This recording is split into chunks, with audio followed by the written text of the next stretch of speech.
I'll turn myself up a bit. There we go. Welcome to Edgbaston for return to red ball 4-day cricket, and delighted to be working with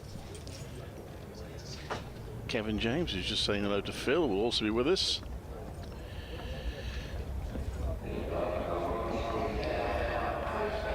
And the news here is that Hampshire have won the toss. They will bowl first. And Warwickshire, their team sees Chris Wokes come in for his first championship game of the season and his 100th first-class appearance for Warwickshire. Craig Miles also plays.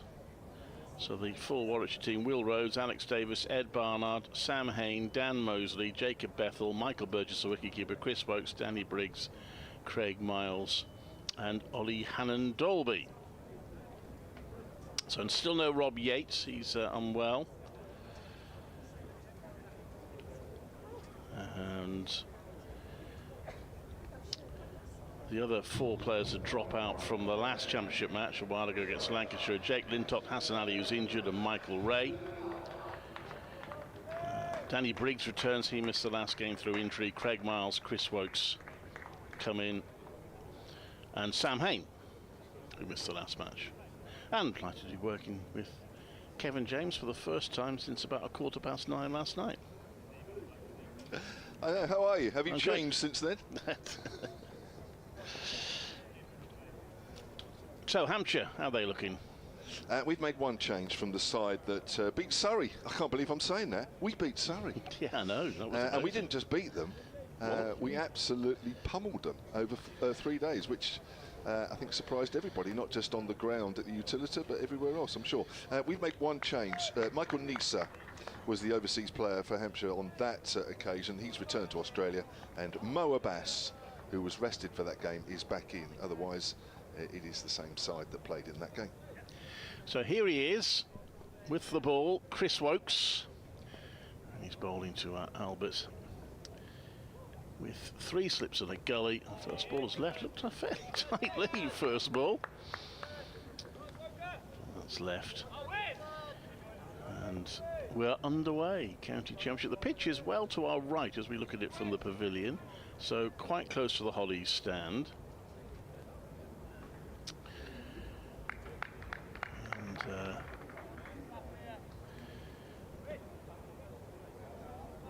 Not too many in the ground at the moment, a few smashing the people opposite us. It's a warm, close day, but cloudy, as Wokes comes in to bowl to Toby Albert, who again leaves that one. Bit of bounce there. He has to lift his bat well out of the way. It was a bit of a buzz around, wasn't it, when people realised that Chris Wokes was available to play? Played in a couple of T20 matches and then was actually rested for the last 2 with a view to him playing in this match. It'll be interesting to see how much he'll play for us. He'll want, I mean, the better he does, in a way, the less he'll play for Warwickshire, you'll think. He'll want a performance to get him involved in the England tests this summer. That one, again, bit of bounce and carry, left by Albert, who hasn't opted to play at anything yet. I have to say, from here, it looks a typical Edgbaston pitch. Quite white. There are some green tinges, but they seem to be on the sides more than sort of down the middle. But generally, it's white. This could be a good wicket. Well, the Bears, of course, Warwickshire, are looking for their first championship win of the season. That one's left. There's no run. They were perhaps a little unlucky in their last championship match against Lancashire in that they looked to be in a decent position to have a go at trying to win the game, go into the final day, but rain denied them that opportunity. It's not been an easy start in the county championship for Warwickshire. We had to win. Yeah, so they'll be keen to put that right. Now that one's just on middle and leg, and he tries to turn it around his pads, Albert, and gets a little bit of a leading edge is no run. Looks like a bit of bounce earlier. Toby Albert, interesting story with him. This is only his 6th first-class game for Hampshire, but he did open in the previous innings, in the previous game against Surrey, because Ali Orr has broken his forearm, so we won't be seeing him for quite a while. But Toby Albert, he's 1 innings against Surrey. And he gets bat on that into the gully area. There's no run, so Chris Woakes opens with a testing maiden. It's none for none. He's 1 innings against Surrey. His only innings in the championship this year, 114. And you saw him in that first over leave outside the off stump, and the feature of that 114 against Surrey was how well he left outside of off stump. So it'll be interesting to see how he shapes up in his second game as opener. And Ollie Hand will be ball from the pavilion end. I'm going to do an update in 37 seconds time. Roughly. It'll probably take Ollie that long to get this first ball. Yeah, it's great. We know at the exact time we do it. Irrespective of whether they press the buttons at the time, I go at 4 minutes past. Exactly. Hope the clocks are synced.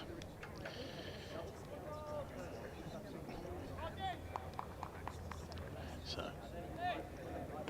let's see how the double ball spawn. Here we go.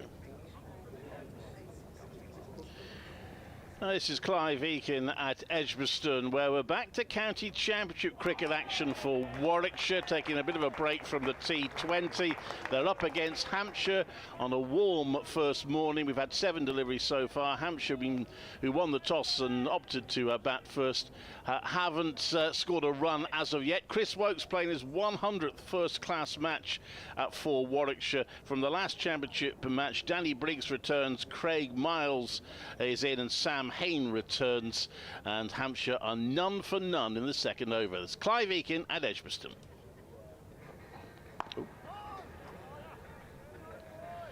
Don't think we need that music. Hopefully that'll go away. Oh, there we go. Sorry, over to you. No, that's fine. No, I just wanted to make sure you were all clear. Well, I remembered the. I'm supposed to identify myself at the beginning and end. I don't know why people need to know who I am, beginning and end, but I'm supposed to, and I usually forget the end one, so I was quite pleased that I remembered it there. So, Ollie Hand Dolby, who seems to have an increasingly balder head every time I see him, less and less hair. Right arm over, comes in and runs away from us and bowls to Fletcher Middleton, who's driving and missing. That looks as though it's shaped away quite nicely. That wicket's well to our right, as we are watching, quite much nearer to the Holly stand, which I suppose for a 4-day championship game isn't too much of a distraction. For a T20 game might be interesting. But, do you know what? I must mention this because in the first fixture between these two sides down the utility, which ended in a draw, we had Simon Hughes with us, the analyst, for several sessions of commentary. Comes in and bowls, edges, past a diving third slip, and that'll be 4 runs. Streaky shot there off the bat, or off the edge of Fletcher Middleton, first runs. That was possibly a catchable height there. Is it Jacob Bethel there? Who's a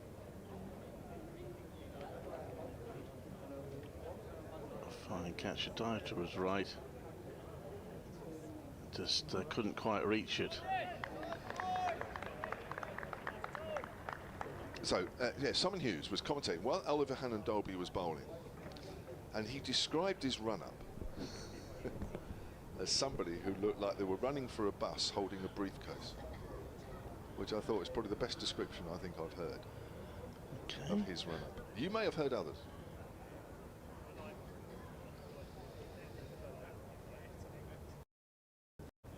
I don't know, I'll watch it now. Comes in and bowls. Bowls to Middleton. Straight ball this time. Pushed up to mid-on. Remains on 4 without loss. So I know I can see you running, watching intently his run-up now. Has nobody else sort of given a description? Because it is slightly different, isn't it? If the ball does sort of hanging his fingers away from his body and waving something, doesn't he? He does a bit. Whether it's totally like somebody running for a bus with a briefcase, I don't know, but it's the nearest description I think I've heard of his fairly unique run-up. Comes in and bowls. And it's bounce outside the off stump. Well, I think we can safely say there's a little bit of bounce out there with this new ball. 4 without loss, 2 overs gone. Yeah, one edge, went down to third for 4. Getting Hampshire on their way. See, both Surrey and Middlesex have both lost a wicket before scoring a run today. Surrey at New Road, Worcester, Middlesex at home to Derbyshire. It's always fun, the first championship match after a run of T20 games. There's always somebody who finds themselves 40 for 6 after 5 overs. Or conversely, there's somebody who overcompensates and finds themselves 23 without loss at lunch. Anyway, Chris Wokes to continue, and he'll bowl to Toby Albert, so all the 3 slips in place. And Albert takes a late decision not to play at that. Goes through to Michael Burgess. Will Rhodes, Sam Hain and Jacob Bethel in the slip cordon. And Dan Mosley at gully. And Warwickshire, the Bears have been brilliant at taking their catches in the T20. They have not been so good in the championship. Spilled a lot of catches in the championship, and it doesn't help that Rob Yates isn't in the team. Although Sam Hain being back is good news from that point of view. That one is played onto the onside by Albert. There's no run. You say Yates is injured at the moment? He's ill. Oh, he's ill? Yeah. So he was named in the squad, but indication was they weren't really very hopeful that he'd be well enough to play. Named a 15-player squad. Liam Norwood also named it. He was out there before the start of play, but still don't feel he's quite ready to play a 4-day game. That's going down the leg side, and Albert has a little glance at it but doesn't make contact. First sort of stray delivery really from Chris Wokes this morning. I reckon he was just paraded out there before the game after what he did to Hampshire 2 years ago probably, here, just to put the fear in Hampshire in their preparation. Well, of course, they've got to save him. They've got to save him for the final game of the season in case the Bears need to avoid relegation. So they can come in and sort that out. In comes Wokes. That's left. A bit of bounce, but Albert happy to leave it. Warwickshire 7th, 10-team league, of course.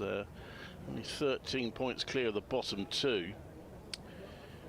They and Worcestershire, the only 2 teams in the first division without a win so far.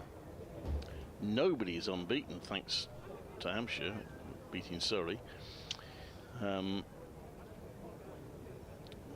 Hampshire in 4th place, 30 points behind the leaders Surrey.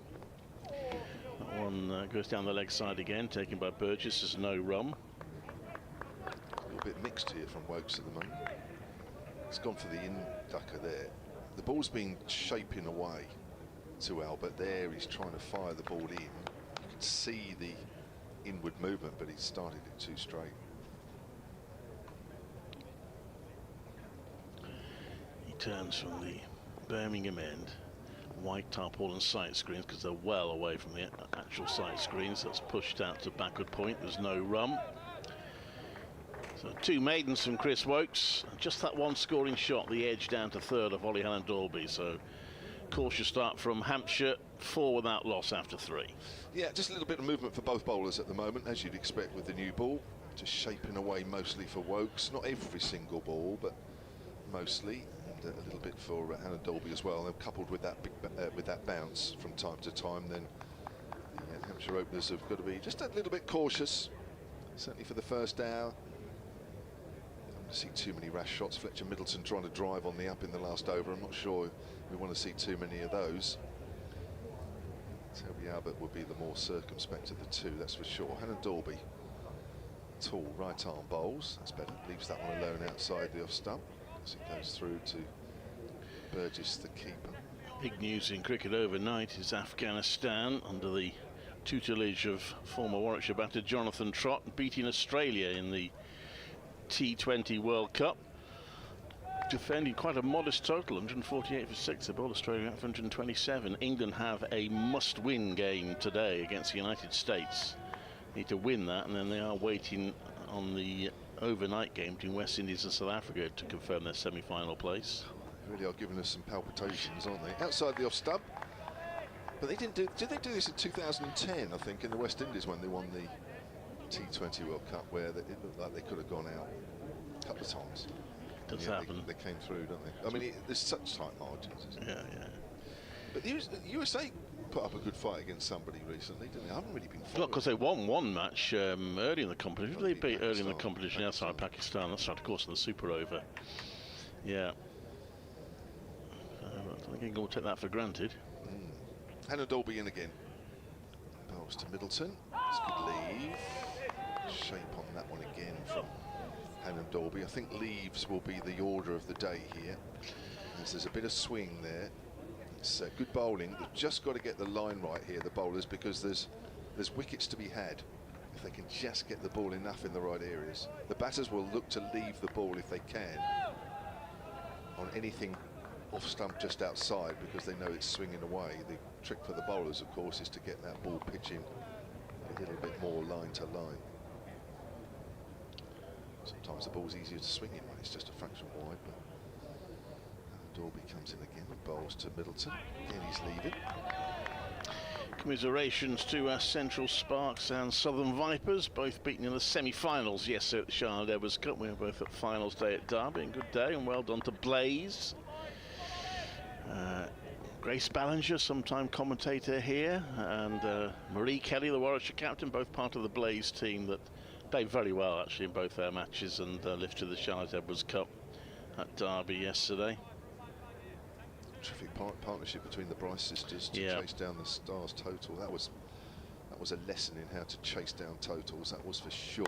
That's straighter. Middleton works that into the gap, wider mid-on. That could go all the way. That's a beautiful piece of timing. This time Hannah Dolby does bowl the ball a little straighter. In fact, he's trying to angle the ball in. And Middleton, perfect balance there. Just push through the line of the ball. That was a lovely shot. 8 without loss. 2 scoring shots this morning. Both off a couple of different parts of Middleton's bat. Yeah, first notable shot, that one, and a good one. But yeah, it was a model chase, wasn't it? It was. Bryce sisters didn't put a foot wrong. Both got half centuries. They were probably the strongest side in the competition, the Blaze. Hannah Dolby bowls, slightly fuller, worked up to mid-on by Middleton. End of the over. Hampshire, having won the toss, selected to bat first, are 8 without loss, and all those runs are against Fletcher Middleton's name. Yeah, we were there all day, all 3 games. Yeah, long all day. But fun. Yeah. Nice and warm. Of course, yeah. It's back to red ball cricket today. There's 2 championship matches. New Hampshire got 2 as well, have they, before they resume the T20? I know Warwickshire go to Somerset in their second game in this little mini block. Already halfway through the county championship season. We're into the second half of it now. Chris Wokes comes in to bowl, and that is edged along the ground down to third for 4 by Albert. So Albert's off the mark. He managed to play it with soft hands, kept the ball down, but it was a streaky shot nonetheless. And the first runs that Chris Wokes has conceded this morning. That was a good ball. Again, that's straightened after it's bounced, but Albert actually played it perfectly. The bat face pointing down towards the ground, didn't push at it. And he played that about as well as he could have done, actually. Got no control when the ball's moving like that, where actually what part of the bat it hits. But the best possible outcome he could have had. Alex Davis having a chat with Chris Wokes. He likes to try different things, Alex Davis, if wickets aren't coming, but Danny Briggs joins in with the conversation. At the end of that, I don't think much has changed, except possibly backward pointer's gone round a bit, just to a little bit further behind the batter. Wokes into Albert, who turns that around his pads and will get a single down to fine leg. So he's on to 5. Yeah, it's interesting with the field because, in a way, you kind of want the batter to push the ball into areas that he probably wouldn't want to do. So let's take mid-off, for example. Now, you could push mid-off a little wider. They push square cover behind square, so there is a gap between backward point. But you can see now Alex Davis has just gone a little squarer. There's almost extra cover now. We'll come back to that. In comes Wokes to bowl. With the bounce play down to the ground to Wokes, who feels it. There's no run. So what you want to do is you want to sort of create an area where the batter looks and says, oh, that mid-off area, that's a big gap there. But then in order to score runs through there, you're pushing at the ball. Now, what you don't want to be doing at the moment is pushing at the ball. So it's a little bit of a sort of a tactical situation at the moment. As you can see, Alex Davis is having another word with Chris Wokes there about where he thinks Fletcher Middleton will be looking to aim. You know, even through the cover area is probably something that Middleton shouldn't really be looking at. You don't want to be pushing at the ball at the moment with the way it's swinging. Wokes bowls, and that's a little over pitch, and it's driven through long on for 4. Good shot that from Middleton. Playing off his toes. And Hampshire making a decent start here, 17 without loss in the 5th. That's a great shot. Mind you, that ball hasn't moved at all. But of course, from a bowling point of view, now that's gone through mid-on. But you know, if that was to go through mid-off, the bowler can't pitch the ball up too much either, because you get shots like that going back straight. So you've got to get the fields right. You've got to make sure that you're getting the ball in the right areas. For me, at the moment, Chris Wokes looks like he hasn't played a lot of cricket. I've seen him more accurate in these situations. Comes in now to bowl to Middleton, and that's played to mid-wicket. No, of course, he hasn't played much cricket. He was out in the IPL, didn't play in that, and had to leave it early because sadly he lost his father. So took a break from cricket, and he's just played a couple of T20 blast matches. Yeah, he just looks as though he could do with a couple more matches under his belt. He's in now to bowl to Middleton, who leaves that. And it's the end of the over. 5 overs bowled. Hampshire, who opted to bat first, are 17 without loss. Yeah, and winning the toss, when you look at the wicket, yeah, there is a little bit of a green tinge here and there, but it's generally looks fairly white. It looks as though once this new ball sort of wears off, it does look as though batting first here, and you don't lose too many wickets early on, you could probably get a chance of controlling the game. But it's getting through this first hour, maybe a bit longer this morning. There's a little bit of cloud around, not too much, it's all fairly high.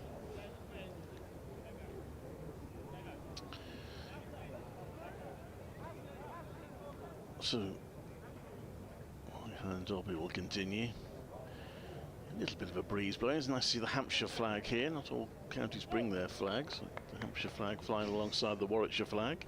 It's usually left at another ground somewhere and you wait for it to arrive. Hannah Dolby then. There are 4 slips to Toby Albert, who's playing that late, as he should do. He's sent out quietly on the offside. 17 off 5 overs this morning. Even I find myself in T20 mode. I've got to mention the overs. I've got to mention 12 off 16 Fletcher Middleton, 5 off 14 Toby Albert. And it doesn't really matter in 4 days. Yeah. Are we still in the power play? But it's this, you talk about the players having to readjust. I think even us as commentators have to think about that as well. And Dolby.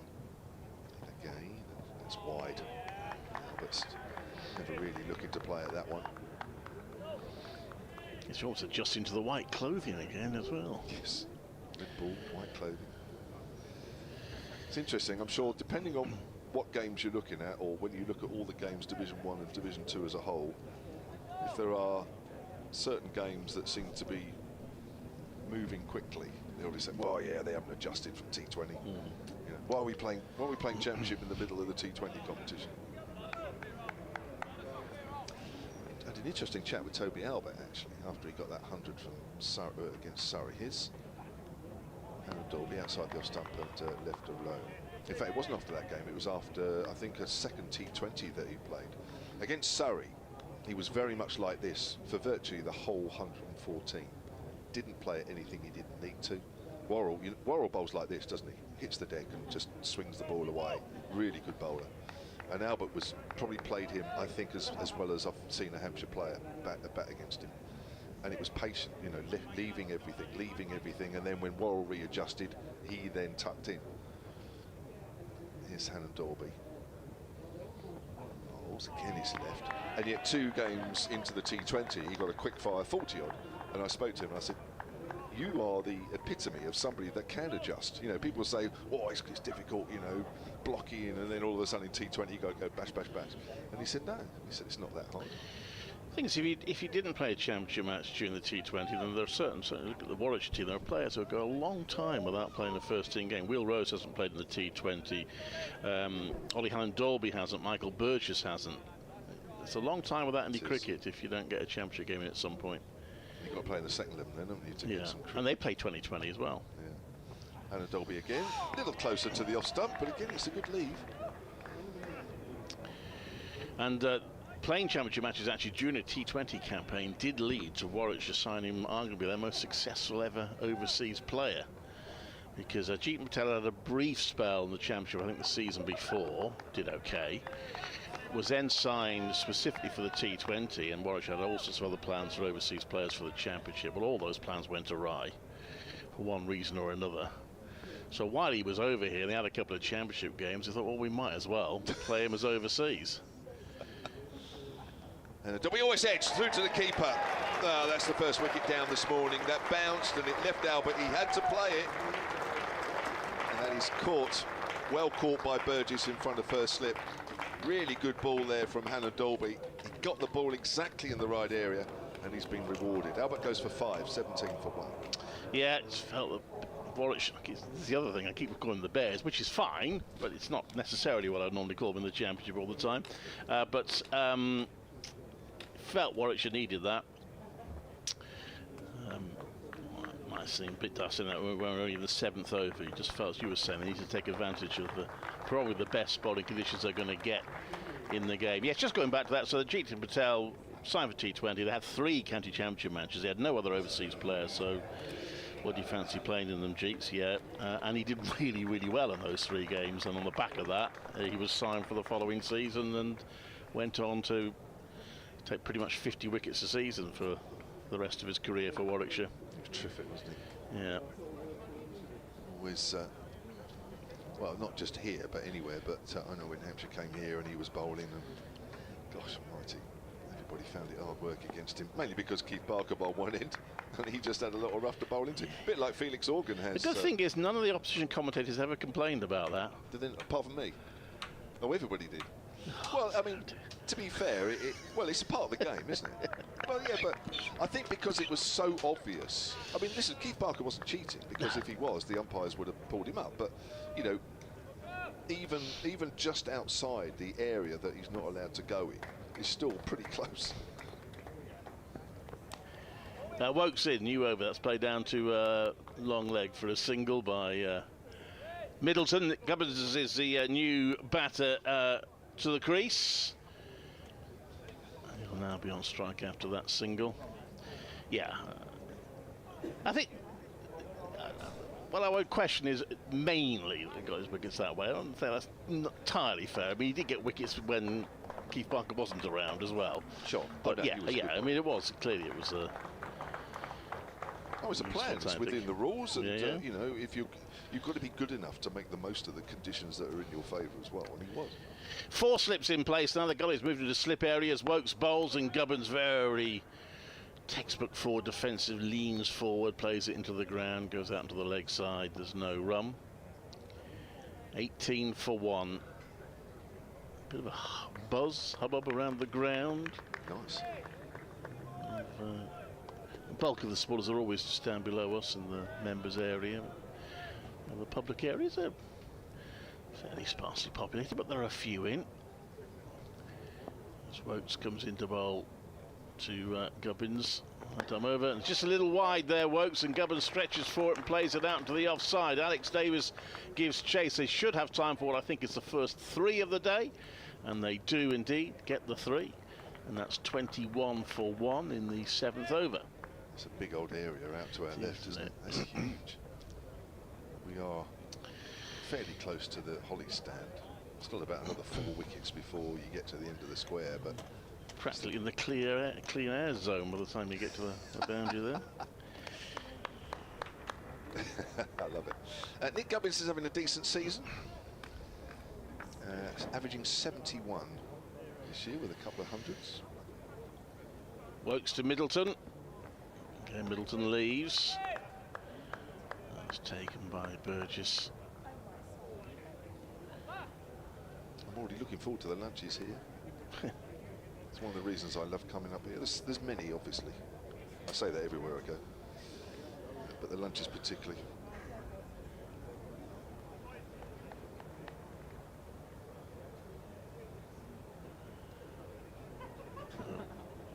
Wokes to bowl. That's solidly played by Middleton. An accurate delivery from Wokes. Middleton plays that onto the offside. Alex Davis fields, no run. Seen some big totals on this ground this season. The first couple of games where the ground staff's work was just to get the game on because there's been so much rain around. The pitches were not necessarily one that the bowlers would roll up and take with them.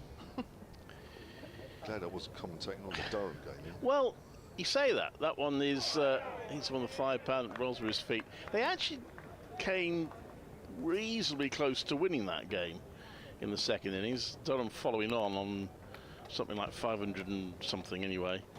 But actually they got 5 second innings wickets, and with just a little bit of luck they would have had more. But yeah, it was, they're not always easy, the run fests. Yeah. So it come to life about tea time on day 4. Well, Warwickshire batted positively, so it wasn't like one of those games where they were scoring at 2 or 3 and over, which we've had a few times over the years. They were actually scoring at a brisk rate. So if you're not a bowler, Kevin, you might have enjoyed some of that. Yeah. But I bring Phil in for a little chat. We may hear from Brian later, but I'll bring Phil in. Little stint. Yeah. Phil Britt. Always good to see Phil when we come up here. That's the other reason I love coming up here. Apart from you, Clive, of course. That's turned away on the leg side, and Hannon Dorby is coming round the wicket to Nick Gubbins. Got an email here from Neil Halsworth of Explorer Coffees. I say every time, other coffee companies available. Neil writes, solidcricket@gmail.com. He says, back to Championship cricket, and we don't reflect on Friday night's game and the everlasting frustration of Hampshire's failing to capitalise on power plays. We're talking about T20. Yes, they're a little bit down this year, Hampshire, on their T20 performances at the moment. And back to our favourite game. When will be the first ball change? Says Neil. Yeah, we're looking. Here comes Hannah Dolby. Forward is Gubbins. How many ball changes will there be per innings? I'm going for the 17th over for the first one, and 4 in total this innings. Have a fun day, says Neil. Hello, Phil. Hello, Kevin. Hi, everybody. Good to see you, as always. Yes, it's once a year now, isn't it? I don't come down to the Rose Bowl. No, sorry, not the Rose Bowl. What is it now? It's it not is the now Aegeus the Utilita Bowl. It's the what, sorry? The Utilita Bowl. Right, okay. Heard of them? No. I don't think they've quite made it up this way. Oh, actually, they might have done. What do they do? They're an energy company.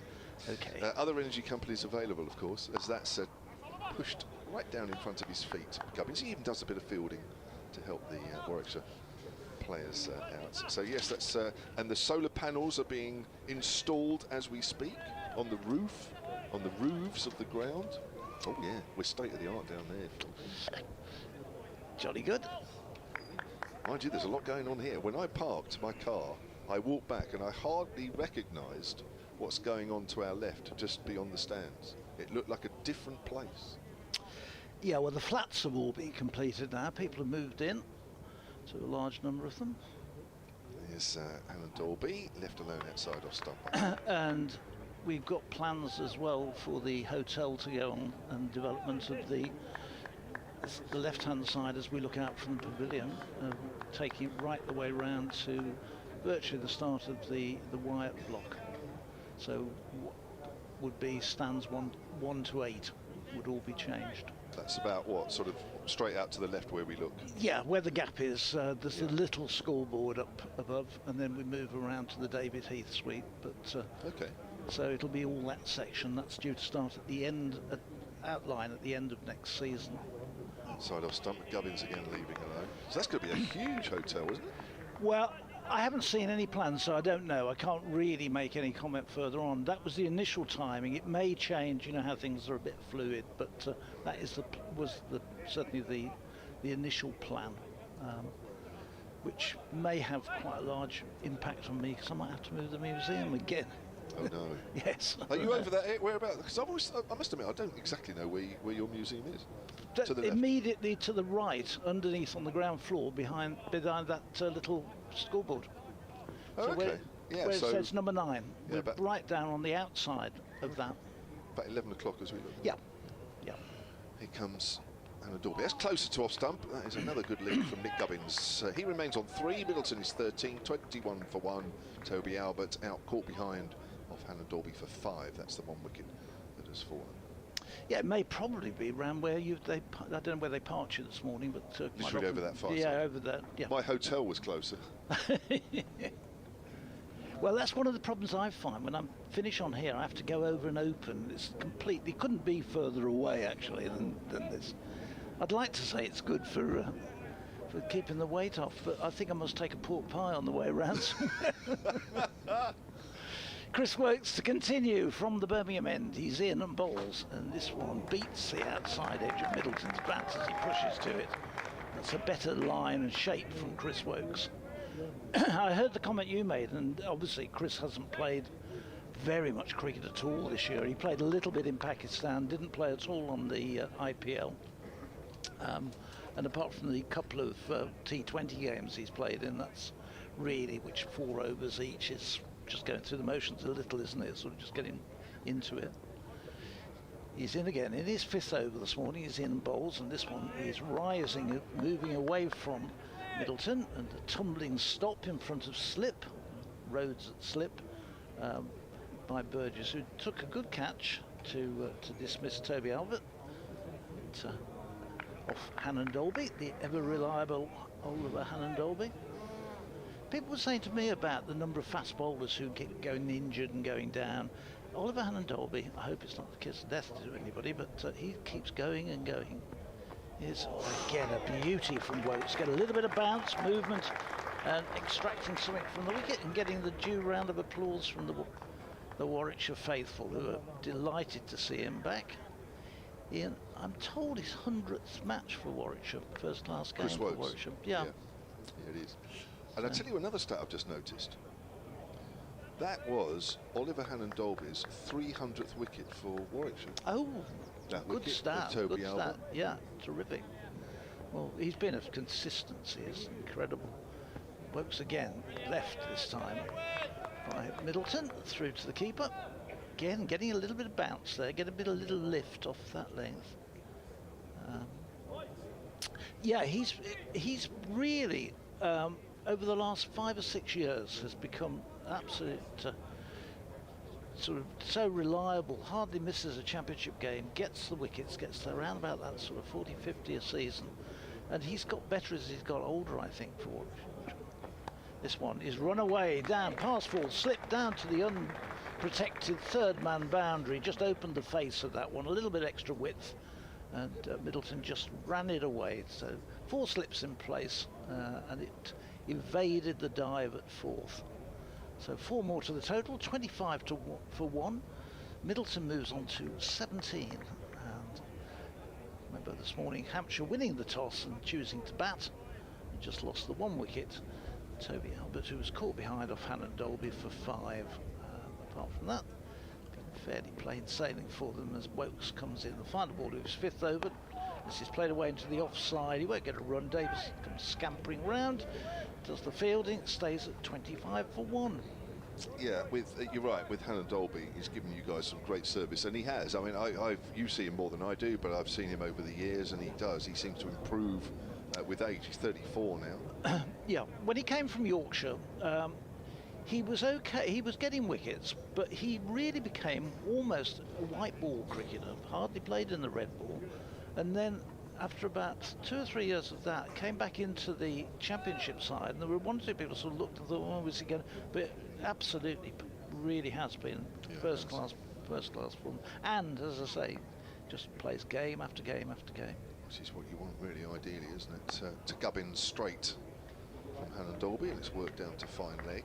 Gubbins moves on to 5.27 for 1. I mean, you know, if you are in a position of picking players to play for your team, whether they're from the outside or from the inside or whatever, ideally you want Seabers who play day in and day out and give you wickets. Now, unfortunately, they are few and far between because of the nature of the job.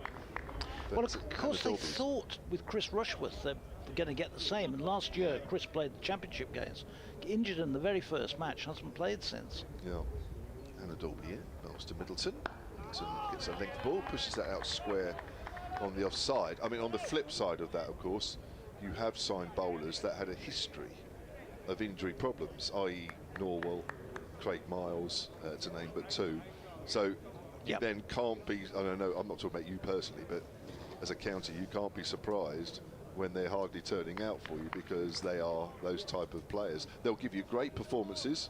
Liam Norwell 2 years ago, of course, but there will be a lot of frustration mixed in with that as well, because you hardly see them. Here comes Hannah Dolby. Forward is Middleton. Goes out to Alex Davis at extra cover. Yeah, and that's very true. That when I remember when they both came, because they both came from Gloucestershire at the same time, and living in Gloucestershire, there were 1 or 2 people quite obviously have a pop at me because I work for Warwickshire. They said, well, you'd be lucky to get them on the pitch. And to be fair, Craig Miles less so, but Liam has, you know, really unfortunately, but he's one of those players that carries the sick note in his back pocket, I think. Oh, it's a good delivery from Hannah Dolby. It draws the forward defensive from Fletcher Middleton, and it bounces off the pitch and it leaves him at the same time, and that's the perfect delivery. That's the similar delivery that got rid of Albert. And that's not being flipped with him, it's really his career. It's dreadful. We had another, I don't know whether you remember Adam Chantry, who used to play at Northampton and came here, and Adam was exactly the same. He couldn't get him on the pitch when he played. Fantastic bowler, but just couldn't get him on the pitch often enough. Hannah Dolby again, playing and missing again for Fletcher Middleton. This is hard work for the openers out there at the moment. A little bit more in there than I thought there'd be this morning, Kevin. Yes.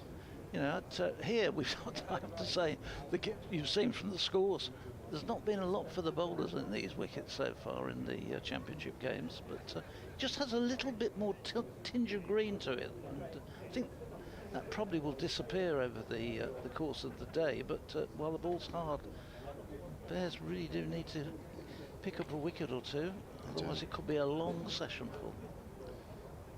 That's away from us again on bowl. Slightly fuller this time, punched back past the bowler. That's going up towards mid-off. It might just have enough legs. We'll wait and see. Chris Wokes has given up the chase, so that is 4 runs. Lovely shot there from Fletcher Middleton. Slightly over pitch, but ever so slightly from Hannah Dolby. Nicely timed by the Hampshire opener. He moves on to 21, and it's 30 for 1. I was going to say it certainly wouldn't have been that type of wicket, I guess, in the game against Durham. I mean, looking at the scores, Warwickshire 698 for 3. Durham 517 following on. Which, I mean, normally you'd pat every batter on the back at the end of the day's play, saying, well done, we got 500, but they'd say, well, actually, now let's have another go. Bat again. We enjoyed that so much. Would you go and do it again? Cool. Yeah, for a brief moment, it looked as though there might be an unexpected result, but to be fair, it was never going to happen. So, I mean, without asking the obvious question, but I'm going to, that was a totally different pitch than what we're seeing here. I mean, tell me it wasn't doing this on the first morning and Warwickshire still got 6. No, it wasn't, and it was right over on the edge here. It was very, very close to the short boundary. It was a bit like the Lara pitch. You know, it was lean on it, it's 4 runs when he got the 501. Here comes Wokes into his 6th over of the morning from the Birmingham end. This is wide outside the off stump, and Nick Gubbins leaves that one, and no shot offered. So how is the museum then, Phil? Because you've been looking after that for quite a while now, haven't you? Yeah, this next season will be my 25th year, which for a retirement job seemed to be I remember going after I'd retired and thinking, well, the old boy in the museum, who I looked on, is leaving. This one outside the off stump, and now, unfortunately, I'm the old boy in the museum myself. So it's horrible how time moves on and you move in and replace it. But yeah, it's been going quite a long time, and I'm still thoroughly enjoying it, and we still get lots and lots of people through the door. And we get lots of new stuff sent to us. It's incredible where stuff still keeps coming from. And, you know, people say, oh, I've got so-and-so. His work's in bowls, this is driven, lovely shot. Past Davis, who goes scampering after. I don't think it's going to get to the boundary, but they're going to get another 3, as this one is driven up too long off. And they complete the 3 comfortably. Gubbins moves on to 7, 33 for 1. Beautifully timed. But, outfield very, very green and just a touch slower than you'd expect, perhaps. But yeah, people it keeps turning up, and we buy 1 or 2 things at auction, and we've sold some stuff at auction over the last 12 months, stuff which we're never going to use in the museum. So we thought, right, we'll move that on and let somebody else have the pleasure of having it, and that's worked pretty well. It's given us some cash to be able to buy some new stuff. Here's Wokes comes in and bowls, and this is again moving away. Again, Burgess has to go tumbling across to his right to save it. There's no shots offered by Middleton. 33 for 1 it remains. Any more unusual stuff? Because I remember you told me a story about 2 or 3 years ago of an unusual, was it a grandfather clock? Or yeah, well, yes, yeah, and the grandfather clock is now working, because I had a period where I was trying to get somebody who knew how to set up a grandfather clock, and that grandfather clock is working, and you've just reminded me, when at lunchtime I need to wind it up. As Wokes is in and bowls, and this is edged away but down to backward point, and this time there's a posse of players down there. Barnard in the end does the tidying up and prevents a run. Stays on 33. That was terrific, and that's been, it chimes away. It's a beautiful clock. Now, we had a gentleman came in during the winter a couple of years ago, and he set that and another clock, which we'd had, a slate clock from 1900, which had never chimed. There is a really strange story on that. I won't bore you with that one, but he got that working as well. This next one, he's played away nicely through mid-wicket. This will be certainly 2, and I think they'll come back for another 3.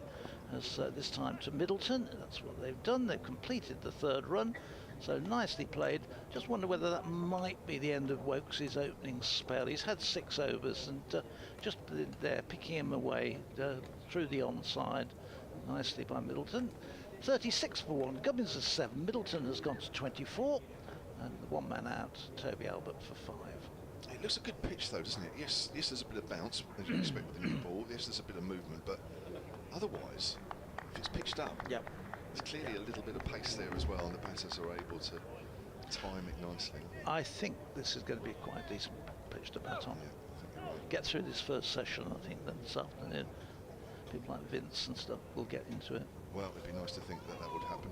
Outside the off stump from Hannon Dolby, and that's left alone once more by Fletcher Middleton. What was the significance of the grandfather clock then? What did it do? Did it have a bear emblem on the clock face? No, what happened, it was presented to a guy who played in the very first class match for Warwickshire. Not for playing for Warwickshire as such, but he was secretary for the Birmingham League for a number of years, 15, 20 years. And on his retirement, they used to do this sort of thing in those days. Now you've just forgotten when you stop doing things, and it's those days it was appreciated. And it's outside off stump. Fletcher Middleton not playing a shot. So they gave him this clock, and it is a lovely piece of furniture, and it got handed down through the years within the family. And they were over in Suffolk or Norfolk, over in East Anglia, let's say that. And they said, look, would we be interested in having it because of its Warwickshire connection, which indeed we did. And of course, it's something quite unusual to have in there. And it also, as it turns out, I've got a lot of other stuff associated with the individual, which we put by it with a cabinet, and it all links together quite nicely when people, but not too many people bother to actually read all the stuff I put in. They pass it by and glance at it. And Dolby again, full, worked to mid-wicket. Half stopped. Yeah, I'd like to think that everything we put in there, every bit of writing and every bit of link and correlation is picked up by the passing public, but I'd be living in the Walter Mitty land. Well, I suppose sometimes it depends on how much time you have, but some objects or some things take your fancy more than others, and then you tend to stop and read. You don't necessarily read everything that's written up on a board or the floor. You're not there to look at the museum. You're there to watch the cricket, and the museum is something you can offer in the downtime. It's left alone. It's useful when it rains and things like that. Yeah. And test match, it's amazing during the test match. People pay 80, 100 quid for a ticket, and we get most days, I would say, 1,000 visitors in the museum at least, and that's what plays on. It's not, so you paid all that money, and most people, the number who are wandering around and standing in groups drinking, and you really think, are they cricket fans or people just out for the day? Yeah. And they come in the museum, obviously. The amount we turn away with beer and ice creams, fish and chips. Again, it's left alone, bit of bounce. Can I not bring the fish and chips in? Oh, why not? Because, and you've got, especially when it rains, it's packed in there and the humidity level goes up and people just want to stand there and talk. And I have to say, look, could you please just pretend you're interested in heritage? I have to shout to it and move them out. So You're a hard man, Phil. No, it's welcome to the museum. You're really but you have to get them moving, otherwise they just stand there. For sure. 36 for 1 as Hannah Dobby comes in and bowls to Middleton. Down the leg side, tries to flick that away. Burgess doesn't take that cleanly. Just kicked up off a length, that one. I think it surprised Burgess as the ball was still on its rise. Just went straight through the gloves. That'll be, I think that was a bye. I missed the signal. Leg bye was signalled. 37 for 1, so I guess you can forgive Michael Burgess to some degree then with the deflection. So just the one wicket that has fallen this morning, that of Toby Albert for 5, caught behind off Hannon Dolby. Looks like Chris Wokes is taking a breather. 6 overs, none for 23 with 2 maidens. Hannon Dolby has bowled 6 overs, 1 for 13. I would think Craig Miles, yes it is Craig Miles, so called something right for once. Got Chris out the attack. I think 6 was enough on his opening burst, don't you? Yeah, and I mean, I guess what is his ambitions for this season now he's back? Is he looking to obviously some sort of representation for England? Well, you would think so, because I'm not being unkind here, but he's kind of at the age now where if he doesn't play this season, it might be that is the end of his Test career. 35. Last year, I think we would have won the Ashes if England had played Chris Wokes at Edgbaston and at Lord's. And when he did play, he was then man of the series, I think, with the final 3 games. Yes. So that was to me a huge error, which sort of got under the radar a bit, and I think people got away with that at the senior level to say, guys, you made a monumental mistake. And it's, of course, really since then there hasn't been anything too clever to write on the script since. No, there's a bit of pressure there, isn't there? Yeah, I think if I was Ashley Giles, I'd be looking at the situation quite interesting. Craig Miles in, bowls. The first ball is clipped away, right out the meat of the bat from Middleton, away past cover point, down to the fence for 4. Craig Miles is playing his 4th championship game of the season. 6 wickets at 36 apiece. Yes, because just going back to that, with Chris Wokes, I think, he's got to have that ambition to get into the Test. I don't know whether he might even be. Depends how England get on. They certainly didn't cover themselves in glory in the 50 over competition. It's outside the off stump. Whether he plays in the 50 over, I don't think he'll be in any domestic 2020 cricket, but may figure in the 50 over game. But if he doesn't, I would have thought then that they'd be moving on for other players, and it might be that door is closed. And would he go to Australia again? Probably not, I wouldn't think. I'm sure they see him as an overseas option bowler. as much as over here. No. They seem to be absolutely hell bent on pace again, don't they? Here's Miles in, bowls, and this is pushed behind square for a single, not altogether convincingly by Middleton. He gets away with it, gets another one. He goes to 29, 42 for 1. It's going to be fascinating, isn't it, really, where we know James Anderson's playing his last test against the West Indies. Just actually what happens after that. What do you think? Do you think he should have played the rest of the season? What, in terms of an actual decision? Yes. Or was It is a tough one, isn't it, don't you think? It was kind of forced on him, to my view. Yeah. We'll give you this, but if he's good enough, surely he should play.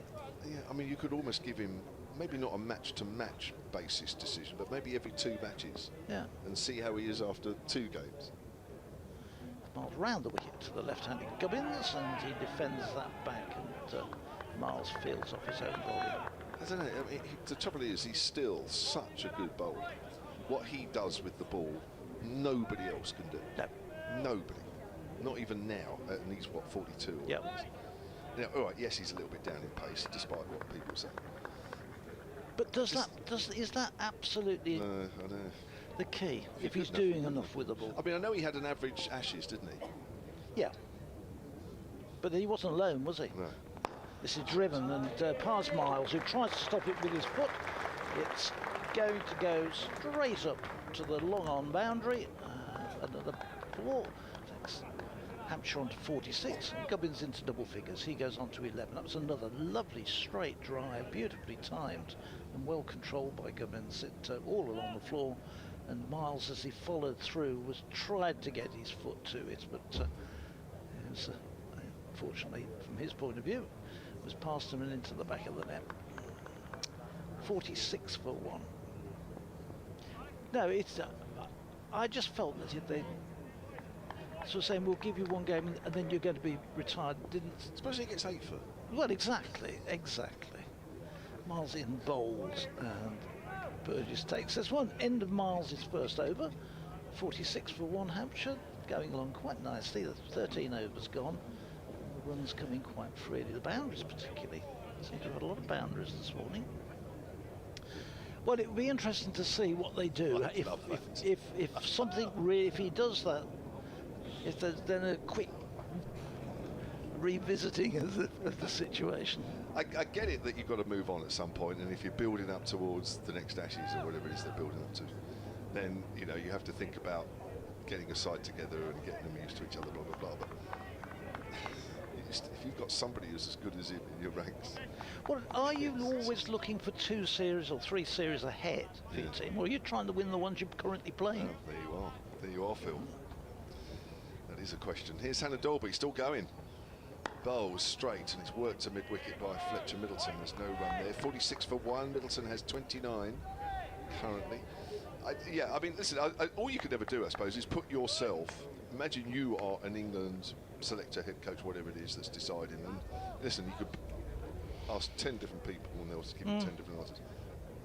I'll be interested in what me personally, I might have said we'll do it on a 2-game basis, and if it hasn't worked out after 2 games, that's it. Because 1 game it could rain, it could be this or that, it could be a very, very flat wicket, and everybody's struggling. But over 2 games, if he's got it, he's still got it, hasn't he? Yeah. Full. Oh, it's an inside edge onto the pad. Fortunately for Middleton.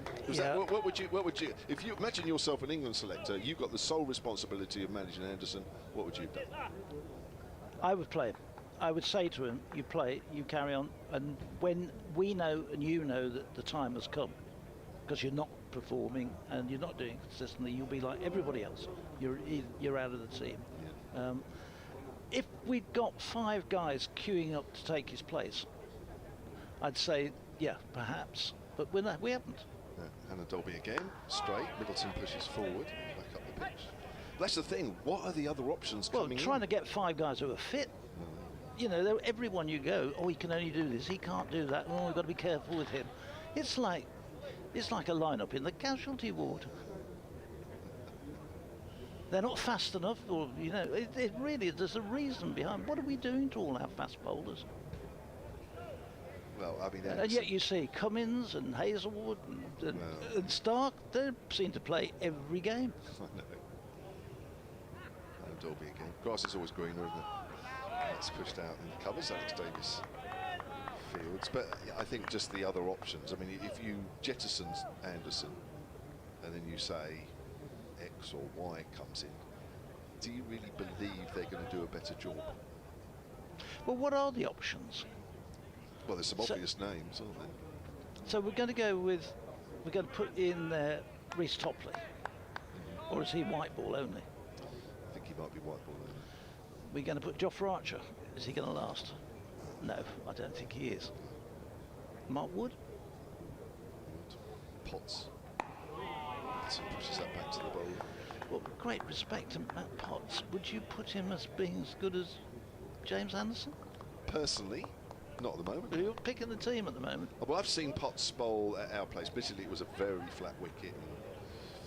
The ball wasn't doing anything at all. Would I say that if Potts had bowled one end and Anderson had bowled the other, I think I still would have fancied Anderson to pick up a couple of wickets somewhere along the line. The only one I've seen this year who I'm quite impressed with was Pennington at Nottingham. Went there from Worcester. He bowled very well indeed. That's interesting. Yeah, we played Nottingham at Trent Bridge 2 games ago, and he bowled. For me, he wasn't the best bowler on show. The best bowler on show was Patterson, but I know he's overseas. But yeah, it's one game. Pennington wouldn't have jumped out at me, I'll be honest with you. But I'm really sort of struggling there to actually come up with some names, to be honest, as an alternative. Thanks to Kevin. He's just taking a break for half an hour. He's going off to consider who he's going to pick for the New England fast bowling while he looks forward to his lunch.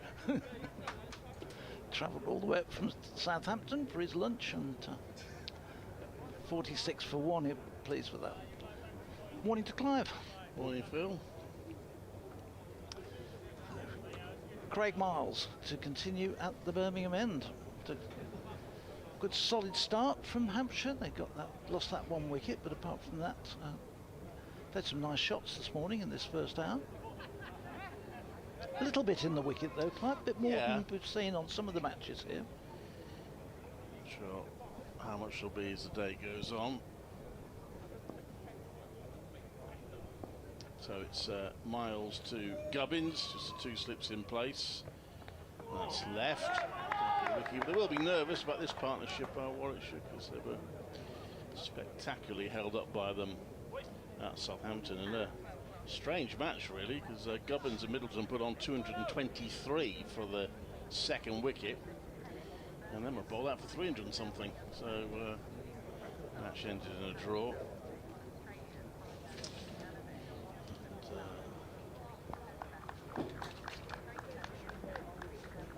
Miles to Gubbins. Gubbins leaves that. It's taken by Michael Burgess. Hasn't featured in the T20 blast. Michael Burgess called up to the squad once or twice, but hasn't played.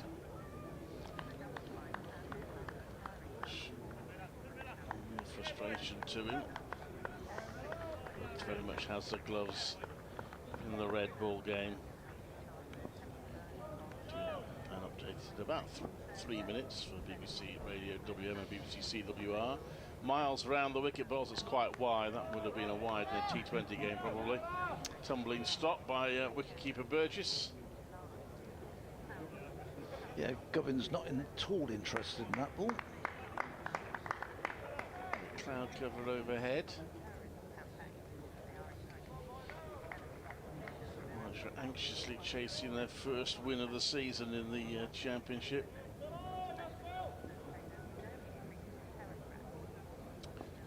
Miles and the wicket bowls, solidly defended by Gubbins. It's on 11.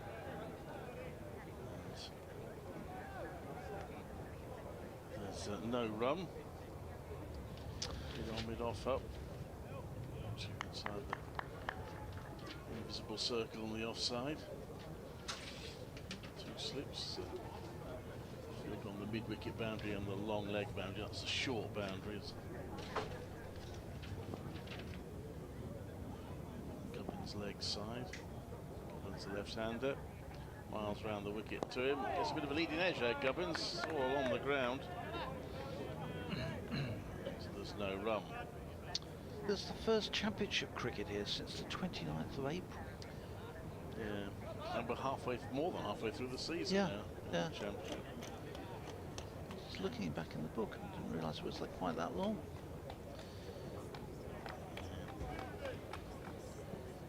There's a discussion about the scheduling that will continue, no doubt.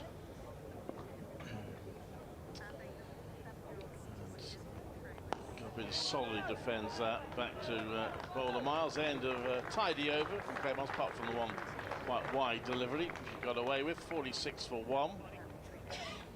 15 overs bowled this morning.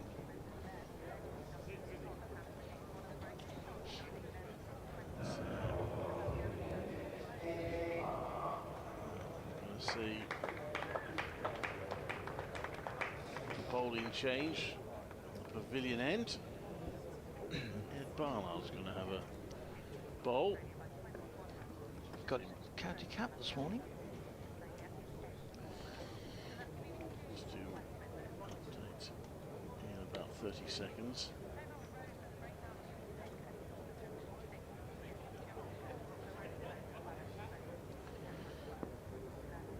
He's going to have 3 slips in place. See him, Ed Barnard.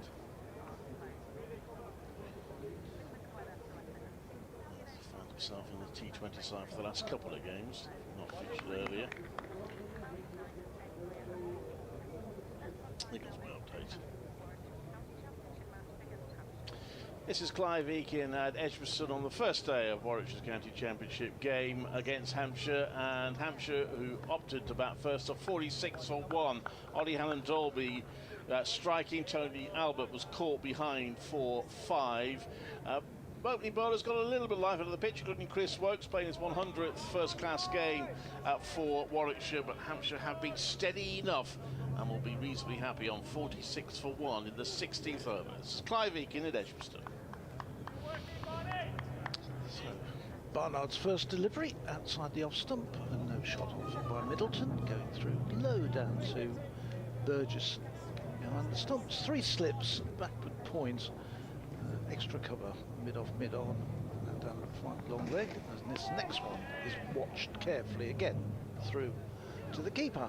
There's no run. 46 for 1 it remains. Let's go through the other scores. Quite similar to this one, most of them.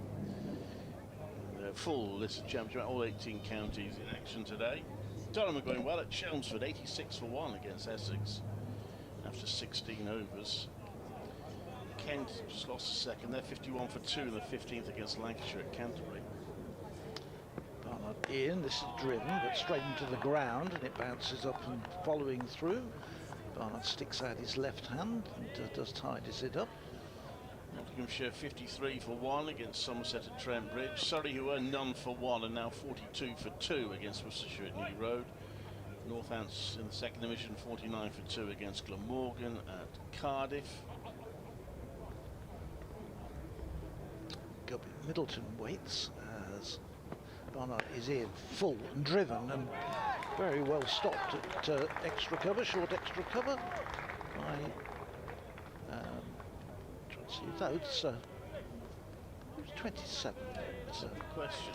It must be a substitute fielder. It is. I'm going to say, I looked at the number on his back and I thought I don't recognise that. You keep, if you do that, I'll have a quick look through the, see if we can pick up the 27. Is it Theo Wiley? I'll check. It could be. No, not sure. Anyway, but this next one from Barnard is again played out into the offside, and there's a no run.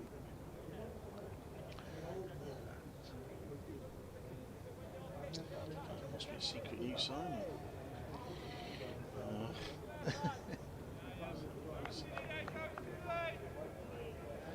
You've got to go so far into the text on the cricket annual I've got to find the numbers by sort of searching rather than, yeah, it doesn't stand out quickly.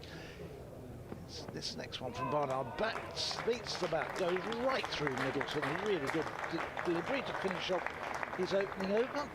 It stays on 46 for 1 and made an over for him thanks to that fine piece of fielding by the man we haven't still identified. Well, I just googled Warwickshire number 27 and I've got the route for the number 27 bus. That doesn't help you, does it? We'll get there eventually. It's Booth, Michael Booth. Oh, it's Matt Coulson. Yeah, makes sense. So he must be fully fit by the way he jumped and leapt across to stop that ball. He was in the squad for this match. Yeah. As Miles Bolton's defending on side. Yeah, they named the squad of 15. I think they were all here out. I don't know whether Rob Yates is here or not, but I counted 15. Limbreen up. Yeah, because Benjamin was in the squad, wasn't he? Norwell. You've got these 11, Yates and Booth, that's right.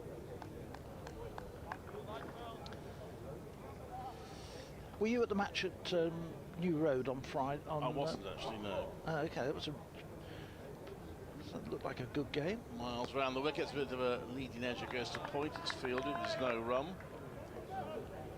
6-1. Well, they're going well on the T20. There's that little blip where they lost 2 games in a row, which long journey didn't help in those games. But other than that, they've looked pretty decent in that format. Was that the one where they came back from Durham and then played? No, they actually did all right with that one. They won both those games. It's when they came back from Old Trafford. Old Trafford, yeah. And played a home game here, and Richard Gleeson had to be rested for the second game, having tried to lie on the team bus to do his stretching exercises on the way back. That was played onto the onside, and there's a single. 47 for 1. Yeah, I was talking to one of the chaps who'd gone with them from the admin side, and he said it was over 2 o'clock, past 2 o'clock when they got back.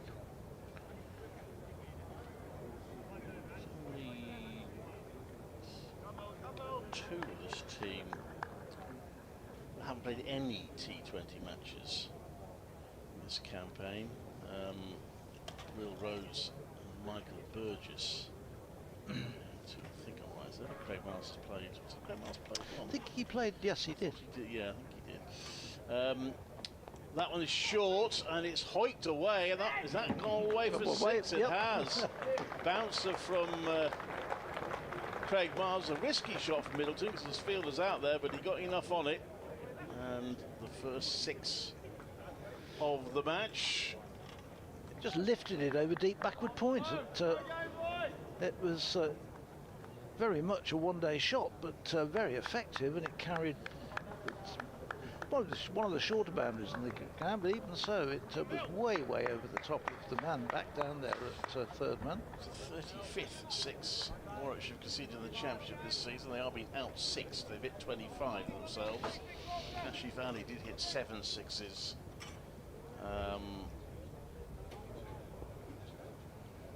For Worcestershire against them. That's another bouncer. So he's tempting him again, Miles. This time Middleton ducks underneath it. Yeah, he wasn't going to take that one on, was he? Or do anything with that one. So it just sat up in the right place for the open face and lifting shot.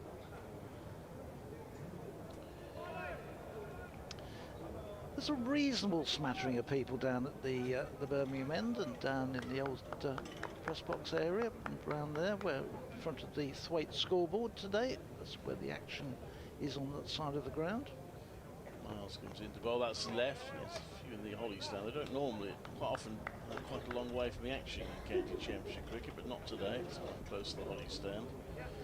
53 for 1. By the reverse of that, you've still got people sat in the back row over on the other side of the ground. It's pretty much as far away as you can get from cricket. I think you get used to a seat, and it doesn't matter where the wicket is, you sort of stick with those seats. 53 for 1. We've had 17 overs. Barnard's opening over was a maiden. Continue to bowl to the left-handed Nick Gubbins, who's on 12. 6 brought up the 50, which came in 96 balls.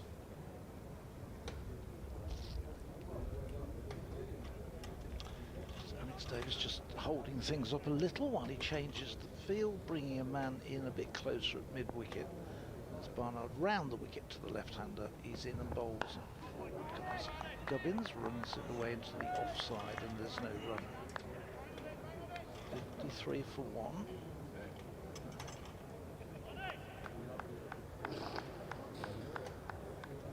Clouds, quite a lot of cloud cover, but it's a very warm day out there, and when the sun does come out, it gets it's very, very pleasant. Here's Barnard in again and bowls, and this is turned nicely just behind square on the onside. It's in from long leg, just gets a single. 54, that's first run off Barnard in his second over. Brings Middleton on strike, who's on 35. Gubbins goes on to 13. Spin options for Warwickshire later. Of course, there's Danny Briggs, the main one. No Rob Yates, who's bowled a lot this season. And there's Dan Mosley, who bats more white ball than, bowls more white ball than red ball, but he can be used.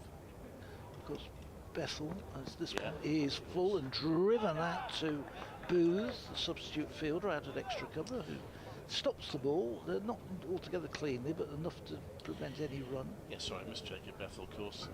The second. Do you think, had Yates been fit, that perhaps Briggs may not have played in this one, that they'd have gone with Yates as possibly? He seems to have been used quite a bit this year, doesn't he? And more so Bethel, who got his first wickets against Surrey, I think. This next one is left wide outside the off stump and moving away. Because Bethel in white ball cricket having a purple patch doesn't sound right, but you know what I mean. I think he's batted really well with the red ball as well. Yeah, he has. Yeah, I know he's not made big scores every time, but I think he's been involved in partnerships. He's looked the part. I think he's having an exciting season so far, Jacob Bethel. Barnard in, bowls again. This one's left. It brings Middleton forward and across, but no shot off it. He watched it and just covered everything up as he stuck big stride across the wicket. Well, the half century hit here off, not here, where was it? Northants here, wasn't it? It was here, yeah. Northants will lead off. 15 balls, a county record. And he hit the 16th ball for 6 as well. That was an incredible innings. The contrast to a degree was so good as well. This beautifully hit, but well stopped by Alex Davis. He's a deepish mid-off that went running across to his left, diving down and cleanly picked the ball up and prevented probably 4 runs there. Booth comes, Oliver Hannon Dolby's back on the field. Michael Booth goes off, and Warwickshire got their full complement back on at the moment. So I wonder whether Booth would play in this match. I guess it was a toss-up between him and Miles, because he's an overseas player still, Booth, but with Hassan Ali being out, that wouldn't have been a... Yes, you know Amir Jamal, a note as well for Warwickshire, so... As we see Miles come round the wicket to bowl to Gubbins, who leaves that. Still have their injury problems. Hassan Ali out injured, Chris Rushworth is still out. Obviously Liam Norwell's not quite deemed fit enough to return yet. Yates been on well as well in the batting department.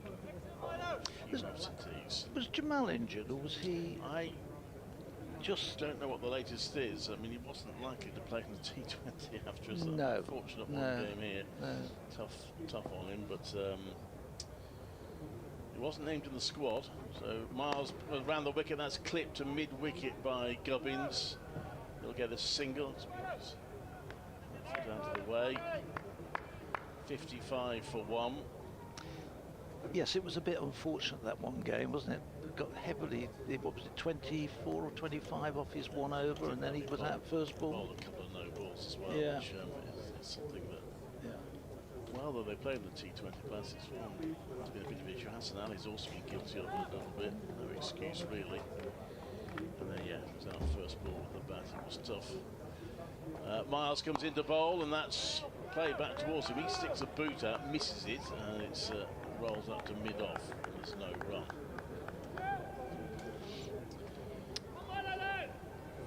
55-1. These two came together in the 7th over with 17 on the scoreboard. They're doing a neat job at the moment. Grey cloud overhead.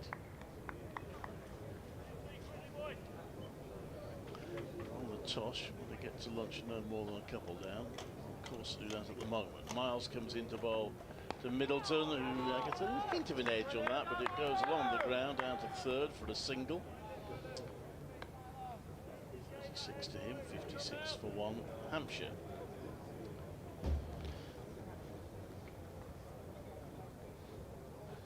Just looking, the forecast for the day is good, cloudy but dry, so we should be okay. A bit of a breeze, but very light breeze blowing across the ground. Two slips in place.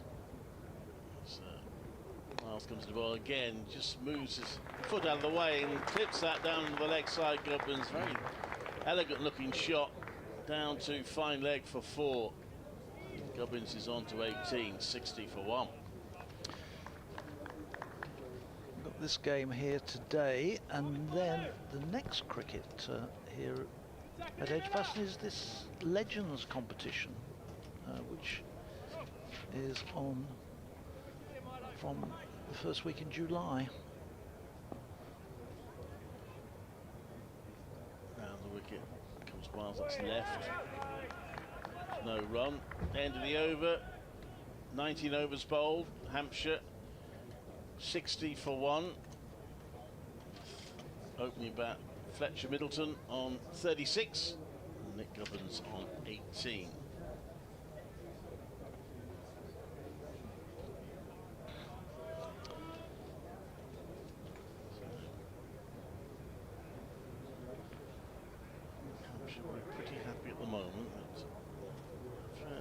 Bit with the new ball, a huge amount out there. I think while the ball's hard, there was a bit there, but it's going to be, I think it's was a good toss to win for the visitors.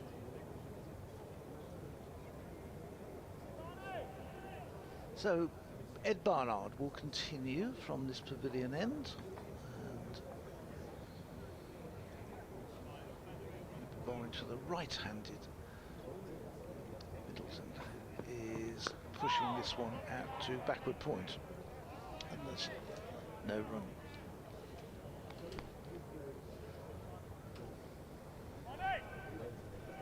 $60 for 1, Hampshire. Saw quite a few people, some Hampshire supporters here this morning, and some in the museum, and quite a few in.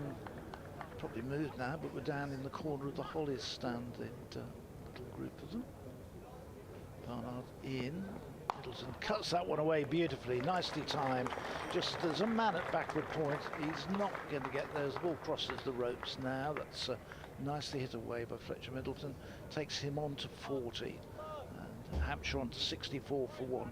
Just a little bit short from Barnard, and played it away just behind square on the offside, and just in front of the backward point, but too cleanly hit, and it was past him. Had no chance at all of cutting that one off. So another boundary to Middleton.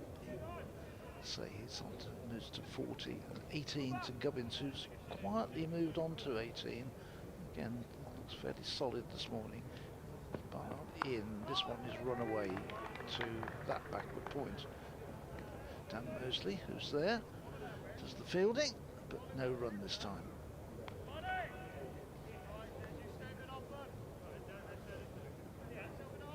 Every time we're on air, we talk about the number of cranes over the Birmingham skyline, but it seems to grow every time we look at it. There seems to be more and more cranes from match to match.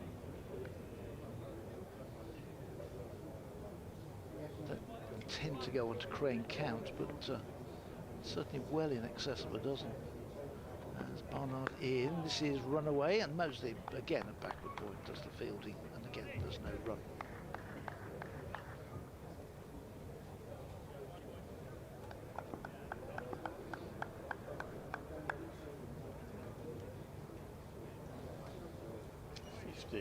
So.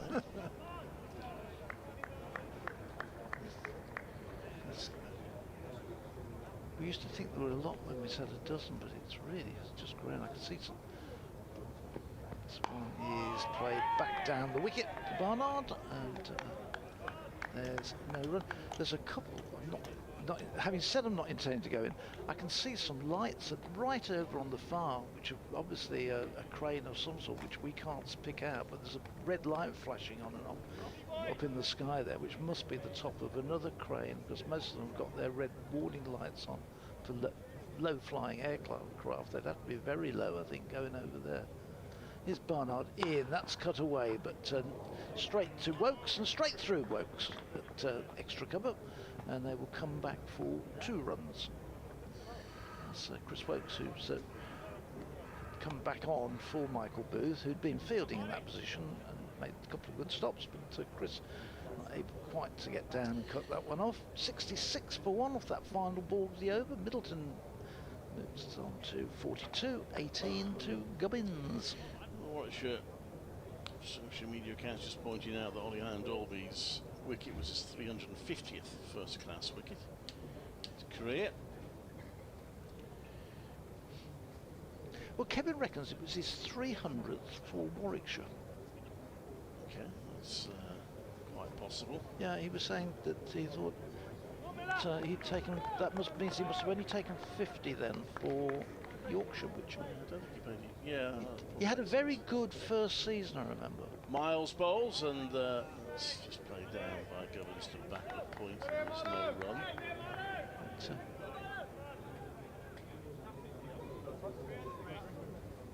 But, 66 for 1. Hampshire can get to lunch without any further loss, or even for the loss of 1 more.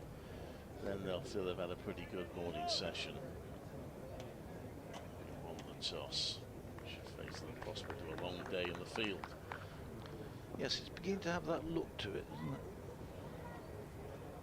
Kevin is showing us 299 with that 1 wicket, so 300. Yep. This next one is defended out to the offside for no run. Ah, right, we've got the figures. 7 for the MCC. Yeah. 43 for Yorkshire, that's all he took. And now 300 for Warwickshire. Thank you very much, Kevin. Fantastic.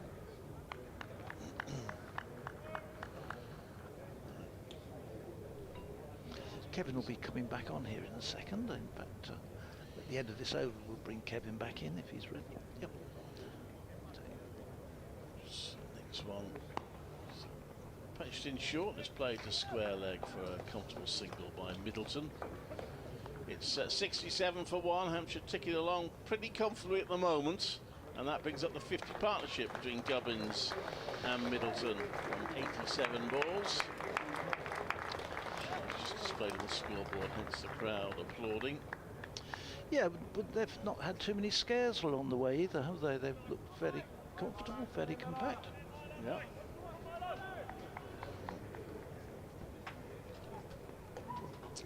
Miles for his first wicket. Bowls, and he does beat the outside edge there of Middleton.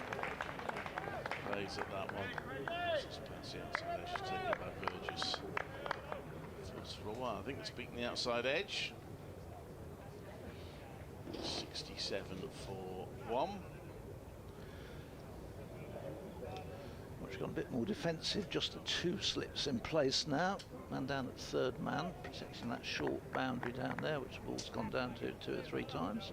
And man coming out to extra cover on the offside. Again, Miles, just a little later that Middleton, but plays it down into the ground. It's fielded at second slip by Sam Hain.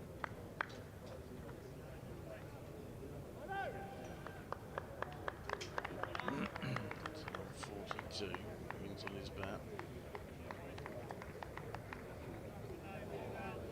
It's the same squad number as Chris Wokes, number 19.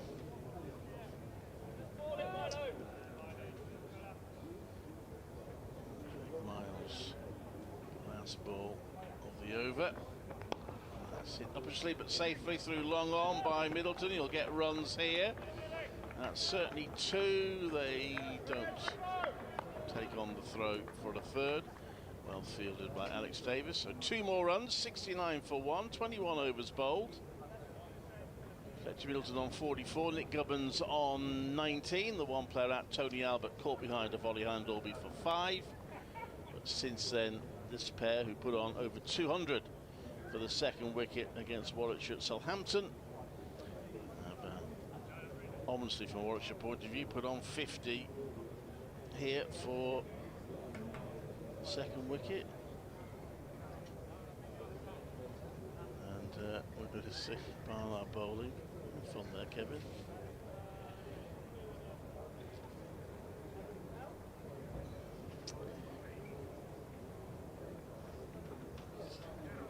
Plugging the old laptop in. When I started doing this, we didn't have laptops or phones. We had a pad and a pen. How times have changed. Yeah, but you've got a good mathematical brain. Barnard outside the off stump to Nick Gubbins. Cannot believe when we saw what we saw in the first few overs that Hampshire, almost an hour and a half into the morning session, have only lost 1 wicket. They've done very, very well here. Very disciplined batting. They've been tested. 69 for 1. Barnard, right arm medium pace around the wicket. Gubbins works that straight delivery out on the onside. There is a deep square leg, which I presume can only be for Barnard's bouncer. Otherwise, it's a very defensive position. Gubbins moves on to 20, 70 for 1. Just Toby Albert for 5, the one batter out. Dropped 2 slips quite early in the morning. Warwickshire. That initial flurry, I'm wondering if they think there's not really much out there. Well, it could be as the newness of the ball wears off.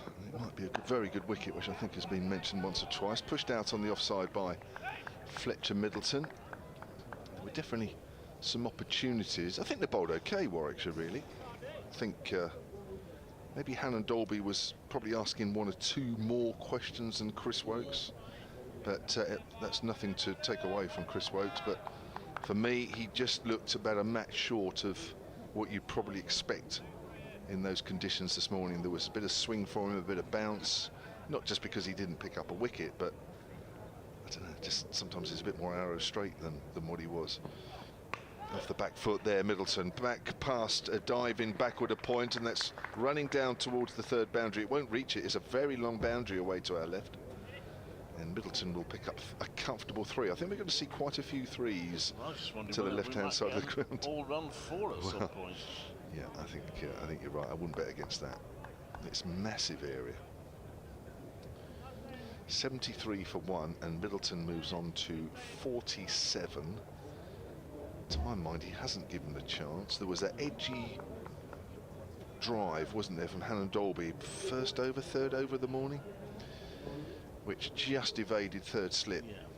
But other than that, here's Barnard again. Gubbins leaves alone.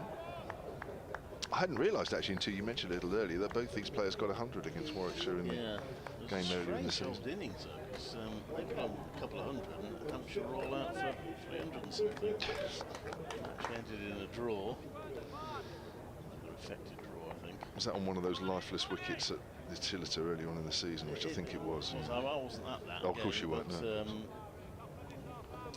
think there was a bit of weather around as well. There was a bit of weather.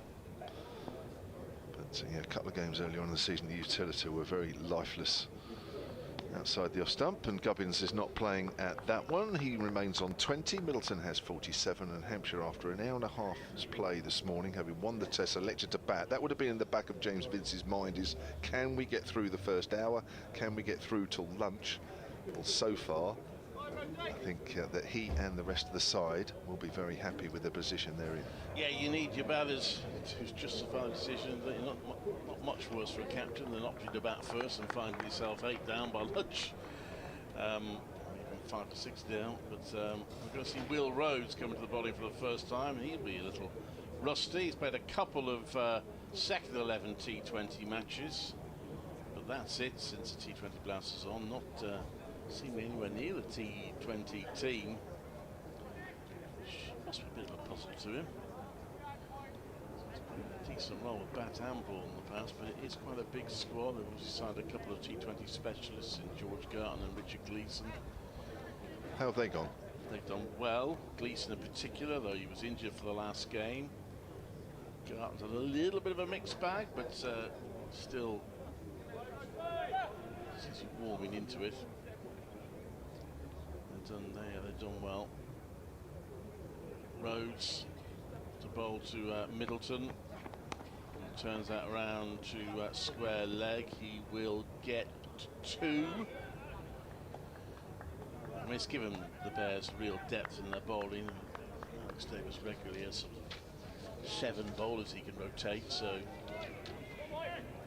easily able to protect any bowler that's struggling. And they've been pretty good at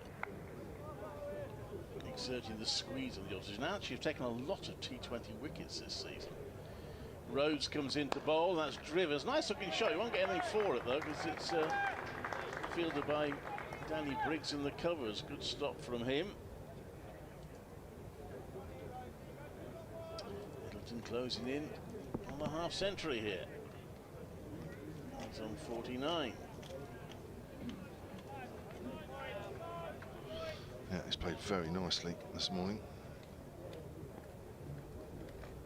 Rhodes into bowl, and that's played to mid-on. Again, he won't get a run there. 75 for 1, Alex Davis. Fielding at mid-on.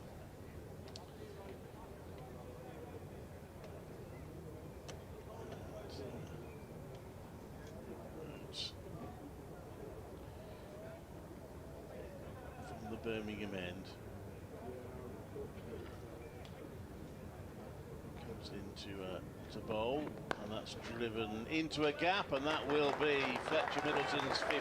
Takes a single, which brings up the landmark of 79 balls, 7 fours and 1 6. 6 for the riskiest shot he's hit out there. What's otherwise been a very steady and effective innings for Fletcher Middleton. It's been a very mature knock as well. 3rd time he's passed 50 this season. You mentioned earlier the 116 he got against Warwickshire in the first innings. Hampshire's 3rd game of the season. He got 59 not out in the 2nd innings against Nottinghamshire. That was a very, very good knock there, where Hampshire got over the line. It could have gone either way, and his determined batting there helped them. So a good innings from him today. Rose round the wicket to left-handed Gubbins, who turns that round to square leg for a comfortable single. He's on to 22. Less than half an hour away now from getting to lunch, Hampshire. 1 wicket down, that would be a terrific effort, and not too far away from 3 figures on the board. Yeah. I expect things to die down a little bit, as sure do you do, Clive, wicket-wise, so as many wickets intact by after lunch would be very handy. Indeed, in comes Rhodes. To Middleton, who leans forward into that place, to mid-wicket. There's no run, end of the over, 23 overs bowled. 77 for 1. Elsewhere, Durham 113 for 2 against Essex at Chelmsford, so they seem to be still in T20 mode. Alex Lees is on 48 there. Kent 76 for 2 against Lancashire at Canterbury. Notts 80 for 3 now against Somerset at Trent Bridge. Surrey 64 for 2 against Worcestershire at New Road. Northants 74 for 2 against Glamorgan at Cardiff. Middlesex 75 for 2 against Derbyshire at Lords. Sussex 75 for 3 against Leicestershire at Hove. Barnard continues from our commentary in the hotel end, the pavilion end. Getting used to being at home here. Not yet a hotel, mind you, it'll be the hotel side, won't it? It won't be actually an inn. Just as one more score, the only team not to have lost a wicket so far this morning are Yorkshire at Scarborough, 84 without loss. Ah, Scarborough. We've had the usual rush when the gates open, everyone trying to take the seats at the I was talking to one of the former secretaries over, so they had to, they still do, but they had time, the opening of the gates, had to make sure they were in sync, so all the gates opened at the same time. Is that right? Outside the off stump again, Gubbins leaves alone. So everyone could rush in and claim the seat that they want to do. Brilliant. I haven't done Scarborough for one, actually. I've always enjoyed Scarborough. I say always enjoyed it, except the first time when people were particularly unfriendly in the media area. But really? yeah, but that was a long time ago. I have to say, when I covered Yorkshire for a couple of years, the local media at that time were extremely friendly and helpful. That's good. I'm sure it's about -6 up there at the moment. 77 for 1. Barnard in again. Bowles. Gubbins is forward. Goes out on the offside. I must share this actually. I got an email a little earlier from Simon Jones, who is one of the main guys at the Hampshire Cricket Board, and I did see this on social media last night. He's just shared this with me. He said, I hope everything's well. solentcricket@gmail.com, he emails me. I just wanted to share the amazing progress of Kerala. They're a cricket club in Portsmouth, who shared 735 runs with Shrewton Cricket Club yesterday. That's pushed by Gubbins out on the offside and there's no run. Now, why is that significant? Because for the second time it's happened, a certain player plays for Shrewton. Now, Shrewton are a little club in Wiltshire. And when this player, and he has a local connection, when this player did something big when he first played for them about 2 years ago, there was all a big hoo-ha really, because he'd only just come out of the first-class game. Here comes Barnard, wraps Gubbins on the thigh pad and trickles out on the onside. I'm talking about a certain Ricky Clark. Formerly of Surrey and this parish. Now, yesterday he made 223 in this game, 13 sixes and 21 fours, before Beju Kurian, I hope I've got that right, a charge nurse at Queen Alexandra Hospital, Portsmouth, claimed his wicket. Kerala, there's more of this. In comes Barnard and Bowles. Gubbins works that up to mid-on. That's the end of the over, 77 for 1. Kerala then chased down 367 with 9 balls to spare. Thanks to Presh Prasad's 184, and they now sit third in the Hampshire League. Well, probably not. Clark has just posted this on his X account. One of the nicest matches I've ever played in. Kerala were fantastic and a great chase. Don't you just love club cricket? Well, what I mean, yeah. His boy, that they live in Shrewton, and there was, I heard this story 2 years ago when he played one of his first games for Shrewton, a little club cricket, and he smacked 200, and everybody was going, well, what's he doing playing? He shouldn't be playing, ruining the game. And I did a game with Ricky actually that end of that season down at Taunton. Hampshire played at Somerset, and I asked him about it, and he said, well, my boy plays there, and they just asked me would I turn out. And he's gone and done it again. He's obviously still got his eye in, hasn't he? Yeah. He was a good player, wasn't he? He was. Will Rhodes comes into bowl to Middleton, who's edged that, and now did that carry the second slip. Davis has tipped it round the post.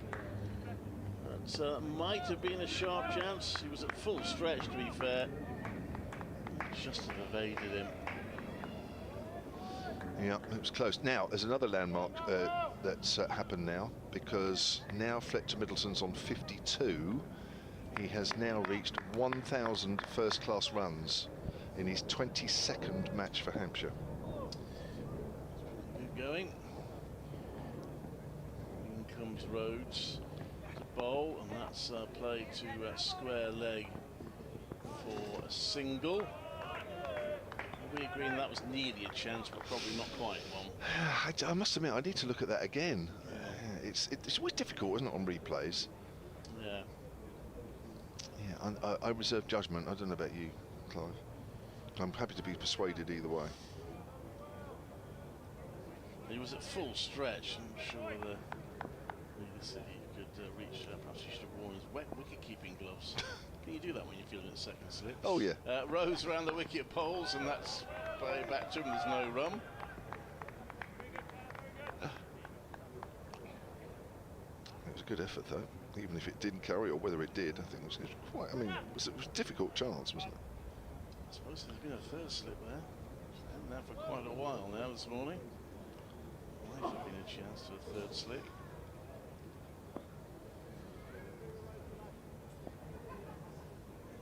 Comes into bowl.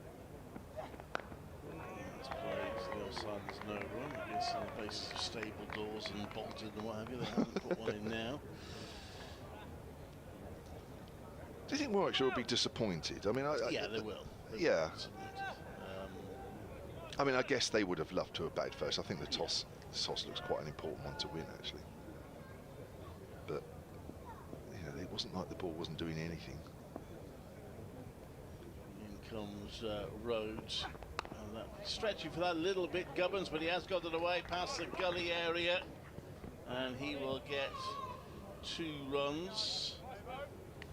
The scoring rate is about 3 1/3 and over, so 3 1/4 and over. So I suppose they haven't let Hampshire get away completely, but yeah, I think I'll be disappointed just to have 1 wicket. Yeah. Always think the opposition bat first. You want to get 3 before lunch if you possibly can. I wish they might still do it, of course, but they've only got 20 minutes left to do it.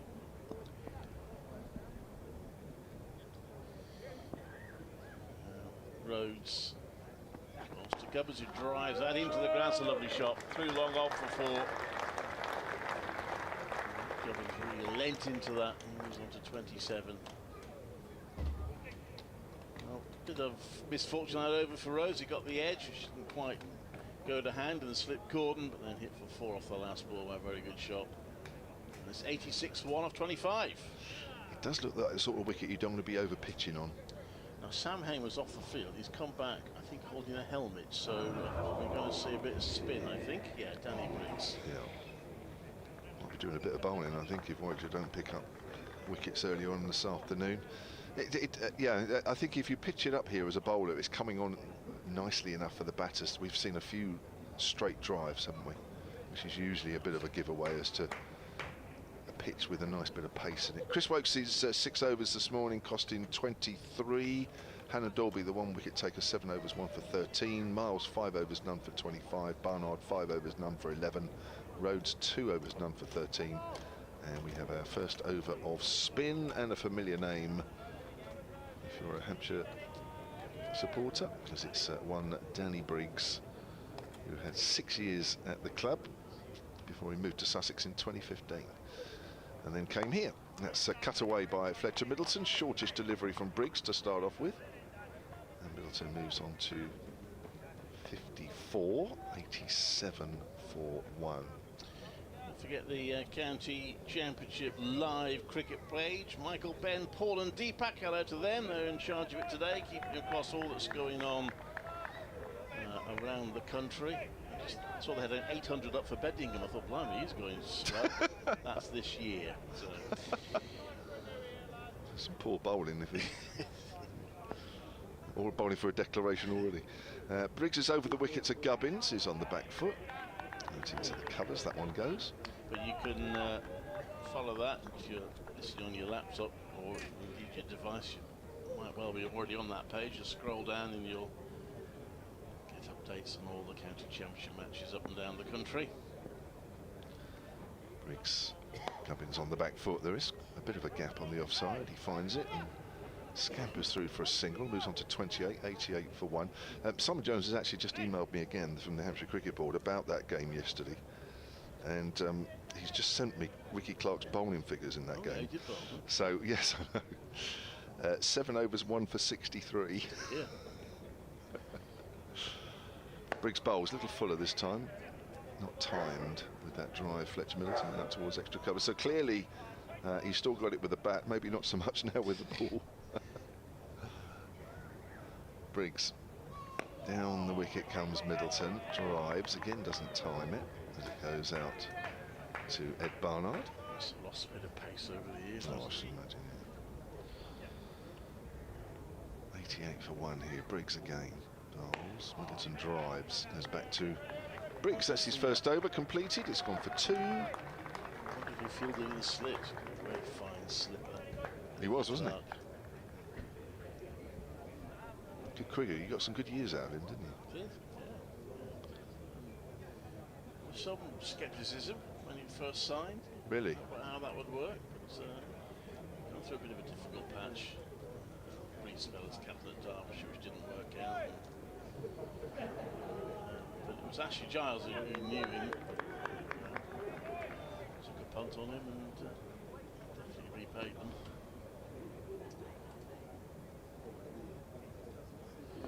Will Rhodes, former Warwickshire captain, comes into bowl to Gubbins, who leaves that. It's taken by Burgess.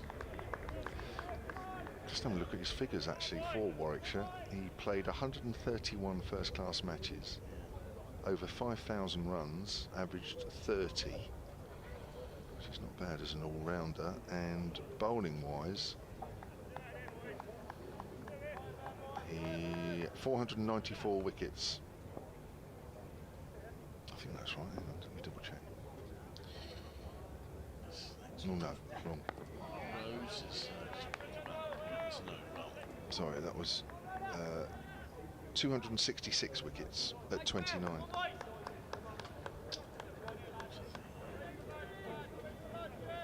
County Championship winning team in 2012.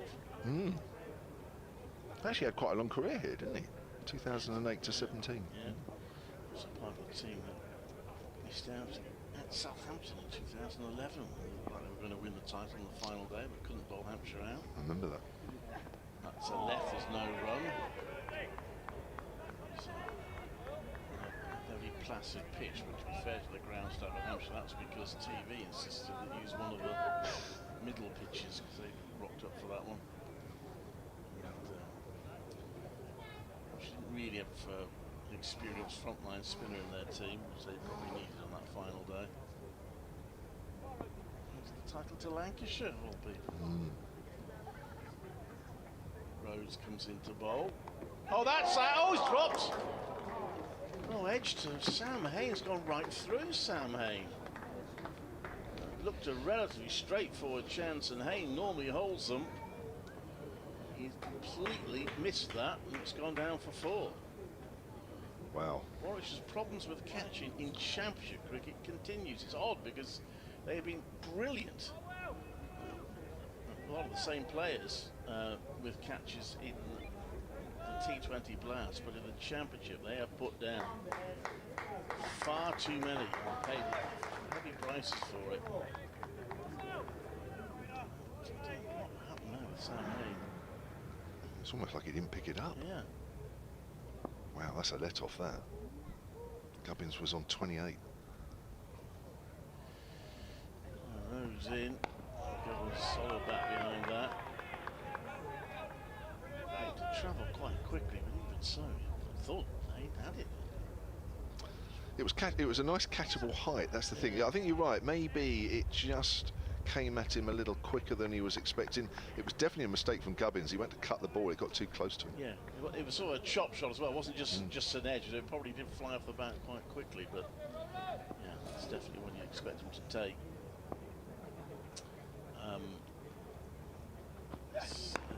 I don't expect him to make any difference, but he's quite heavily padded, Sam Hain, for fielding a short leg when the spinner's on. But I don't think that would have restricted him on that occasion. 92 for 1 off 27 overs. Just noticed Hain and Gubbins just had a little, not horrible in any way, but a little exchange of words there. Probably Nick Gubbins saying thank you, and Hain saying, "Oh yeah, I'll let you off there." No, it didn't look anything worse than that.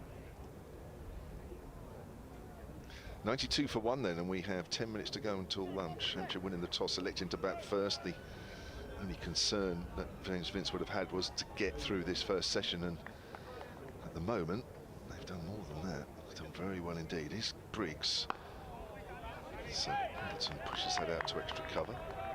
54 for Fletcher Middleton. If you just joined us, his third time he's passed 50 this season, and 2 runs ago he passed 1,000 first-class runs for Hampshire. That's pushed into his pad, goes out square on the offside. There doesn't seem too much in this pitch for Danny Briggs so far, although he's only bowled 8 deliveries. Not expecting too much from Danny Briggs anyway in terms of turn. That's always been the one thing that's been levelled at him, is that as good a spinner as he is, and he is a very, very, very good spinner, that he's perhaps not the biggest turner of a ball. Now Fletcher Middleton goes for an expansive drive. There is a deep cover. Moves on to 55, 93 for 1. So I'm not sure Danny Briggs would be necessarily a true indicator of whether a pitch is taking a bit of turn or not. But that's not taking anything away from him as a bowler.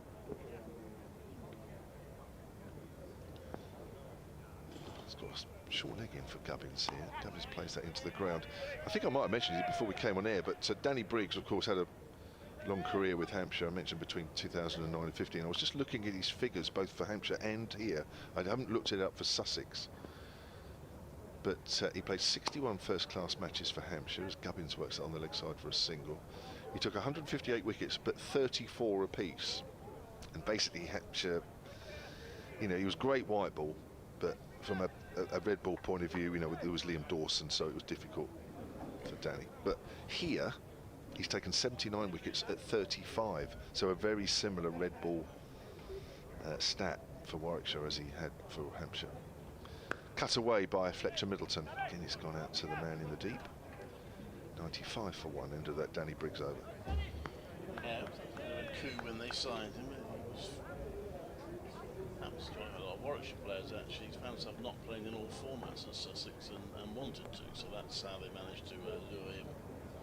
Here we have lost players that way as well in recent years. Players like Adam Hose was frustrated that he was never getting to the red ball team. Might be one or two in this squad that might be thinking the same come the winter. Difficult to keep everyone happy, particularly when you do sign some specialists for different competitions. Will Rhodes in again to bowl, this time to Middleton, plays that to mid-on, there's no run. 95 for one, so can they get to 100 by lunch here at Hampshire? One wicket down, that would be a terrific effort. A good position the first morning of this county championship match.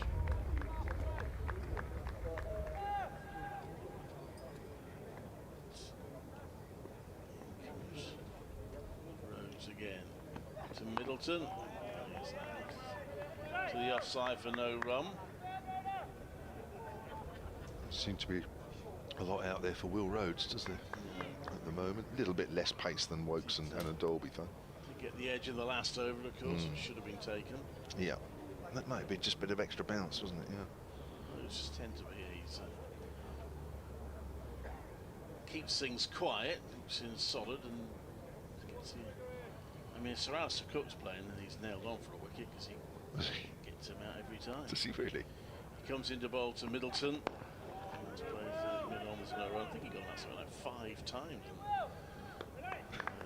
In the space of a couple of seasons. So he would have been disappointed when he retired. Yeah, exactly. 7 wickets at 41 apiece this year, Will Rhodes.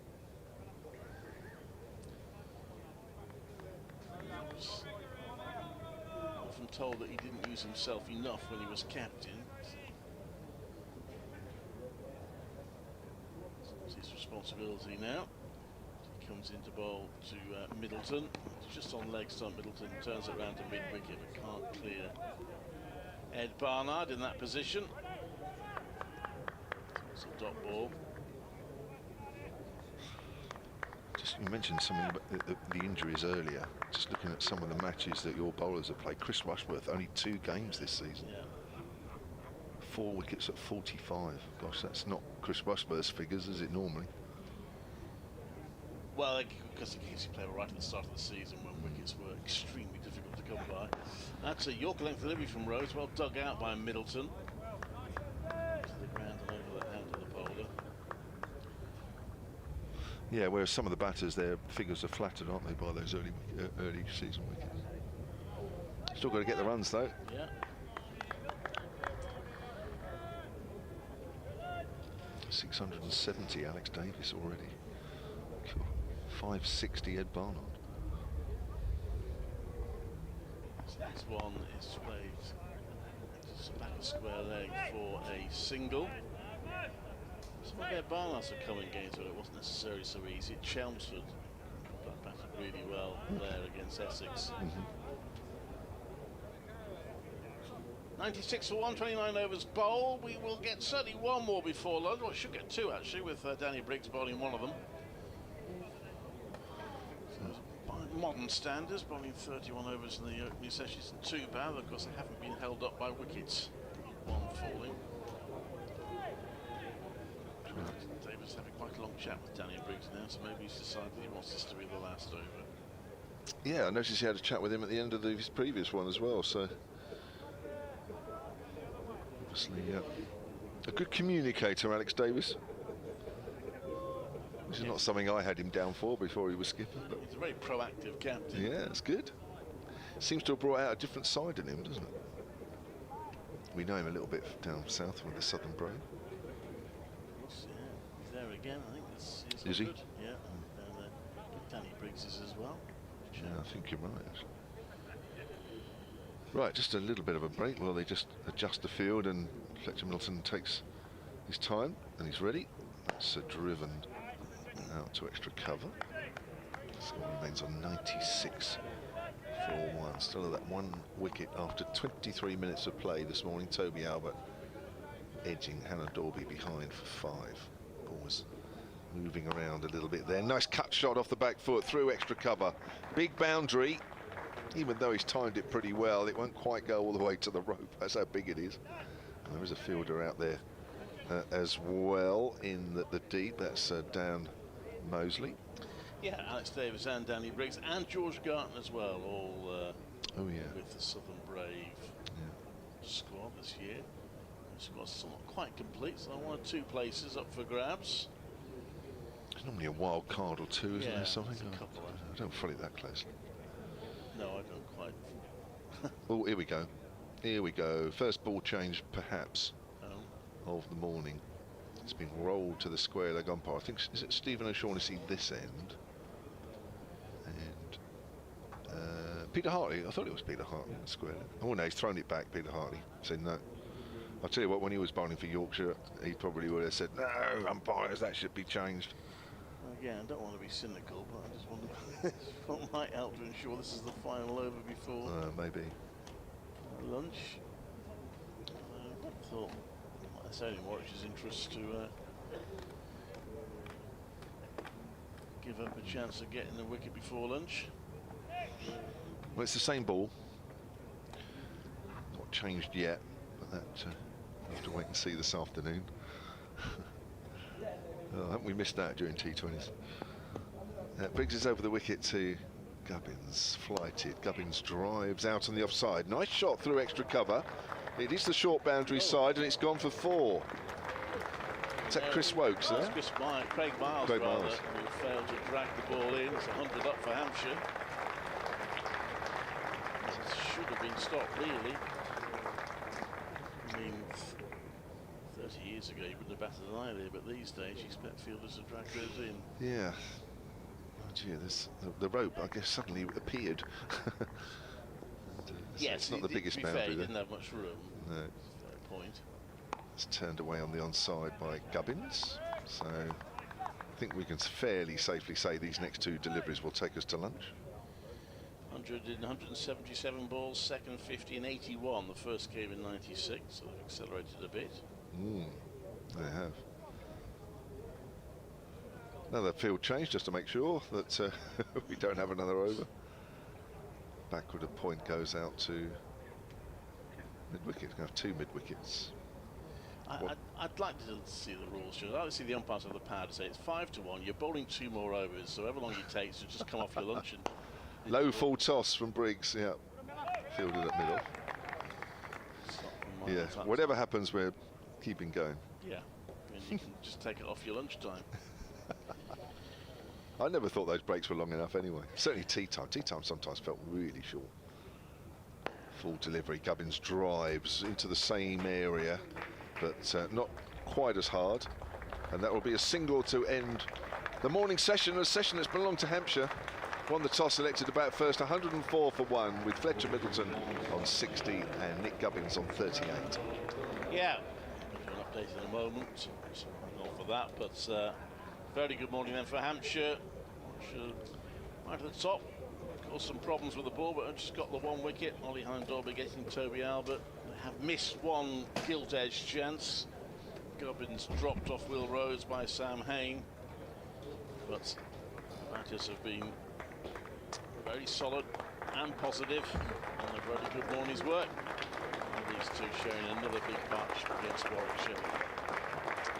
And they applause as they head change room. They trudging off. They're looking thoughtful as they head for their. If you want it, you gotta dig deep. I'm on top of the mountain, but it's real steep. Been through the valley, now I'm at the peak. Yeah, a higher learning every time I speak. And when kings collide, they expect to fight. But I know the truth, yeah, we the light.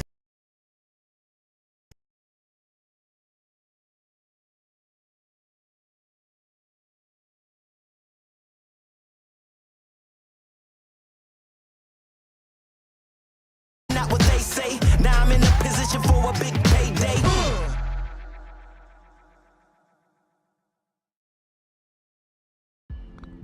Talk us through. I can't talk through it. I'm going to try and hit it somewhere near the flag. It's going to go nowhere near. Hi, I'm Ian Bell, and this is the Unlucky Dip Challenge. Draw a club, get a ball closest to the pin win. H. Hockey stick, okay. I'll be careful there, this could come off slice. Thinking whether I go.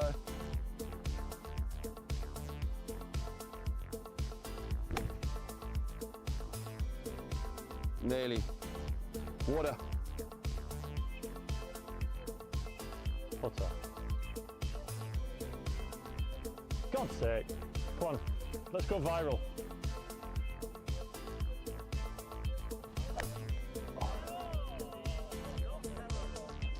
Can I have a quickie go?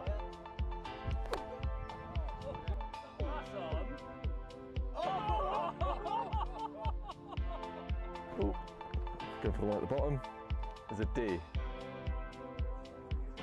Take it. I'm just going to try and wipe the T out then, see what happens.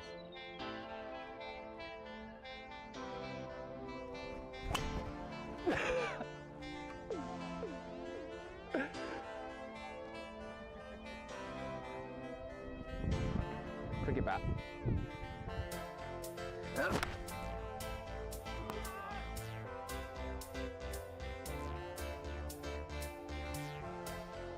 Six. D. D? Driver. Ah, I'll take that. This could be absolutely anywhere. I mean, it's good line, but it's going to go about 200 yards past. That's the best strike of the day I've had. Hockey stick. The one I didn't want!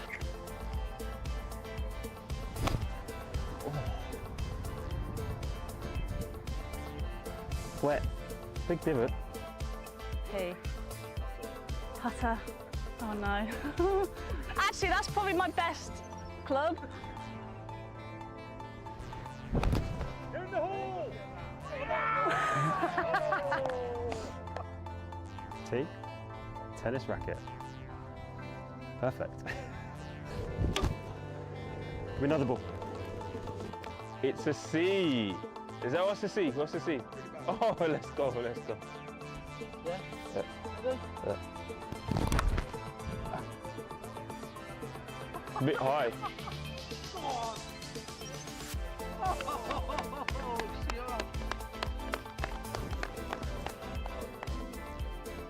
See? All right, see how this goes.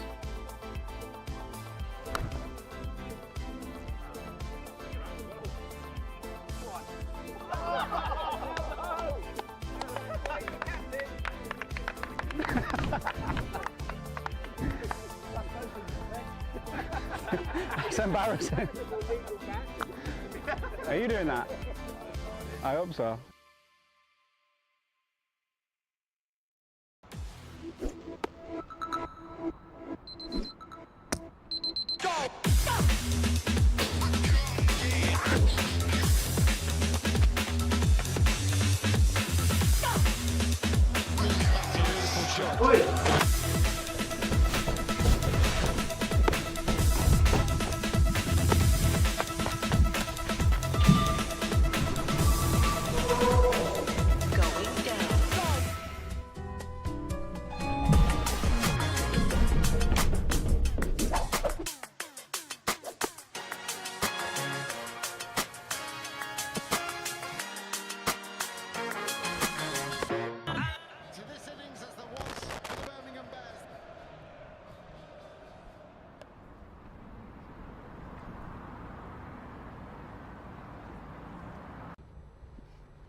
Yeah, that's what I'm thinking.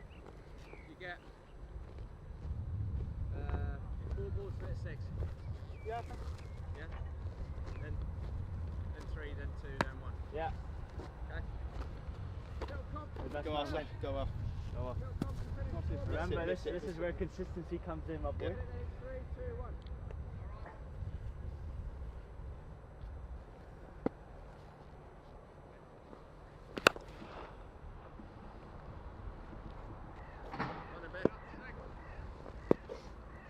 Went to the baby side, didn't he? Now the Yeah. Cliffy! Go, Cliffy! Yeah, played.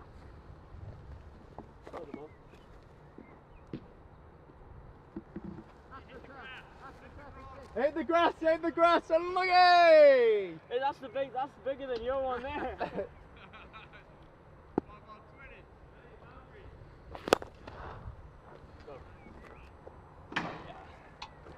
The one before was bigger than that. Yeah. 3 balls, 3 balls.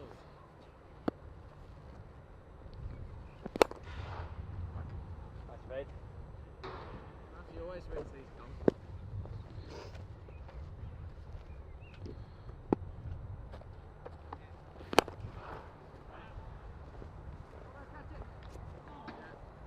He dropped it. 2 balls. 2 balls.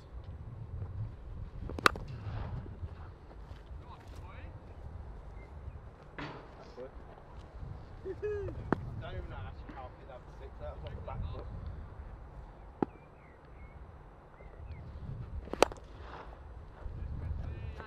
Standard.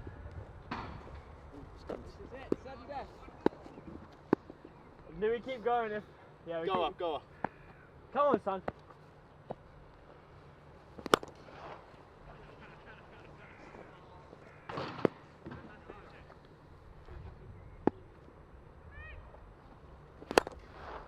Hey, it's Monty! Hey!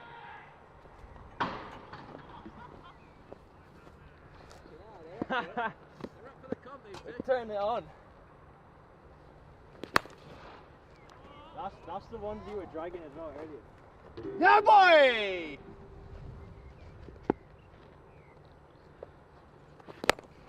Go! Go! No! You can't, that's unfair, you yorked me. Sorry, mate, was the feed not good enough all that time? You stitched me right up. Cheers, sir.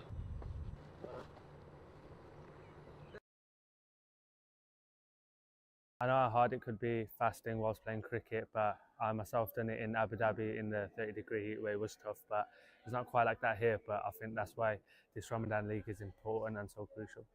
Yeah, I think like coaches and players was a massive part. I think with me fasting there, like in general, I think all the players were keen on how I was doing it. Asked a lot of questions, which was nice as they were getting involved and stuff. So that was brilliant. And even like in training, when I've like batted or bowled, fielded, they were just asking if I needed 5 or 10 minutes. I could go just chill, just sit in the shade a bit. So in terms of that, like I couldn't really ask for more, like the support and everything that Warwickshire had given me. We started the game and then there was a couple minutes they had given us a break where people who fasted could just have drinks and water, get some food in, get some dates in, just to give that time where the fast broke, just to fuel us a bit. So to take time out of the game to give everyone a couple minutes, it was unbelievable. I think even like religiously, when you speak about fasting, is not a thing where fasting should like cause a barrier. Fasting's there as a challenge for people to get disciplined in that month, to focus on yourself a bit, to be privileged in a way, because when you look at like different countries that have facilities like water and food, and to have that, not to take it for granted. I think like Ramadan League over here, it's unbelievable. Like the time that the indoor centre's open, the time that Warwickshire's given to this tournament late in this day, from I'd say 9 o'clock to 1 o'clock in the morning. It's unbelievable to give these lads that love cricket an opportunity to play the sport that they love, and to play for a long amount of time in this month.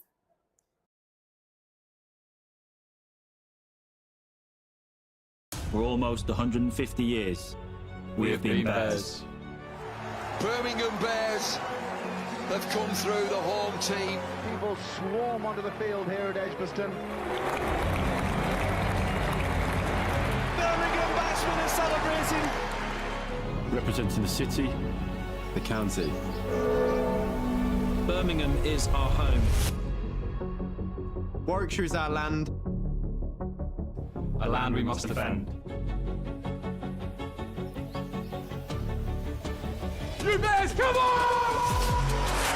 Easy as you like for Sam Hay.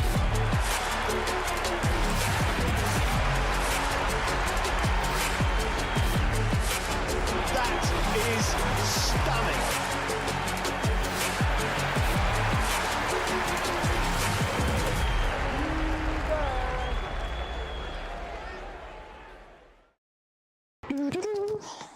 How many hat-tricks you got now? Two. Two? I ain't got one. Ever? Not even in kids cricket. Well, you just want me to start talking about it, or? I'm the best there is. He can do exactly that. There is simply nothing that the Bears cannot do. Oh, gone. Full straight, a bit of dip in there. Job done.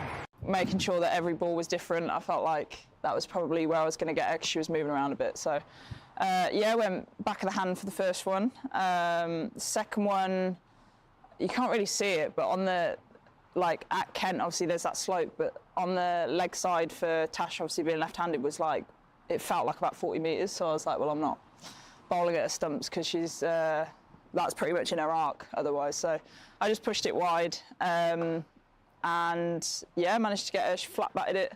I think that's when you know it's your day, because those sort of ones either go for four or they go to hand. So, and then the last one, I feel like with a hat-trick ball, you probably don't want to overcomplicate it. So I just went top of the stumps and best ball really. And yeah, I think the slope obviously kind of helped me out a little bit. Balls to go as Arlott continues, and would you believe it, she's got the hat-trick, she's bowled Rhiannon McDonald-Gay. Who was the first one against? Vipers. Here? Or? No, it was at Hove. Okay. So yeah, I think that's probably out of the two of them, I reckon that's my favourite one, because at that point, Vipers had not lost a game in any competition, and I think that was the second year of being professional, so I think that probably meant the most because we beat them, so I'd like to contribute to something like that. But it's quite similar with the Stars, so they'd gone unbeaten in the T20s, and obviously we'd lost here to Diamonds the day before, so it was obviously, we wanted to win anyway and we kind of needed to win, but it was nice to, you know, I always find like getting a hat-trick's nice, but it probably wouldn't have meant a lot if we didn't win the game. Yeah. So yeah, it was obviously good for the team and sort of gives us the momentum to go into tomorrow. Yeah, 100%. Hopefully another one tomorrow. Yes, hopefully. Yeah. Hopefully I can get my first tomorrow. It'll be my first hat-trick. Yeah, been close a couple of times, but not. Probably the one here at Worcester, I got Coxie out. He hit me for 4 ball before, and I was like, all right, I'm just going to go. I'm going to just basically try and hit the top of the stumps. Miss, bowled. Then Sam came out to bat, and he showed me all his stumps, and it was tiny that side. Yeah. So I took a gamble, went for the stumps, and he missed it. Actually, I think my hat-trick ball was against Ed Pollock. Okay. I think it was Ed. And I obviously bowled at Ed a lot because of his being here at Warwickshire, and then. Yeah, I definitely didn't get it, but yeah, we were just concentrating on winning because they got off to a good start, and it was just trying to peg them back almost a little bit. Yeah, killing the game. Yeah, and that's exactly what we did, and we got a few wickets, and I think everyone else chipped in as well, so that was pretty good. I don't even know if I played in a game when there's been a hat-trick. Well, what was interesting with our game yeah, go on. Like, sorry, KG at the other end was on a hat-trick the next over. And I actually said afterwards, I'd be interested to know how many games of cricket that had happened where there's 2 hat-tricks happen not only back-to-back, but in the same game. Yeah. I'd be fascinated to know, but I don't know. I was involved in a hat-trick last year, wasn't I? Against Northants. Oh, no. Oh, no. So, Rhodes's got out, and I'm in the shower at this point. Long story. I'm in the shower. I won't ask. Rhodesy gets out, Rhodesy walks in, and I'm like, oh no. So I need to quickly get ready. First ball, Haney out. Oh, Haney is in the dressing room, and I haven't even got my spikes on. and I get out there, 4 balls, like I reckon probably 4 minutes. I reckon I would have been timed, genuinely timed out. Didn't know I was on a hat trick. Nicked it to 4th slip, out, walked off. Didn't know that was a hat trick ball. Oh no! I was then sat in the viewing area, and I've got, I'll have a look at my dismissal. That's a pretty good ball, like. Yeah. Wasn't. I pushed it probably 6th stump. There's no surprise, like. And then it said Ben Sanderson hat trick. Oh I'm no! like, nah, it can't be a hat trick. Watched it back. Rhodes, Hayne, myself, and I was like, didn't even know. I won't be doing that again. Now I have my pads on all the time, just so I don't want to be late again. That was a horrible feeling. Oh. No, it doesn't. Not on camera. Not on camera, it doesn't. The boys in our dressing, like our lads know, but it's nothing weird. It was just I was just having a shower. I know you love a celly when you get a wicket. What do you reckon's going to be your go-to if you hopefully do get a hat trick? I'll probably jump in the crowd, take a booking, and I don't know. I don't even know. Like some of the stuff, like the celebrations are like it's usually me, Rob, and Bethel more just taking the mickey out of each other more than anything. Like Bethel started doing that when he's taking a catch. Yates is doing the John McGinn with his eyes, and it's usually to be fair, it's more than just a relief of getting a wicket, to be honest. It was, because I've only really been bowling in the T20 stuff probably the last 2 years. I've always bowled, but actually now playing as I've won the frontline bowlers as well, it's actually quite a nice feeling to get a wicket. It's almost like just scoring a goal, so it's such a nice feeling. Yeah, I just usually let it take over, to be honest. Usually the aeroplane comes out or something like that. But yeah, I haven't planned, but a hat trick, it could be in the crowd, to be honest. Could be with the hollies with the traffic cones at the back or something. Just go and naturally let it happen, to be honest. T20, you're more worried about not going for 20 off the over. So I'm just like, just naturally, just let it happen. It's, don't often get on a hat trick. And to be honest, it's more just,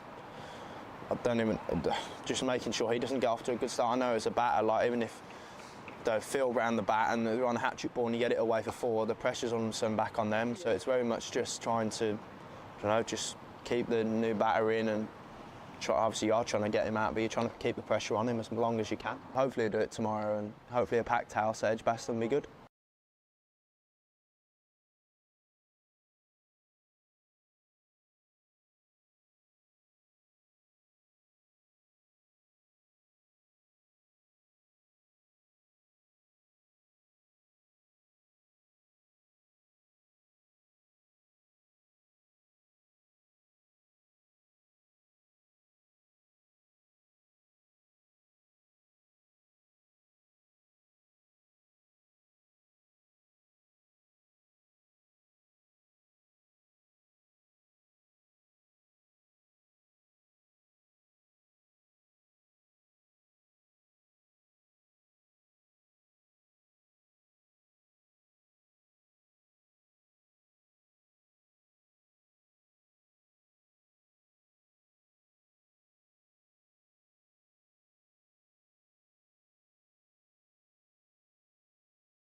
You got it.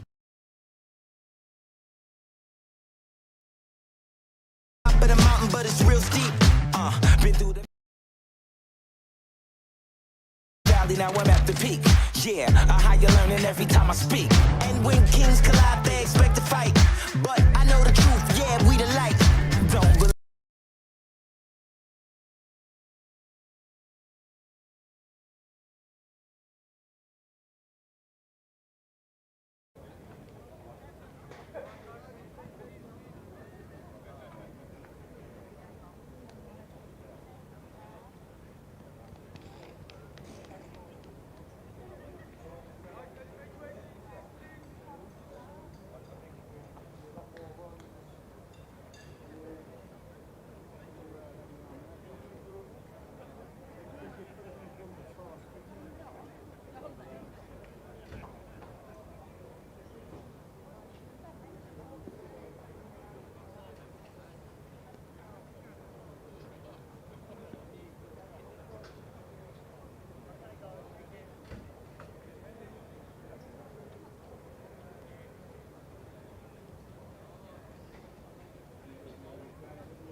Welcome back to Edgbaston. Second session on the first day. Winning sessions, Hampshire had one session up then and won the first one pretty comfortably. 4 for 1 in 30 overs. Nick Govern's on 38. Fletcher Middleton on 60. Clive Aiken, Kevin James. Former Hampshire bowler, of course, all-rounder. With me. How long ago now since you stopped playing? 99 was my last year. Okay. Scary, isn't it? Oh dear. Yes. I've been doing this almost, well, longer than I did playing. And I was lucky to play 20 years. So yeah. But very much a bygone era. Yeah. So you missed T20 by 4 years then? Yeah, probably just as well. I'd have been, oh God, I'd have got disappeared out the park regularly.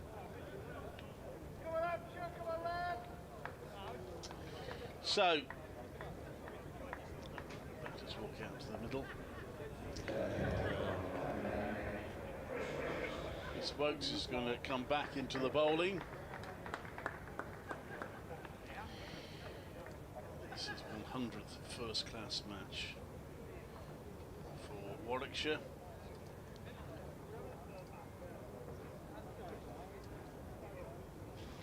With the new ball from the Birmingham end, bowled 6 overs for 23 runs. Dorby only wicket taker, top wicket taker for Warwickshire so far this season. That's 19 he's got now, 1 for 13 in his 7 overs. So he's got the 1 wicket and has been the most economical. Ed Barnard pretty economical as well. The others have all gone for around about 4 to 5 and over.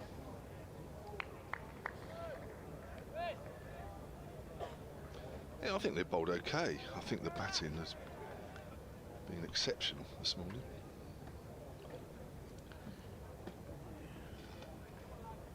Just that one chance, really, wasn't it? The one glaring chance where Hayne put down Gubbins on 28. I've got a third slip in place, a bit of a gap between second and third slip.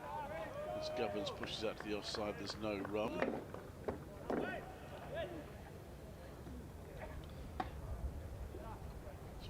Most of the morning with 2 slips. Started off with 3 and 4, but got back to 2 quite early. I saw Liam Dawson at lunchtime, actually. A couple of things. He said, yeah, they batted really well this morning, and also he's been ill a little bit last week, missed a T20 game. He says he's still not feeling 100%, but he's one of those that will play anyway. Wokes in, and that's defended by Gubbins. That's Wokes. The fielders trying to make plenty of noise, encourage them. And a few long days in the field this season, still looking for a first championship win of the campaign. Just get the feeling that they're feeling a bit anxious about that. Yeah, quite possibly. Wokes in, that's left. I mean, most of these players have been involved in the T20 blast, and that would have lifted them a bit because that's gone well.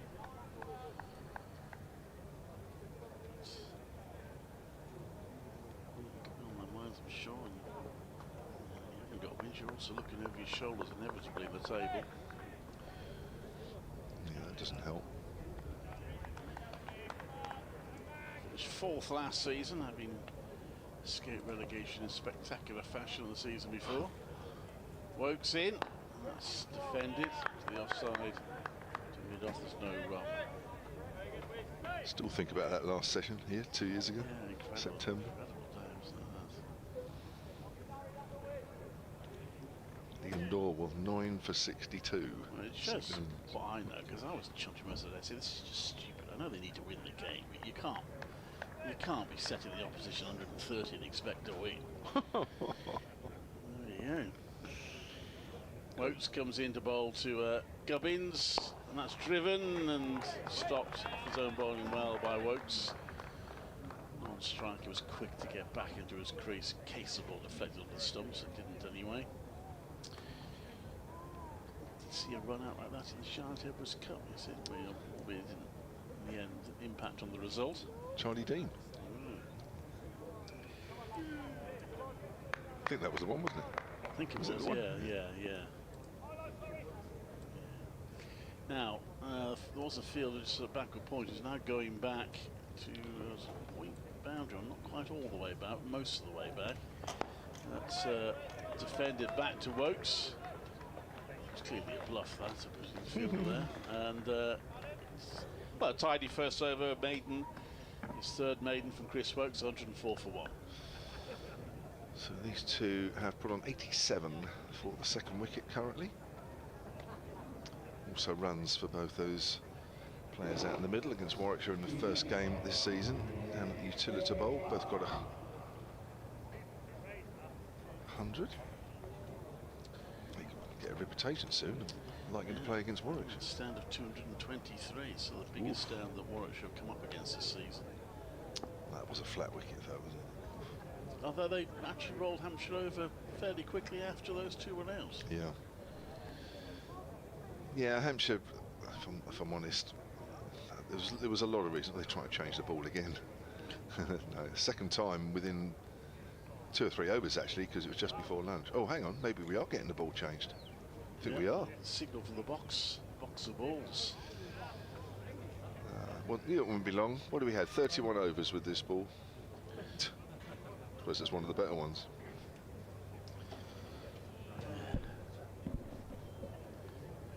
I don't think we've seen the ball change quite so much this season. Have you in Hampshire games then? I'm not sure overly, but we have. I mean, I do write them down and then sort of forget. But I think there's, again, it's too many than it should be.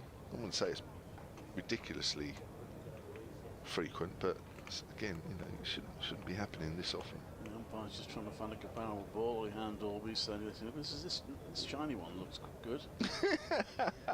Anyway, they've chosen one. Looks shiny, actually. And he threw it to Chris Wokes, glistening in the sun. Well, it'll be interesting to see how this one. Always interesting, isn't it, for an over or two, just to see, because the ball has started to not do a lot, really. Yeah. It'll be interesting to see what this one does for a few deliveries. It's going to be Ed Barnard. So he has been one of two bowlers who's been quite tidy in terms of runs against. He's just gone for 11 runs in his 5 overs.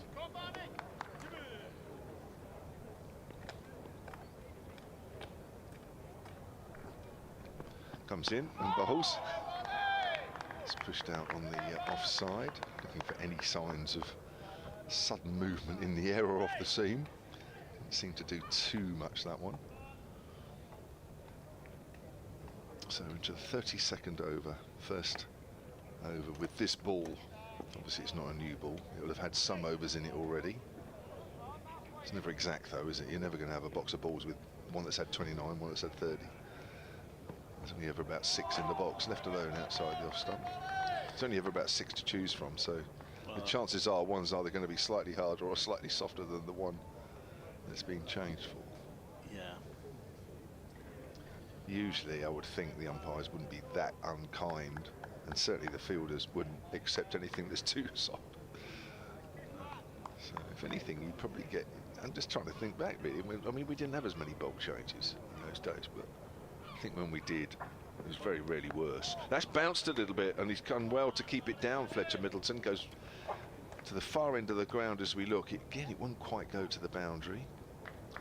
And Middleton will pick up 3. Good delivery there from Barnard. 107 for 1. Middleton moves on to 63. Well, there's a bit of bounce there. Yeah. Hampshire are feeling they get a nice big total on here.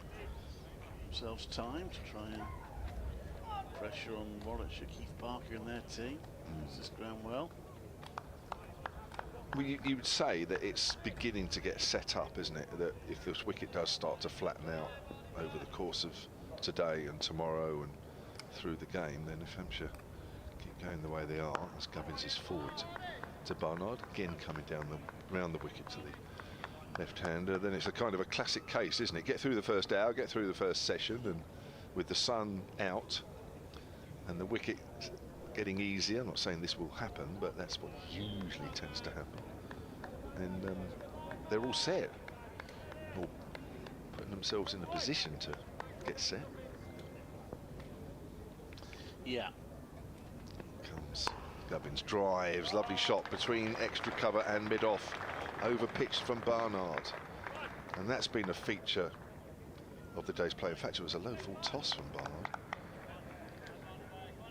So actually, I thought it was a half volley initially, but it was a low full toss, which Gubbins puts away, 111 for 1. Gubbins is 42. It's partnership approaching 100 now between these two. That one wicket this morning fell on 17, Toby Albert for 5. Here's Barnard, bowls. Oh, it's kept low. I think he's got an inside edge on that. Yeah, the appeal was curtailed, wasn't it, from Barnard? Yeah, I think Gubbins just sort of held the bat there just to say, look, I think that came off the bat. But it was good delivery, angled in with the arm. Gubbins just got tucked up a little bit there. End of the over, 111 for 1. And that was the first over with the change of ball. Not sure we learned too much there from, maybe it's how that's going to behave. No, Wokes to continue. Grand dining room was moderately busy. So Brian Alpha, I don't know who he was hosting, actually. I'll have to ask him who he was hosting in the members' lounge lunchtime. It's always somebody that does a chat. It's quite often, yeah, there was someone today. Brian was hosting, let's see who it was.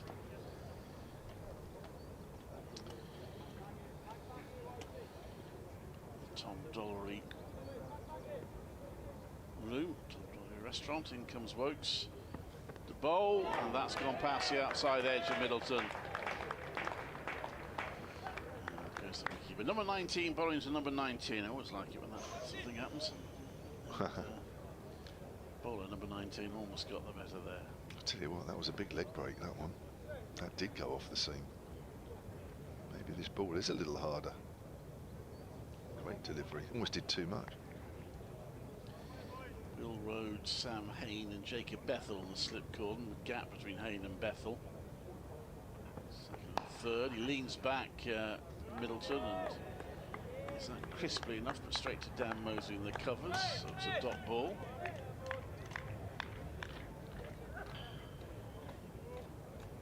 He's quite open in his stance, Fletcher Middleton. Something's been commented on a little bit in his short Hampshire career.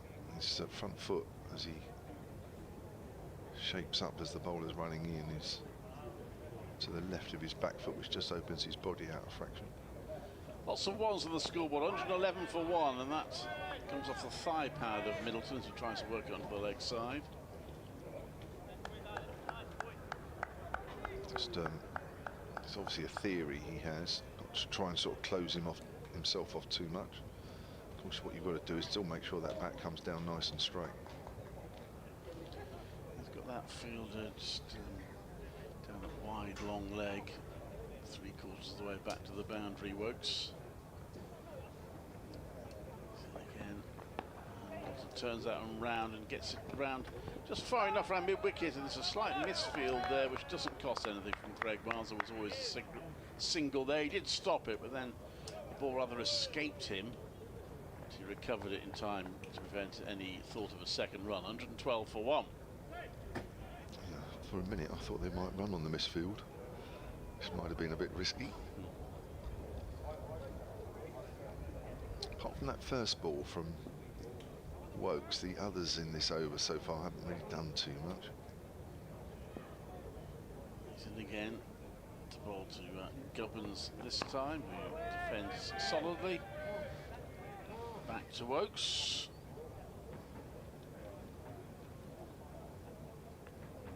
Again, that's fairly straight, that ball. Hasn't done too much. Looks like It's a fairly similar type of ball. I know it's supposed to be. But Wokes. Try again. Well, that's left outside off stump. Quite low by Michael Burgess behind the stumps, end of the over. Single off it, 112 for 1, 33 overs bowled now. Hampshire winning the toss and electing to bat first. very good so far from the visitors here at Edgbaston.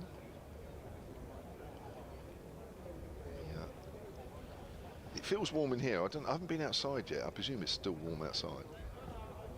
Looks a nice day. The sun's just disappeared behind some clouds at the moment. Looks ideal cricketing weather. It's going to be Barnard with his right arm medium pacers to come in, sort of skids on the turf more than hits the deck. That's a lovely shot from Fletcher Middleton backward of point. The ball goes, and even though it's a long boundary, he's timed that well enough for that to go over the rope. That's a nuisance for Alice Davis. He's got to race all the way over there. That's a long way. To fetch that ball. Spectators are too far away to expect them to come and retrieve it. So, it's a long old chase. I don't go that far when I go for a jog. Good shot.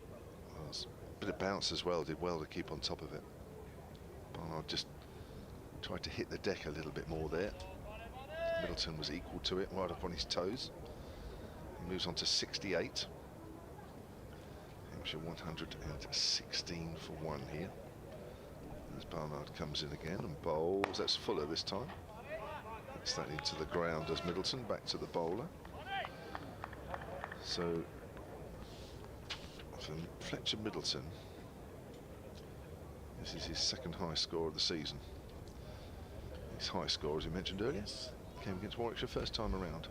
Get another run and bring up the Century Partnership. They may break into a chorus of "Can we play you every week?" It's funny how that goes, isn't it, with certain teams? There's no reason for that to be the case. Length ball, which Middleton's in behind. Goes up towards mid-wicket, fielded by Jacob Bethel. You told me about Jacob Bethel yesterday, saying that he's running into some form and starting to show the promise that... Having a really terrific season. His batting, he hasn't always made the headlines with the bat with the red ball, but I think he's batted consistently well. And again, Barnard, another length ball.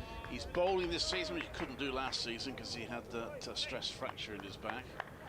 And his bowling is beginning to show dividends, and he's having a terrific season in the T20 Blast. 2 contrasting half-centuries in winning games, consecutive winning games. The first one he came at the end of the innings and hit 56 off 16 balls. An absolutely ridiculous innings. And then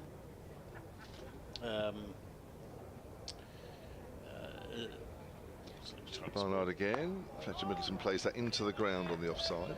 And in much different match circumstances, the half-century against Worcestershire took a lot longer because it was the right innings to play for the conditions. So you never want to overhype young players, but I have to say he's looking the real star at the moment. And, I do wonder with the white ball whether he even starts attracting a bit of interest from selectors. Barnard again. Middleton on the back foot, punches that up to wide mid-off, and that's a dot ball to end the over, 116 for 1. To get this T20 World Cup out of the way. And at the moment England doing moderately in it. Might start looking. He's in the 100 for Birmingham Phoenix. But, yeah, he's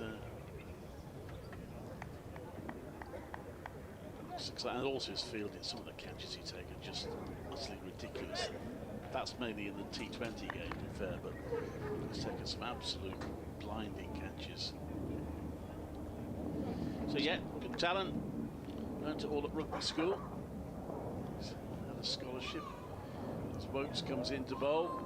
That's turned round on the leg side by Gubbins. Should get 2 there. They do. Gubbins under 44. From Barbados, that's the 100 partnership between these two. Under the 101 and 169 balls.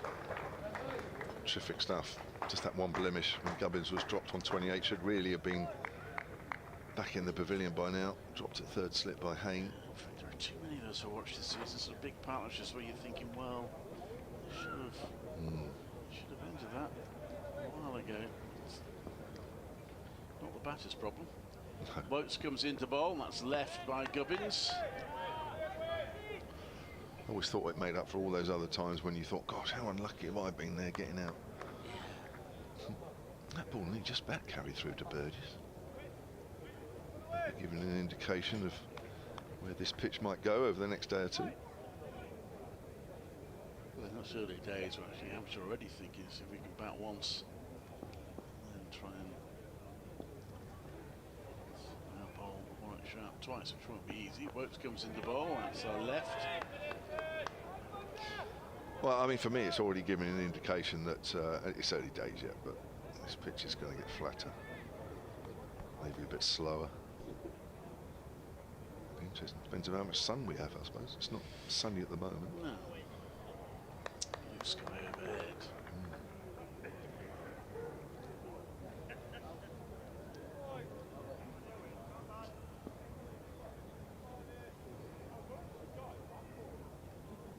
Woakes. Round the wicket. Left-handed Gubbins. That solid defensive shot again. Well. Yeah, he's been, as I said earlier, before lunch, he's having a good season, Nick Gubbins.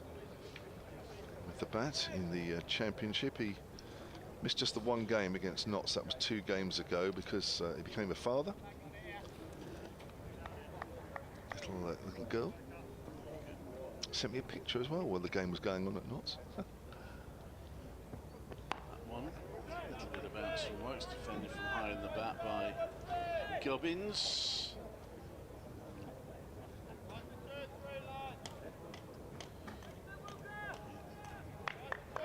Century in that first game. Just looking, it's involved in what year was that? Century partnership for Middlesex against Warwickshire in 2018. It's back a bit. This one is left, there's no run. That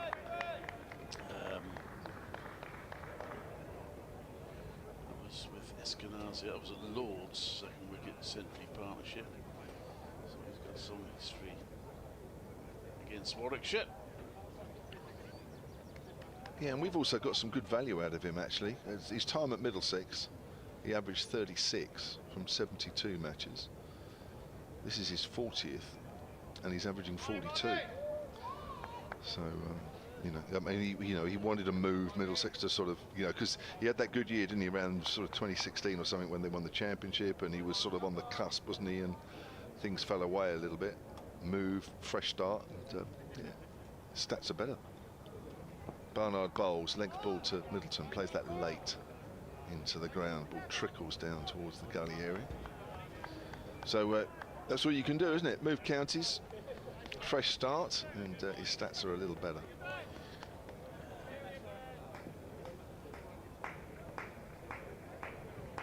Can't ask for many more than that, really. It's a modern game, isn't it? It used to be the players didn't move around quite so much, now they do. Here's Barnard. And cut away by Middleton, but there is a fielder down at deep backward point. Middleton moves on to 69 now, 119 for 1. Of course, way back, as Dave Allen, Hampshire's honorary archivist, always reminds me that if players did want to move, they had to miss a year. I mean, how can you imagine that? He had to miss a year. I remember, I mean, I think I'm probably doing long enough to remember where you could only move during the closed season. You couldn't move during the season. Yeah. Incredible, isn't it? Barnard round the wicket, Gubbins gets that quietly on the onside. I suppose that's still largely the case. Most players move during the closed season, but occasionally you do these days see them move during the campaign. They tend to move on loan ahead of a move. Sometimes they announce they're moving mid-season and the county that lets them go refuses to let them play, which I always think is a little churlish. It's Barnard. Gubbins on the back foot, pushes that up towards extra cover. Oh my God, who's that? He's just fielded that right in the dirt. right in the used practice wicket. He's picked the ball up and then Jacob Bethel, and he couldn't have picked a worse area to fall flat on his face in. Face down, right where all the dirt is from the many hours of practice on the side wicket. Here comes Barnard. Gubbins gives a little low on him. Bethel's in quickly again. Remember, Will Rose was in that position where he announced he was moving from Yorkshire, but Yorkshire wouldn't let him play that season. And we were talking about Ricky Clark earlier. Remember, he went to Surrey and Dom Sibley came here because there were two players moving. Both counties agreed to allow them to play.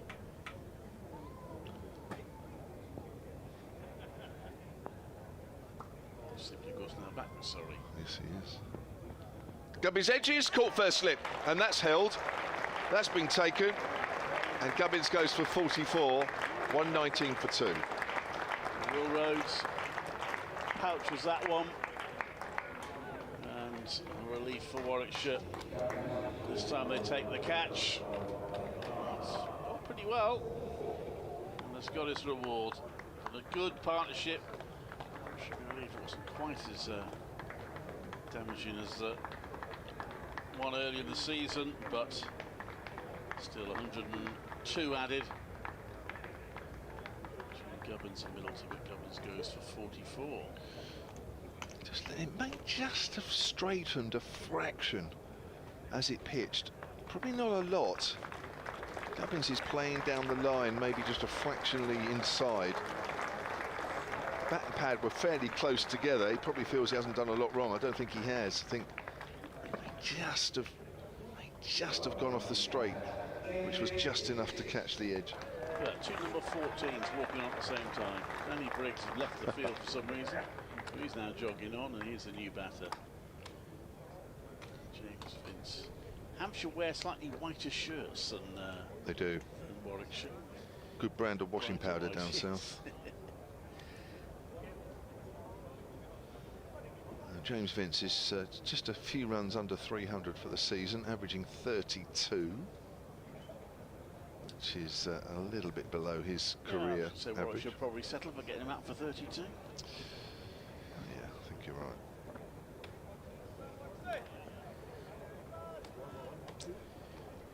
So that's ball of the over.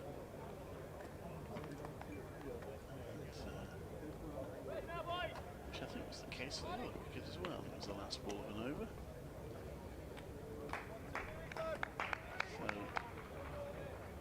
Chris Wokes will bowl from the Birmingham end. New batter not on strike straight away because the non-strike is down. Last ball of the over. Middleton defends that solidly. He needs to make sure he carries on now. So often it's quirk in cricket, but so often for a decent partnership, when one goes, the other follows soon after.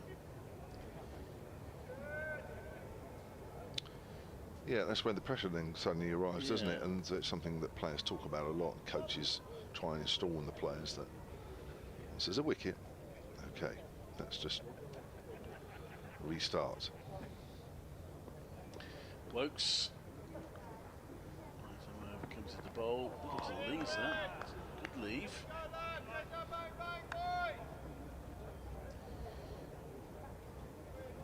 Knows whether he stumps out Middleton, doesn't he? He's left quite a few, judged them well. One or two have elicited the odd ooh from a fielder. Yeah, no, I've been very impressed with him this innings. He's still a young player. He made his debut last year in the championship, but he's been entrusted with the opening spot. His career average at the moment is 27, which does need to be upped a little bit. Wokes bowls as a bouncer, which he ducks under, probably didn't need to.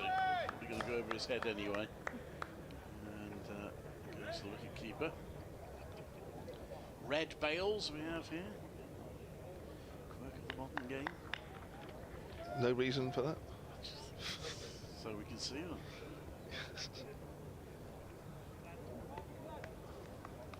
I hadn't noticed that until you mentioned it. In comes Wokes. Let's play to mid-on for no run. Yeah, he's certainly got all the credentials, Fletcher Middleton, to be a long-term opener. Just needs to slowly but surely start to get some of those stats just a little higher. And it's not easy for an opening position to do that. No.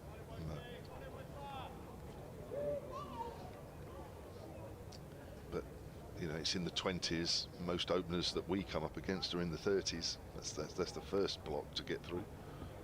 Wokes bowls to him. He defends that very solidly, playing Wokes respectfully here. It's a decent enough over from Wokes. Has been on target without really troubling the batter. I mean, I know Rob Yates isn't playing today, but he normally opens, doesn't he? Yeah. I mean, his career's 32. You've got Alex Davis, 35. That's where sort of Fletcher Middleton needs to start aiming. Well, if that happens, he'll boost his average a bit with this innings. Wokes bowls to him. Good leave. End of the over. 119 for 2. Yeah, that was fairly wide, that last delivery. Kept a little low again, though, didn't it, really? Just a little bit of a worry as to maybe, as I was saying earlier, that whether this pitch starts to get a little slower as we go through the game. Or maybe it's a sign that Chris Wokes is tiring, I don't know. So a wicket for Hannah Dalby, a wicket for Ed Barnard so far for Warwickshire. And Barnard is going to continue from the pavilion end, commentary end.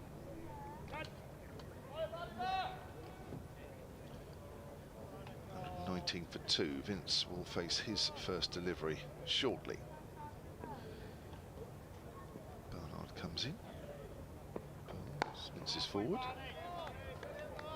Goes up to mid-off, nice and solid. James Vince. Had one or two interesting knocks here over the years. I remember the one where Hampshire had to save themselves in Division 1 back in 2017 here in September. They needed to come away with a draw to keep in Division 1. That's cut away by Vince. And I think that's going to go all the way to the long boundary side. That was wide there from Barnard. Far too wide. And Vince, right on top of the bounce there, smashed this out of the way to get off the mark. 123 for 2. And Vince batted one of his more subdued knocks, but it had to be, as it was all about batting out time. Made 30 off 124 balls back then. And I remember saying at the time, gosh, I can't believe it was that long ago, that if you'd paid some money to watch a James Vince cover drive, you'd have been asking for your money back, because he did not get that shot out the locker. Not that I can remember anyway. Length ball played towards mid-wicket. It was all about survival, all about getting Hampshire staying in Division 1, which they managed in the end. You go through the scores elsewhere. Dunham still going really well at Chelmsford, 171 for 2. 38 overs against Essex. Kent 109 for 4 against Lancashire at Canterbury. Notts 159 for 3 against Somerset at Trent Bridge. Barnard again to Vince. Off the back foot, punches that past Alex Davis. He dived on that one, but I thought I think he probably thinks he should have stopped that one. Goes for 2. A few runs with fielding errors today. I hope the groundsman wasn't watching that. He's just kicked the ground. Right on the square. Sorry, 116 for 2 against Worcestershire at New Road, so they're rallying. Northants 132 for 3 in the second division against Glamorgan at Cardiff. Middlesex 108 for 3 against Derbyshire at Lords. Sussex 106 for 3 against Leicestershire at home, and still Yorkshire wicketless 129 without loss against Gloucestershire at Scarborough. I'm just going to invite Brian Halford to come and join you for a bit. Sure. Kevin, and yeah, he'll join us now. So 125 for 2. Middleton has 69. Vince has 6 to his name. Just the 1 wicket since lunch. Nick Gubbins caught by Will Rhodes at first slip off the bowler we're watching now for 44. 102 run partnership with Middleton for the second. Here's Barnard. Bowls. Keeper standing up. Vince drives and misses. It's an interesting move, having the keeper stand up. Just trying to maybe put a little bit of pressure on James Vince. Hello, Brian. I'll turn you on. That's the one. No, next one. That's it. It does go on. That's it. It's on. Afternoon. Good to see you. It's an honour. Here comes Barnard. Oh, he's wrapped on the pad. That's nipped back. That looks a little high to me. Don't know what your thoughts. Might have been doing a little bit too much as well. A couple of question marks, but good delivery. Barnard's getting a little bit of purchase out. Yeah, I'll tell you what, that one did come back, and it came back late. That's a really good delivery, that. And you're right, Brian. I think it's looking at the replay here. Just looks like it's just done a little too much, and actually probably going down.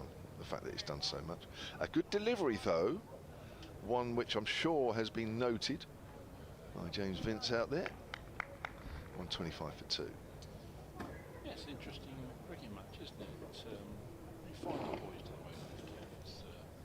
Chris Wokes comes in from City and bowls to Middleton, who faces his 121st delivery and just nudges it up to mid-on, where Alex Davis collects. Good, well-organised player, Middleton. Yeah, you may not have seen a lot of him because it's only his second year opening the batting for Hampshire. And he made his debut at the start of last year, but got that 100 against Warwickshire down at the Utilita earlier in the season, his first one. He's got his eyes on another one here. He's 69 not out as he leaves this one from Chris Wokes outside the off stump, taken by Burgess alongside the 2 slips there. Chris Wokes back in the Warwickshire team for the first time this season. He's looked okay, a little bit rusty perhaps. Maybe as 1 or 2 overs get in his legs, he'll be a little bit more potent and menacing. It's like you took the words out of my mouth there, Brian. Yeah, I thought his first spell was okay, wasn't it? It was okay. Here he comes again in the thick of his second, digs this one in slightly, and Middleton is on the back foot, tipping it into the covers, where Barnard rather theatrically stops the ball. 125 for 2. That second wicket just evened things up a little bit, hasn't it? At Warwickshire, we'll just think if we can get another couple before tea time, in a good, pleasing situation. It looks like a good track, though, doesn't it? It does, yeah, it does, and interesting to see how it pans out the track. Wokes again, gives this one some length, tries to make it swing, but Middleton gets the middle of the bat on it, clips it firmly up to Davis, up mid-on. Quite a sultry day. Cloud is mainly white overhead. There's no immediate light problems, I don't think, but not much chance of sunshine in the immediate future, I don't think. So the Warwickshire bowlers will be hoping for a bit of assistance from the atmosphere. As Wokes turns again, and comes in, and that's a half volley, just hammered into the offside. Because it has moved from there, he feels it extremely well, and saves 4 runs on what was quite a short boundary out on that Holly's side. It's a ground. It's a great stop, and in fact it's stuck in his hand as well. I mean, you'd expect maybe the fielder just to palm it off and it maybe sort of goes towards mid-off, but it's actually stuck in his hand. Great stop. None for 26 for Chris Wokes as he comes in to complete his 11th over.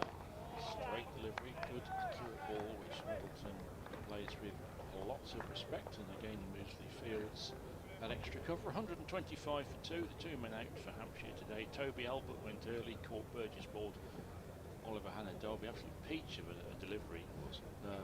Albert went for 5, and then Nick Gubbins caught a first slip by Rhodes from another good delivery from Ed Barnard. Gubbins on 44. We're a bit annoyed to get out because it was looking like he was setting and going for a big one there.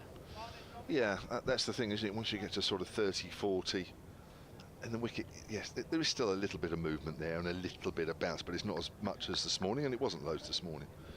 But you kind of know in the back of your mind that, you know, the pitch is going to get a little bit easier, the ball's going to get a little softer, and once you've got yourself in, yeah, that's an annoying total to get out on this in these conditions. Barnard bowls, length ball to Vince, who pushes that out quietly on the offside. How are you expecting this pitch to behave over days 2, 3, 4? Brian, you watch an awful lot of cricket here. Well, the pitches so far this season haven't deteriorated. They haven't given spinners much to go on, even late in the game. So I don't want to be a prophet of doom, but the bowlers are going to have to work hard to win this game, I think. Vince drives and misses for the second time to Barnard. Well, yeah, you probably just confirmed my suspicions. Tell me it's nothing like the wicket that you played Durham on. Yeah, well, which one was that? Because I think I might sort of check out of the hotel I see tonight. what I mean, yeah, well, there's the trouble with the early championship matches here this season. I did feel sorry for the Edgbaston members because all the championship matches came in April, early on. Barnard, keeper standing up still. Vince is going to take a quick single, just works that into the gap between extra cover and mid-off, and captain moves on to 7, 126 for 2. And because April was pretty dismal and claggy and wet, the pitches were good to bat on, but also quite a lot of time was taken out of the matches by the weather. So those factors combined meant that none of the 3 games really had any chance of evolving into. So we didn't really get we haven't really had a chance to for contest to unfold yet this season, other than the Durham game, of course, which didn't really unfold. Well, I was going to say, the amount of runs scored in that game. Durham in their first innings 517 and having to follow on. Amazing. Here comes Barnard again, wide. Fletcher Middleton lets that one go by. I'm saying, of a game like that, I remember looking at the scores as you do throughout the course of each of the 4 days, and every time I looked I thought, thank goodness I'm not up at Edgbaston. Memories of the game against Sussex here in I can't remember which year it was, when Laurie Evans got 200 and that was 600 played 600, and you can tell quite early sometimes, can't you, which way a game is going. Yeah. Short, that's a good one. Fletcher Middleton was looking to play that and then had to sway and duck out of the way quite late on, actually. You may have dealt with this already with Clive and Phil, but I'm sure Warwickshire supporters, I would be very interested to hear how Keith Barker's doing. Well, Keith Barker's doing okay. He's the good news, or bad news really, depends on how you see it as a Warwickshire supporter, but I was discussing that with one or two just before we came on air, actually, about his stats. That's outside off stump and that's left alone. That his stats are very similar for Hampshire as they were for Warwickshire, both with bat and ball, which does suggest that, you know, his form has not dipped. You know, it's stayed pretty much level, and obviously that's good news from a Hampshire point of view, because, you know, you certainly don't want to be signing a player that suddenly sort of dips a little bit, but maybe from a Warwickshire point of view, perhaps not something that they would want to hear, knowing that there's still some good years left in him, and has been some good years in him. Middleton plays that late, angles the face of the bat so that the ball works its way down towards third at the top end of the ground as we look. And as so often has happened already in this innings, that anything near the boundary on the left is usually 3 runs. At 131 for 2. The only downside actually was that he was injured for the start of this year, so he missed a first tranche of championship cricket. He actually missed, well, the first game against Durham was abandoned, but I mean that's technically a game. 1, 2, 3, 4. He missed the first 5 games. And Hampshire hadn't won in those first 5. Ironically, in the last 2 games that he's come back into the side, Hampshire have won both. Not that he's made major contributions to that, but just the fact that he's been around. And I've spoken to 1 or 2 of the Hampshire boys about him, and they say just having him back in the side, well, it's just felt quite reassuring. That's a really interesting thing to hear, because I'm sure Keith wouldn't compare himself to Brian Lara, but I have just done a Q&A down in the members bar with Tim Munton, and we were talking about Brian Lara, and he was saying exactly the impact that Brian Lara had on others. Sometimes players just gain energy, don't they, from having certain other guys in the dressing room. Yep. Here comes Ollie Hannon-Dolby, who's come on for Chris Wokes at the City end, and his first ball is tucked away down to third man by Middleton for a single. He's a very skillful cricketer, isn't he, with bat and ball, Keith Barker. And if he's still fit and firing, then that's really good news for Hampshire. And who knows, Kev, it could underpin their championship challenge. Well, yeah, I'm not sure anybody's talking about that yet. I hope they are talking about it come September, but probably like you guys, really, the season didn't start that well for various reasons. I'm not sure they were paying that brilliantly. Hannon-Dolby in again. again. Michael Burgess standing up to him, and this one is tucked away to square on the offside by James Vince. And a run. I mean, I know you'll have your own story as regards Warwickshire, and that'll be interesting to hear that. But you know, the very first game up at Durham, all 4 days at the Riverside was washed out, and that's, you know, that kind of, you know, that's not great. And then the next 3, well, in fact, the next 4 games were not great for various reasons. The next 2 games, as you guys would have had, well, certainly the next game was the.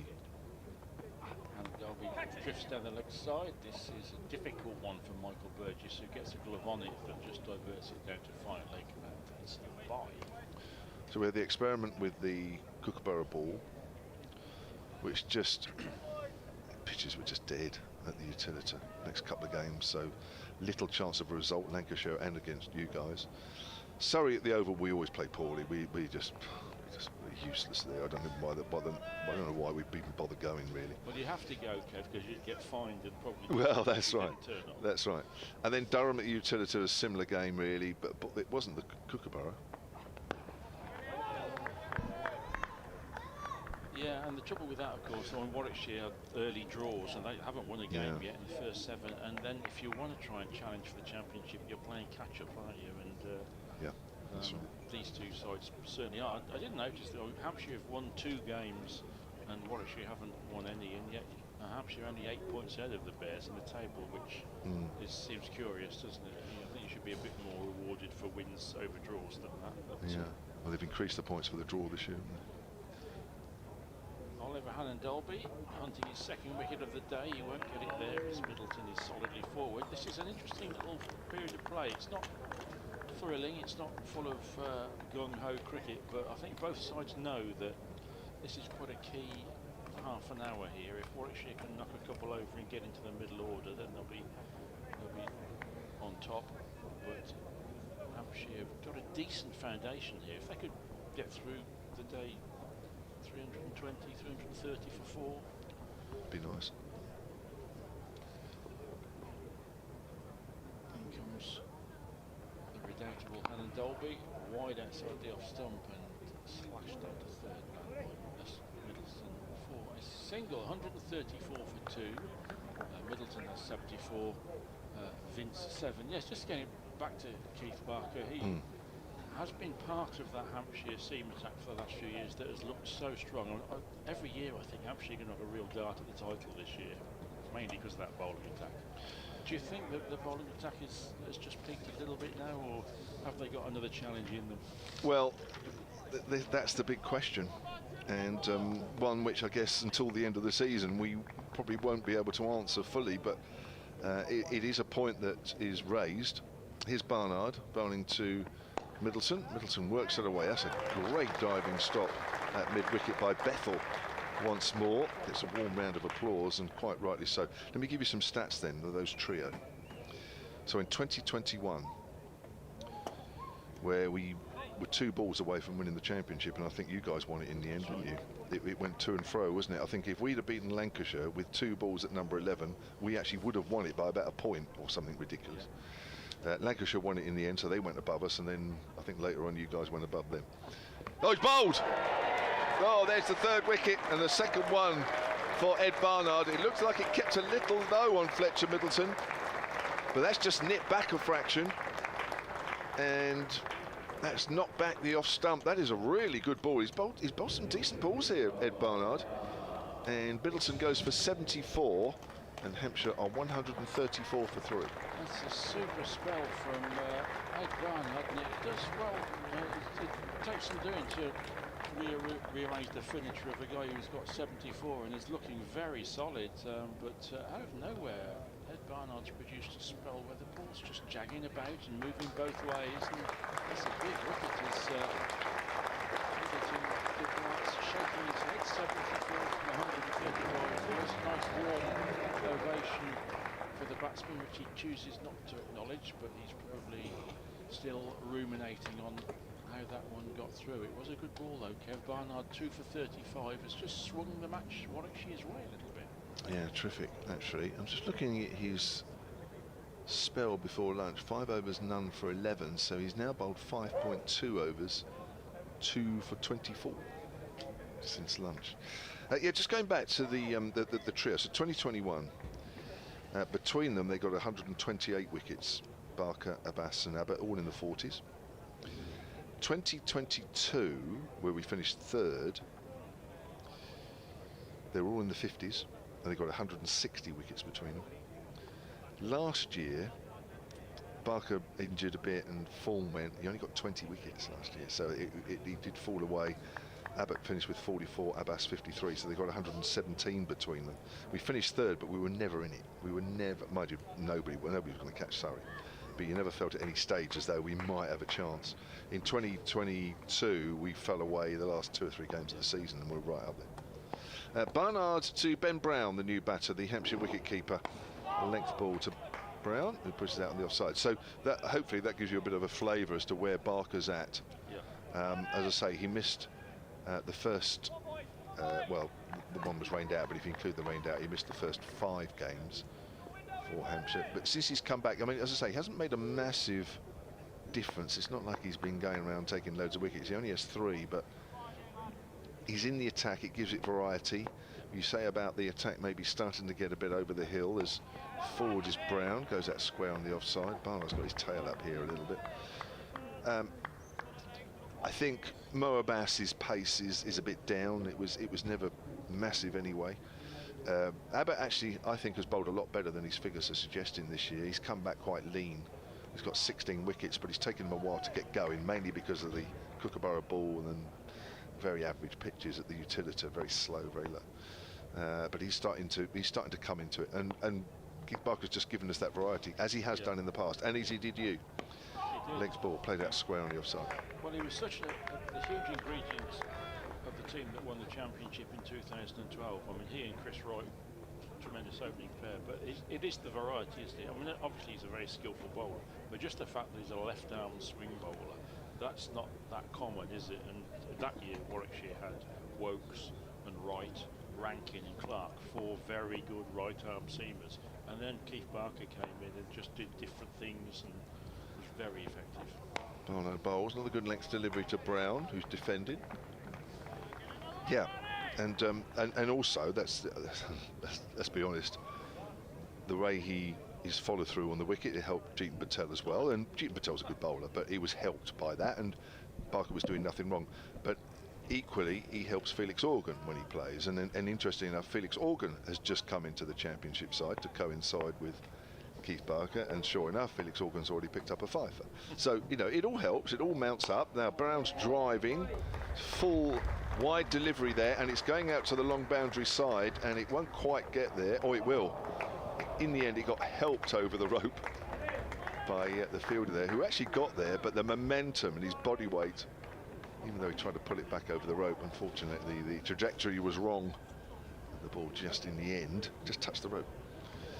4 runs to Brown, he's off the mark, 140 for 3. So yeah, it's Hampshire now, having had 5 games where it wasn't working, have now found a formula. They've beaten Notts, and I know they surprised everybody by beating Surrey, probably none more so than Surrey themselves, but they outplayed them over 3 days. There wasn't like one session that turned it from start to finish. They outplayed them, and they found a bit of a formula now in the championship, which wasn't there at the start. 2 wins on the bounce can make a lot of difference, can't they, in the league table? But as we were saying earlier on, Kev, when we were just chatting off mic, a slow start takes a lot of catching up, doesn't it, in the championship. This is hammered to extra cover by Vince as Alan Dolby begins his 9th over. Alan Dolby in search of his 351st first-class wicket, having got his 350th this morning, and I don't think he's bowled better delivery all his life than the one that the top one, wasn't it? Got rid of Toby Albert, perfectly shaped, and the batsman completely helpless. Really, he had to play it, but it just shaped away to take the edge. The sun has come out as Dolby bowls straight, true. Vince is very solidly forward. Very watchful start from James Vince. Yeah, it is at the moment. You're right. And of course, as wouldn't have escaped you, Brian, his 300th wicket for Warwickshire.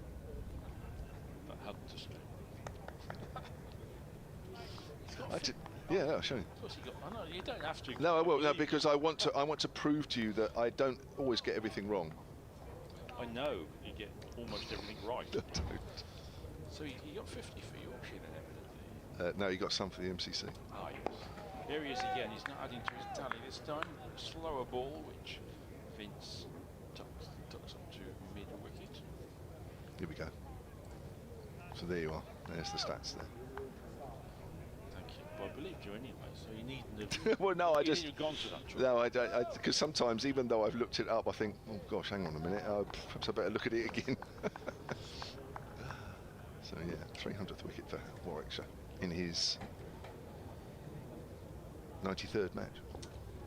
He's just been tremendous for the Bears in the last 6 years, especially.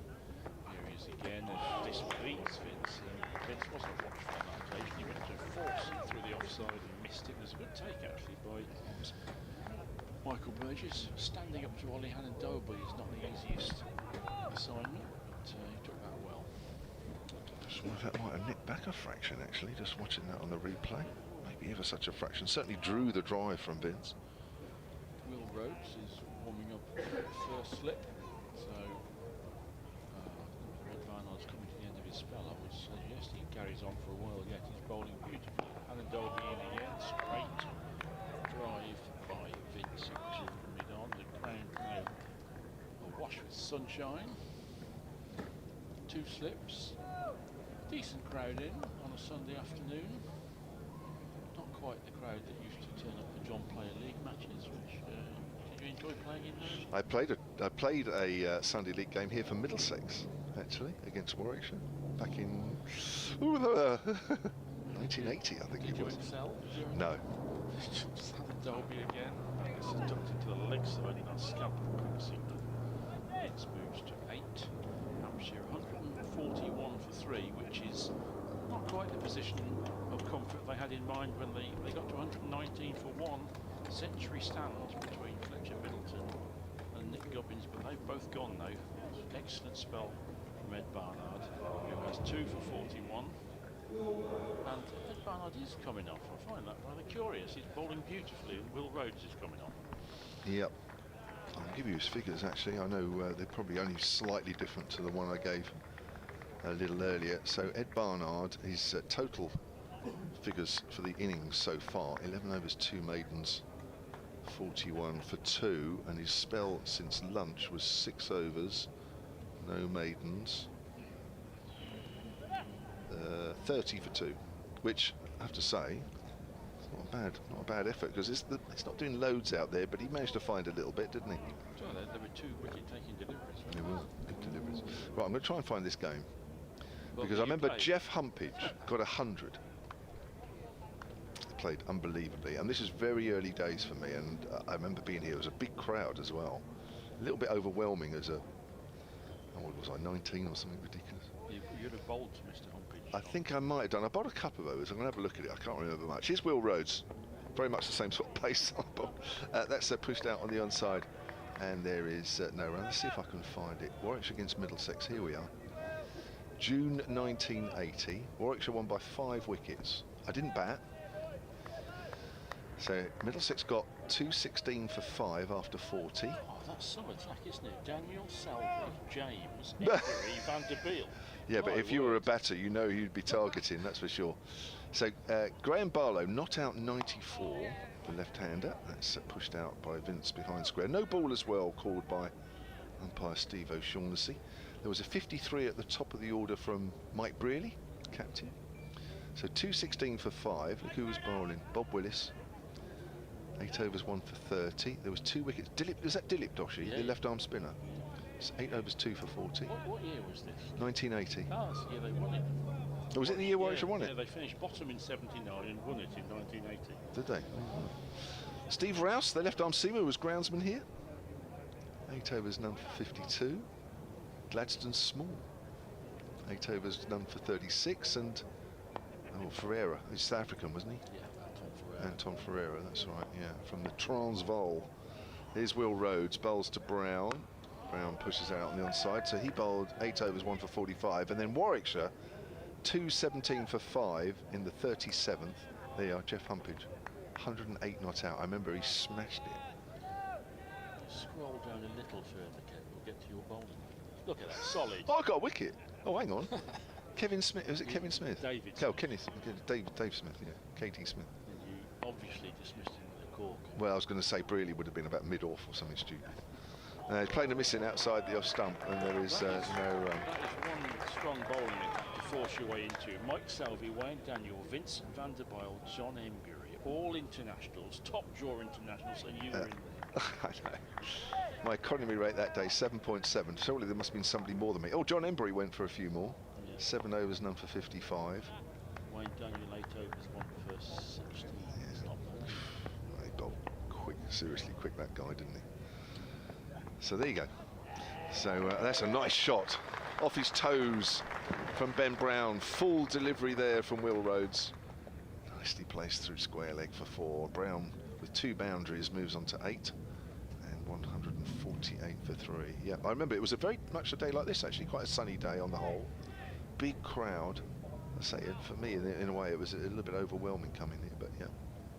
Was that your first season as a pro then? Yeah. Right at the start?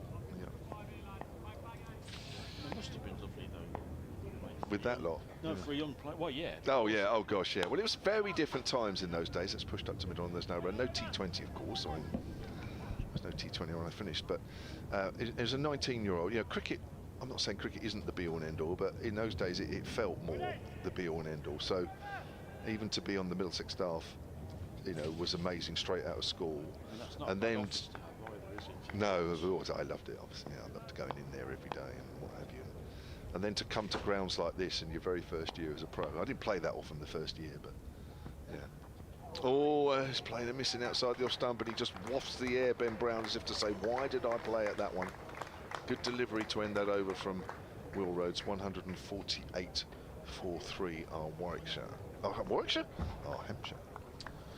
Yes, it's a curious one to take Ed Barnard up. I think when he'd just taken a couple of really good wickets, but it is really 148 for 3. Ben Brown's opened his scoring with 2 gorgeous driven 4s, and Hampshire will just want to retrench a bit. James Vince seems certainly in that mood. Just 9 from 19 balls so far. Very watchful up to this point for Hampshire skipper. I think he'll be setting his stall out to try and bat through to the close tonight, which is still 52 overs away. But it's a good track, and the sun is beating down on it as Ollie Hannon-Dolby begins another over. And this is driven up to mid-off from James Vince.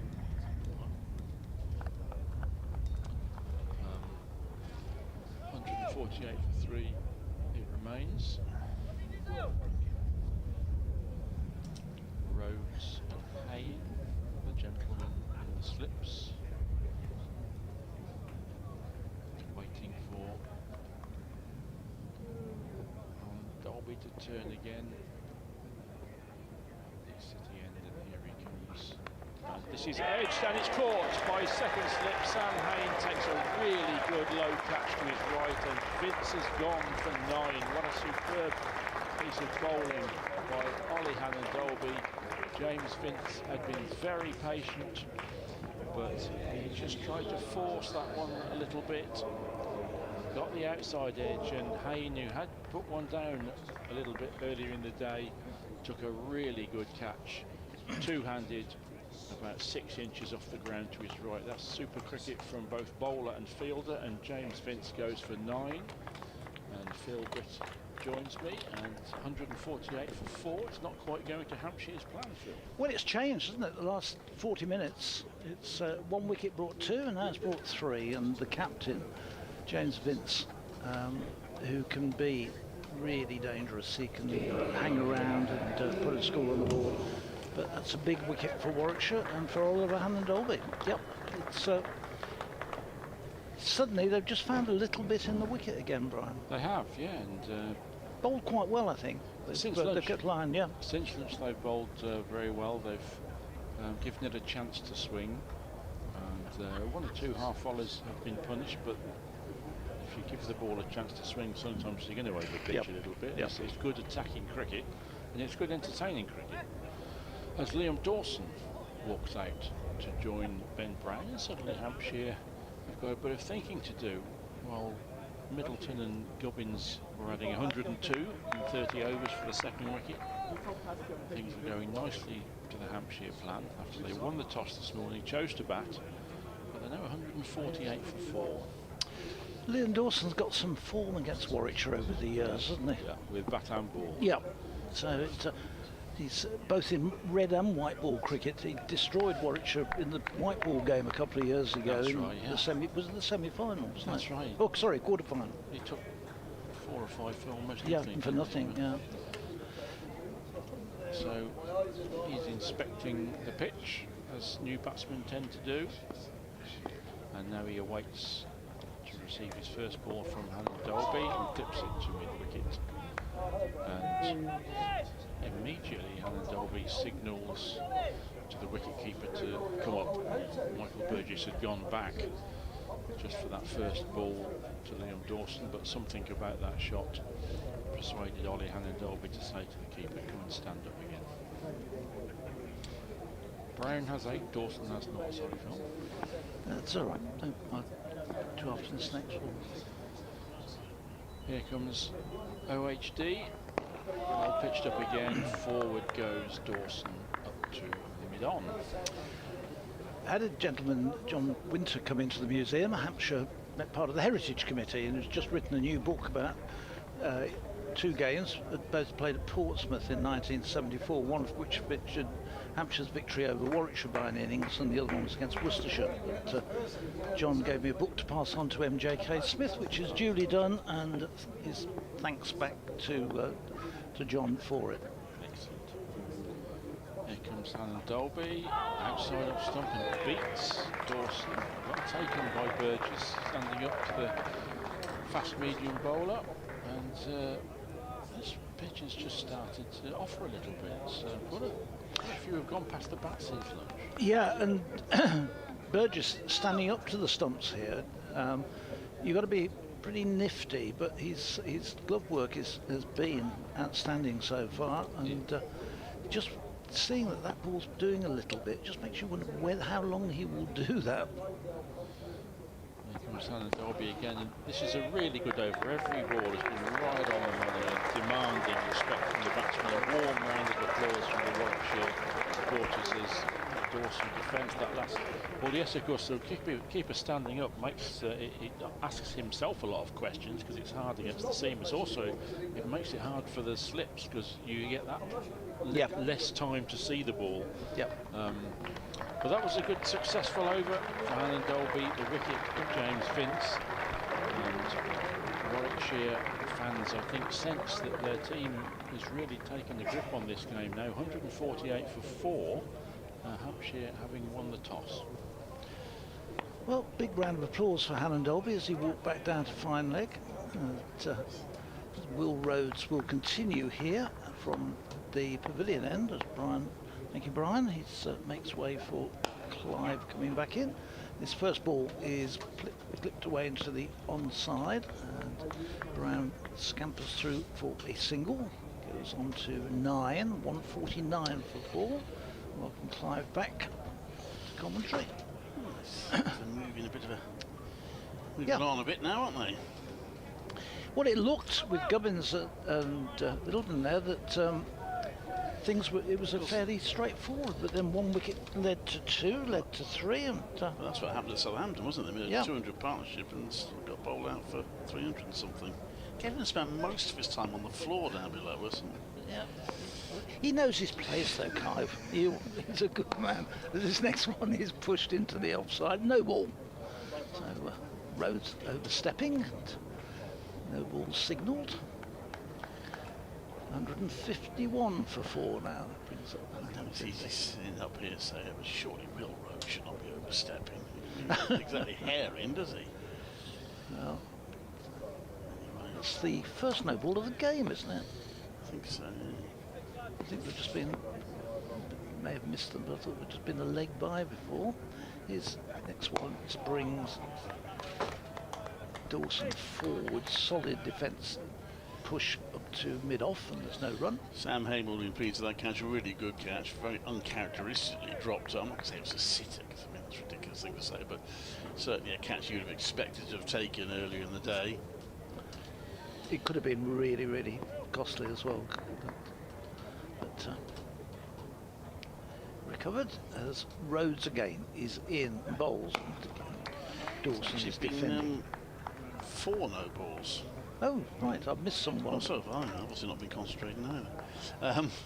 Must have been when I was over the road. Well, 51 for 4.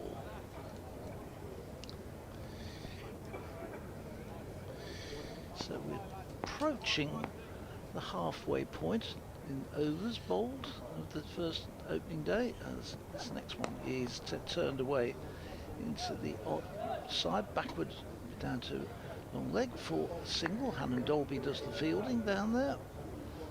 Has he got his umbrella down there, Clive? Is that, or no, it's just he's got a man down there with the drinks for him.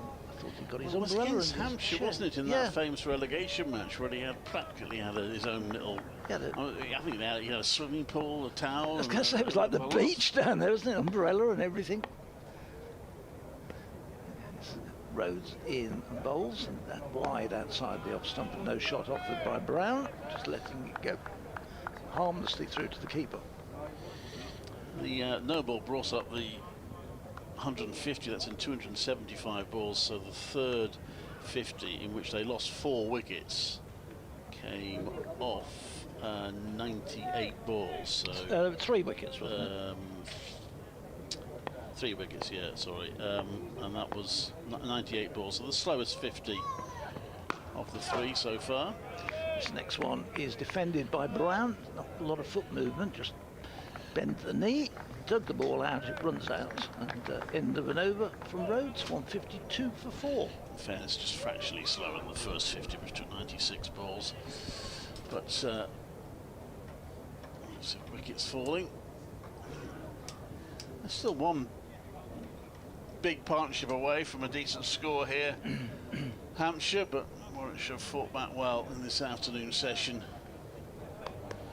What is it, 48 for 3 at the moment since lunch. Ollie Dolby has 2 wickets, still keeps taking wickets, Ollie Dolby. I mean, they do work him hard.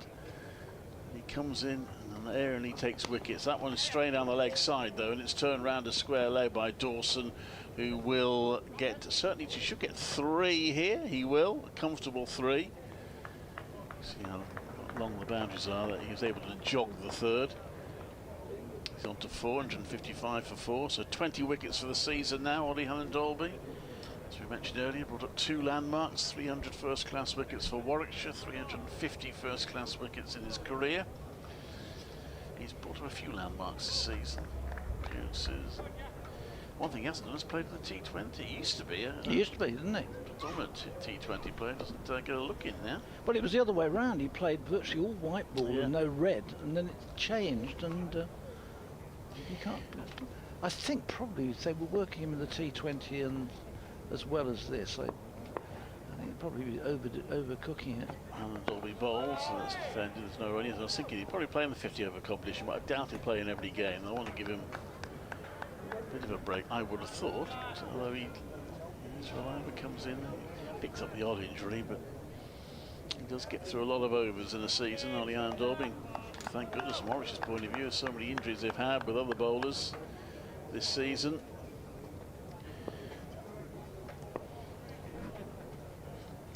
There's been a long list, hasn't there, on the fast bowlers. Hannon Dolby in again to bowl to Brown. And that's pushed out to point ahead. Mark obviously mentioned Chase Simmons as if he's got an injury now as well. Yes, he has. Made his debut. Yep. Very good debut at Chelmsford. So, yeah.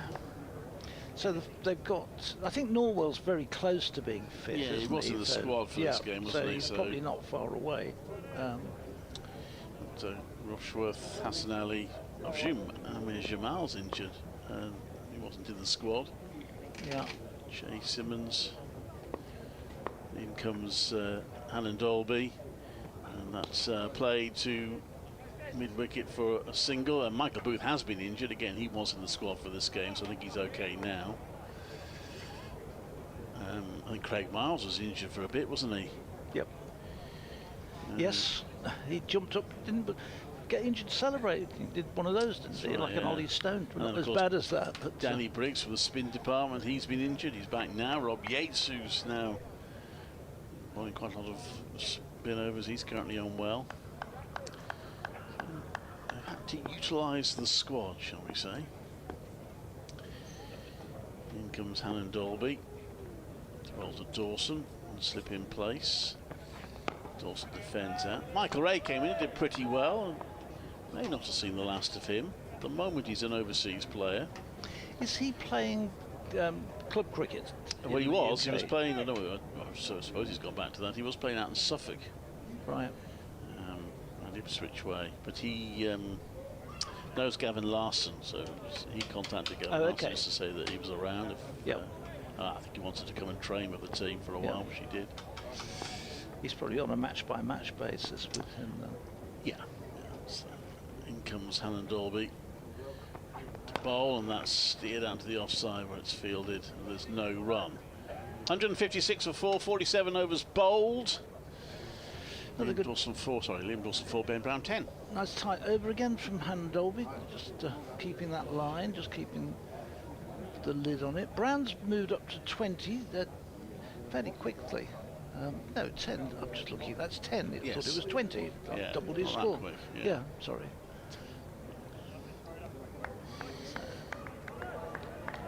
156 for 4. 47 overs we've had.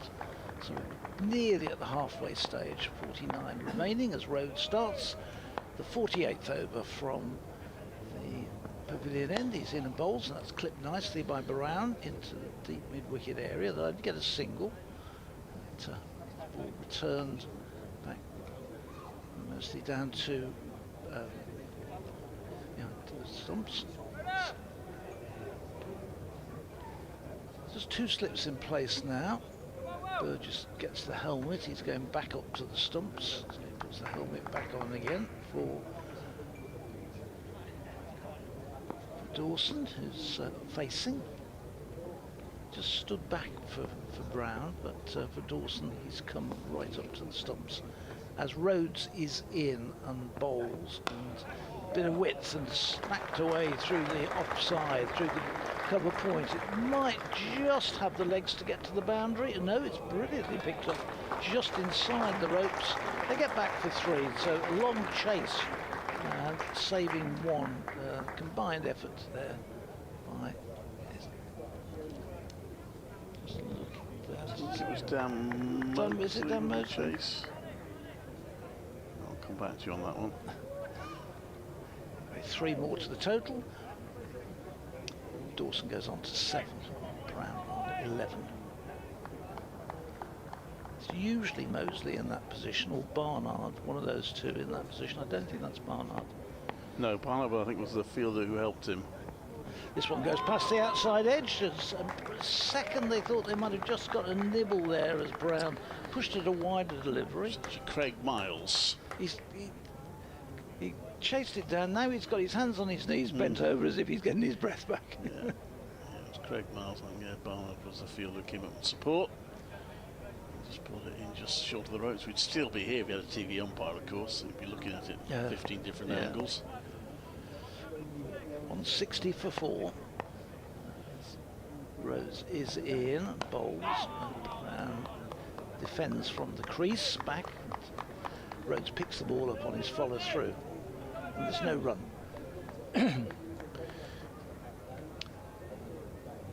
This cloud broken up a bit more this afternoon. Lots of blue sky about, and so the forecast for the Birmingham area has been good for the day, so I don't think there's any danger of any passing showers coming over. In fact, I haven't seen the ground staff all day. They've been away. They usually sit in the little dugout area they've got. But not today.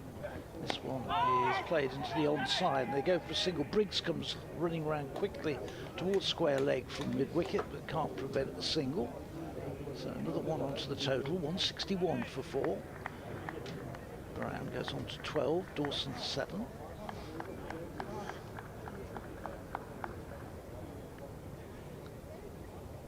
Rhodes in his 7th over. yet to get a wicket.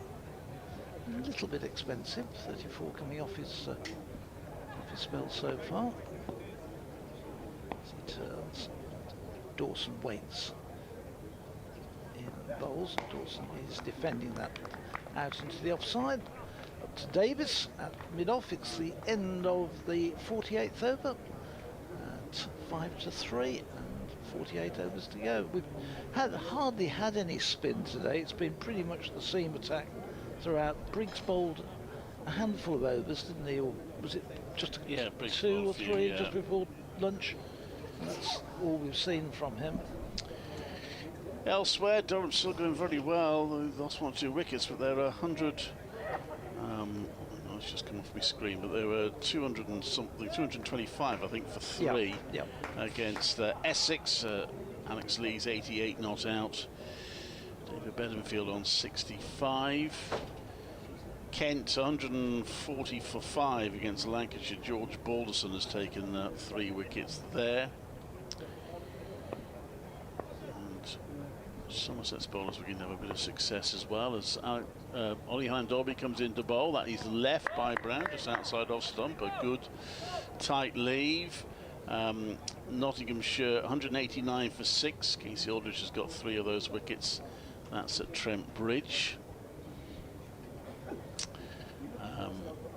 Surrey, who lost a wicket before they got a run on the board, have rallied well. 168 for 2 now against Worcestershire at New Road. Both Jamie Smith and Dom Sibley in the 70s. Ollie Hine-Dolby comes into bowl. Brown, and that's there. It says here, Dom Sibley 71 of 134 balls. I mean, that must be a mistake. It must be 334, surely. Well, he's been in their T20 side, scoring getting. Well, I actually had a debate with one of the admin here a couple of years ago when we were discussing, because the Bears had lots of injuries who might come in. I said, what about Dom Sibley? I remember him playing some decent T20 cricket for the Bears. When he came, we've had this discussion before, but when Sibley came here, he'd been a member of Surrey's team and he's gone back into their team. Hine-Dolby bowls, and that's left by Brown. Slightly late decision to leave. Good delivery that's shaped back from Hine-Dolby, hence the applause of the fielders. Northants 161 for 4 against Glamorgan. Where's that? That's at Cardiff. Middlesex 141 for 3 against Derbyshire.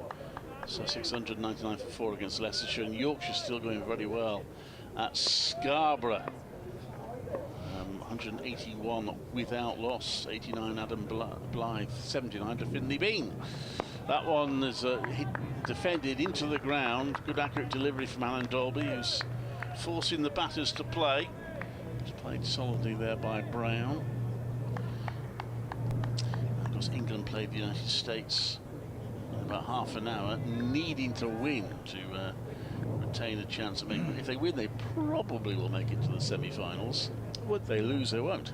No, I think the win should take them, shouldn't it? Probably, although it would depend. If West Indies were to beat South Africa, then it'll come down to net run rate, won't it? Yeah, but in theory, South Africans will drop, won't it? So they should. A win should see them through, you would think. Hine-Dolby comes into bowl to Brown, who swivels around, plays up the back of a square leg for a single.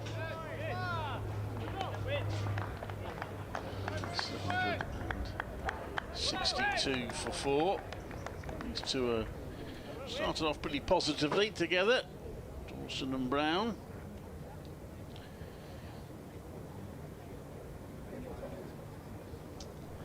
After 3 wickets fell for, what was it? It was 29 runs in the space of 9 overs. So rebuilding needed. We're trying to do it positively. Hine-Dolby to Dawson, who defends that one onto the onside for no run. End of the over. Sun out now. 162 for 4. We've got 17 overs till tea, so we're going to be somewhat tardy for tea. I think at some stage they might have to give Briggs or one of the other spinners a little spell. Over rates, they are only just a tad behind, just one over behind. So considering that the seamers have bowled pretty much apart from those 3 overs from Briggs have bowled throughout the day, that's it's not too bad a situation. So it's going to be Rhodes to continue, and he'll be bowling to Ben Brown. 2 slips wait as Rhodes comes in, bowls, Brown drives and drives square up the offside, and Miles has another long chase, and again this time I think the ball's going to beat him, and it does. It crosses the ropes, just had hit a little cleaner, and long strides from Miles as he went chasing after it, but he was always in second place. He was never quite going to catch that. Takes Brown to 17, 166 for 4. And anything there up just outside, Brown likes to have a go at. And, times the ball really well. So these two just beginning to start re-establish things a little. She's got about 15 on, didn't it? It's 15 overs to tea, so yeah, still will be a little late. Rhodes in bowls. This one brings Brown forward. He runs it down to mid-wicket. There's no run. Bright sunshine here, so good day for topping up, or starting your tan off. I think, well, it's not been too bad the last couple of weeks, so some people have already started it. It gets very hot when the sun is out at this time of year on those steps over at the far end of the ground, not quite so much in the pavilion. This one is defended by Brown, and in the end Rhodes tries some footwork and decides to kick it straight to mid-wicket to Briggs rather than doing keep-ups. So you can do a contract at Hull City, Will Rhodes. His team. So you were at Derby yesterday then? For yes. Yeah. Was it much of a crowd? There was a crowd. It wasn't. Looked like a good day actually. It was a good day, yeah. Rhodes in and through outside the off stump, no shot. I just wonder, having three, the crowd was not bad for the 2 semi-finals. By the final, it had thinned out a bit. He's asking a lot, particularly for Central Sparks supporters, to hang around all day after their team's been beaten in the first game. Yeah. So, so by the final it was down a bit, but there was a decent number of people there, and it was a good day, good cricket, and very well played by the winners, Blaze. This one is played to mid-wicket. There's no run. Next time Grace Ballinger commentates with us, I'm not going to argue with her. She bowled an over where she did take it. It happens in T20 cricket, doesn't it? Sometimes a bowler over good there I can get some tap, and she bowled one over in the final which went for 22, which included 5 wides. A couple of times one of her teammates tried to offer comforting words. Suddenly looked from where we were sitting was shrugged off fairly keenly by Grace. This is driven again through extra cover. I think this again is going to have enough to cross the ropes. It's slowing up, but it's still got enough to do it, and 4 more to the total. So Brown beginning to move on. He's on to 21. Hampshire up to 174. But sorry. So again, congratulations to Grace and Marie Kelly, both ended up on the winning team. She got a couple of wickets, didn't she, in the end, Grace? She did in the first semi-final. Oh, it was the semi. Yeah, she bowled well. Actually, I thought she bowled well in the first semi-final. Didn't have so much success in the final, but as a team, they did very well. Marie Kelly took a couple of good catches. And, oh yes, I'm just having a look. Yeah, I was looking at the semi. Good win by Blaze. They deserved it. Won both their games in the end with a bit of despair, despite being set what looked like reasonably testing targets. Commiserations again to Central Sparks and Southern Vipers on the wrong end of semi-final defeats. They have about a week off now, the women, before they resume the Rachel Hayhoe Flint Trophy. And of course, lots of the players anyway will be involved in the 100 that comes around, which isn't that far away. No, again. it's not. The 50 over competition starts towards the end of next month. And the season is rushing through a bit too quickly, Clive. So we're going to see Craig Miles. He had to get a wicket. 25 runs from his 5 overs. He's going to come into bowl. And,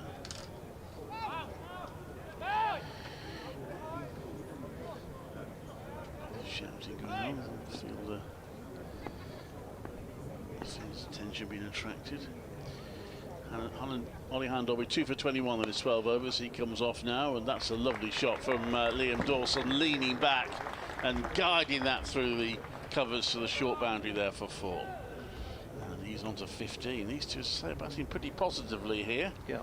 Trying to repair the damage done by that little flurry of wickets in mid-innings. Yeah, and we've seen Dawson in the past. If he gets going, he can score quickly, and Warwickshire just need to try and keep a handle on him. Sam Hain is trying to signal to Alex Davis about, do you want to move? He suggests a fielder at third. Yeah. He's going to moved go, him. He's moved him, but not where he thought. He's going to go to sort of third slip position. There's a gap to slip, and Sam Hain, that's defended by Dawson back to Miles. Run.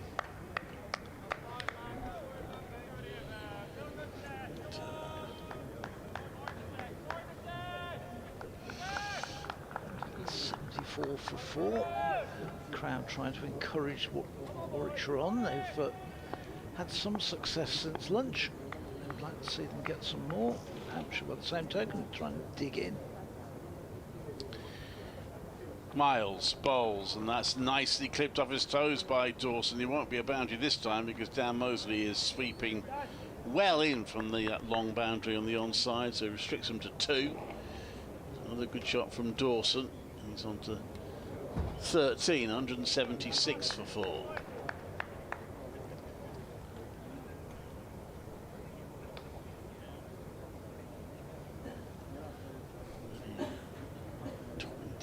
Added in just 6 overs by these two. There's 3 wickets sort of coming out of a bit of out of the blue, because nothing much happening before that. That's a bouncer. Might be called no ball. It is. It's just too high, that bouncer. It's taken a long time to get that, but over the years we've seen so many games where the batsman had no chance of hitting it. And it doesn't help either. Both of the batsmen are not the tallest of batsmen, so anything short like that goes well over their head.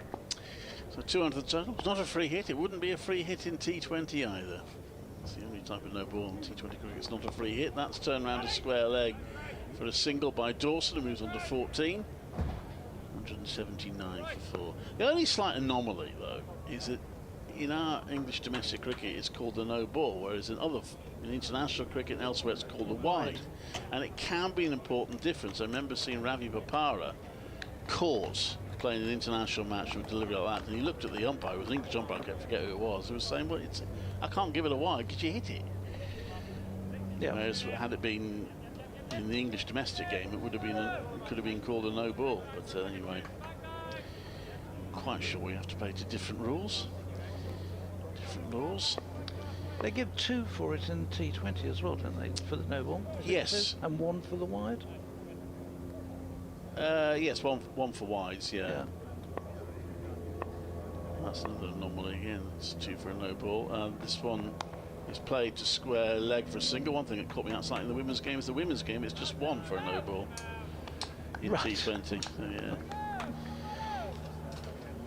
180 for 4. As if we needed to complicate the game anymore. Right.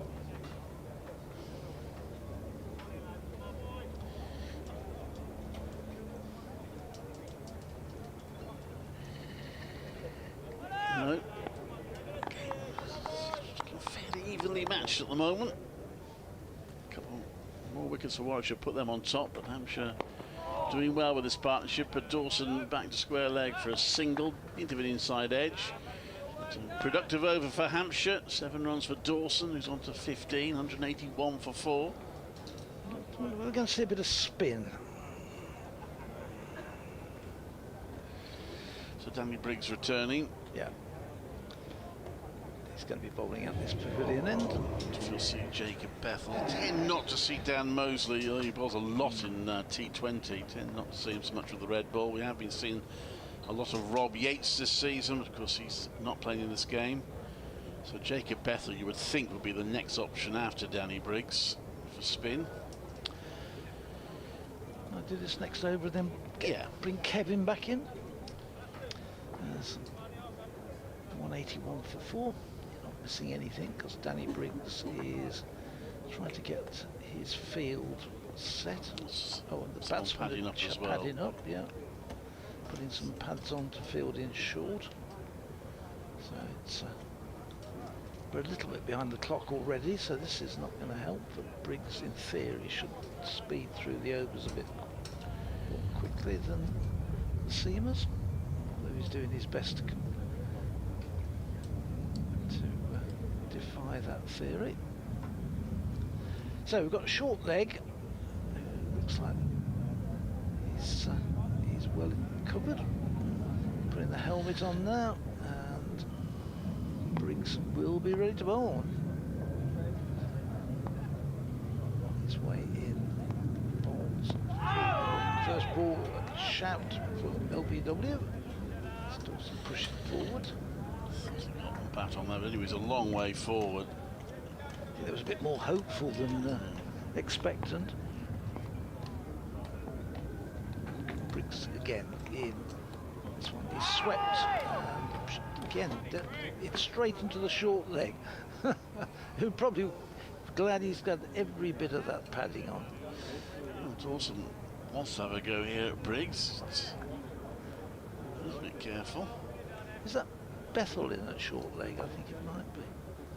This next one is swept again, but this time hard and high and over mid-wicket for 6. Picks it up beautifully, flicks it away over mid-wicket. Dawson goes on to 21, Brown's on 22, 187 for 4. So didn't get the first one away, and told you had to be careful. Short leg is probably glad that he didn't get that one in a way, because he really came out the middle of the bat. Sure, from Dawson. Interesting if he continues to. Could be an interesting contest with him and Briggs here. Ball bin had a look at the ball because it went into the concrete on the stands. So, okay, landed back. Short leg has come out now. He's got all that padding on, and he's going to round the corner at sort of 45 degrees. Short leg is. Dawson's next ball is played back solidly. He fields up his own bowling, 187 for 4. That's Sam Hain, in fact, who obviously hasn't been put off for what happened to him at Chelmsford. This next one is swept again, as out to the deep mid-wicket boundary for just the one. It's a filly from Ollie Hine Dolby. Not always the nimblest in the field, but he moved across well, stopped that cleanly, got the throw in, kept them down to 1. That was good fielding. He's been out on that boundary when he's not been bowling most of the day, fielding around there, and I had a chat with him just before lunch when I walked round. In comes Briggs and bowls, and this again is short, a little bit short, and hammered away into the offside for a single. The runs flowing here. 189 for 4, and this first over back from Briggs didn't offer too many threats. I will make way for Kevin. Yeah, well, you got 8 off the over. It's interesting. You keep Briggs on and see if Dawson continues to attack him. I hope that maybe he might make a mistake. He's far off doing so off the second ball of the over. But the danger, of course, is he could score some runs quickly. 189 for 4 then. This game's progressing nicely this session. Runs been scored, wickets been taken. Craig Miles has gone for 6 and over. was going to say T20ish type figures, but they don't because he's bowled 6 overs, so that's not T20, but maybe looks like a 50 over game figures a little bit, none for 36.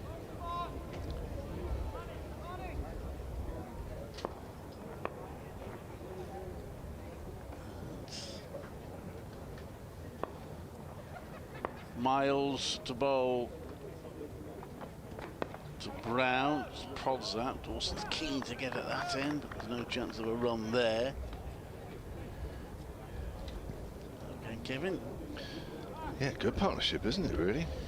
Yeah. That's it. It's 41 now, yeah, in about 8 overs. Terrific, just what Hampshire really needed after being set back by those 3 wickets this afternoon. After the ball was changed, ball was changed on 104, wickets falling at 119, 134, 148. Could easily have got bogged down from there, couldn't they? These two have been positive from the start. That's a defensive shot that time from Brown. Miles. You blaming the ball change then? Yeah, okay. 100%. Nothing to do with the fact that Ed Barnard bowled a really good spell. He was good this afternoon, wasn't he? Yeah.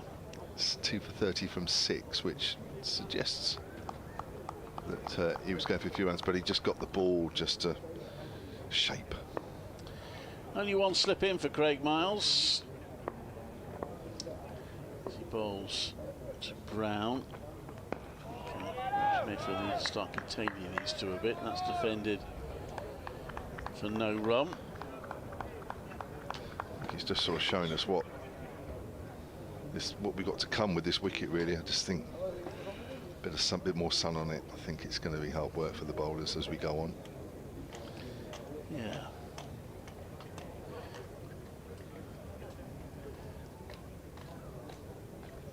Pleased they've got 3 wickets this session thus far. Trying to add to that. Miles. Over bowls. Well, that's a bouncer. Brown pulls it, and I'm not sure he's in total control of that shot. He's going to get a couple of runs. There is a fielder close in at square leg who was The T20 game at Chelmsford on Thursday because he was ill. Played on Friday, not fully fit, but they missed him so much on Thursday. They really were desperate to play him on the Friday. And I saw him at lunchtime. And he said, I'm still not 100%. Nowhere near it, he said. I just wonder if he's batting like he doesn't want to be out in the sun for too long. Miles comes into bowl to Brown and moves across his stumps, works it onto the leg side for a single. Should keep Dawson out there a bit longer because he'll be off strike. 192 for 4.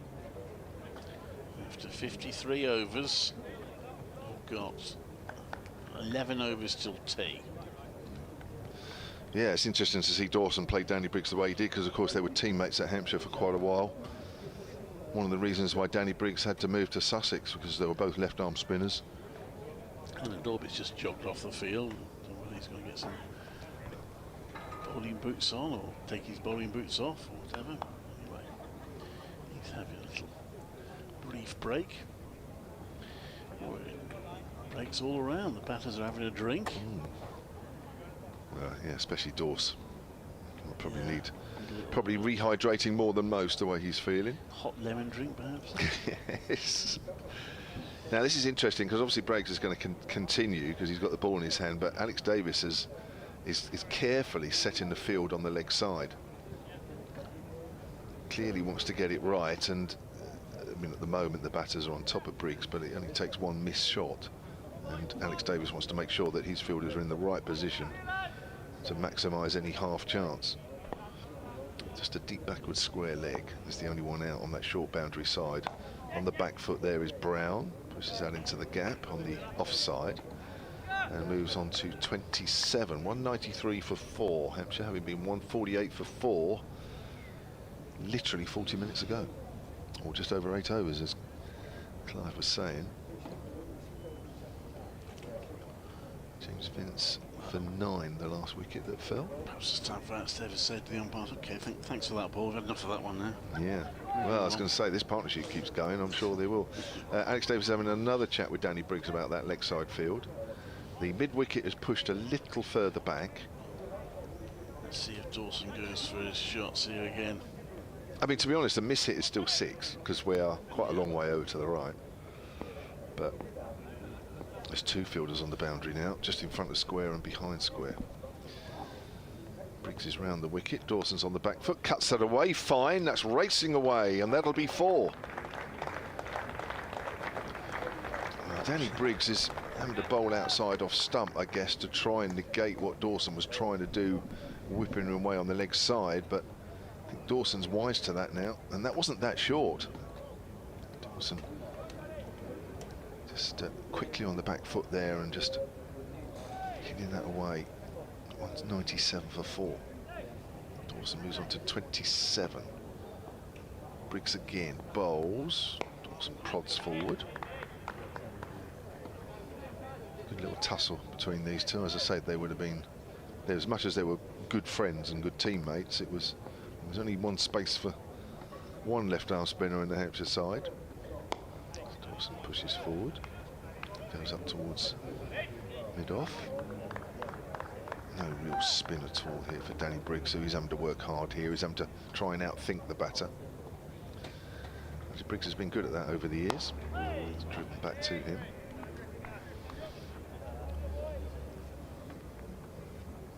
It feels warm actually out there. I know they've been taking a drink there, but even though we're inside, it looks warm out there.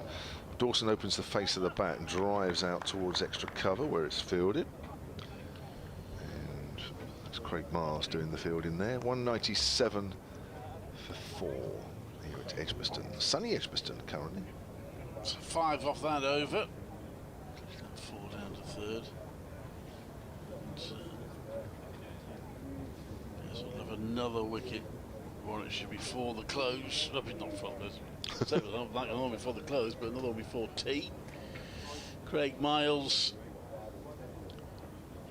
is going to continue from the Birmingham end. I'm going to chat with Alex Davis.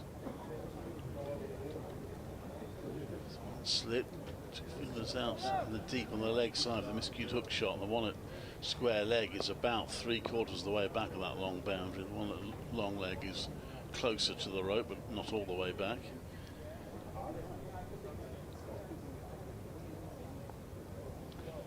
Get the feeling the batters are still going to try and take it on.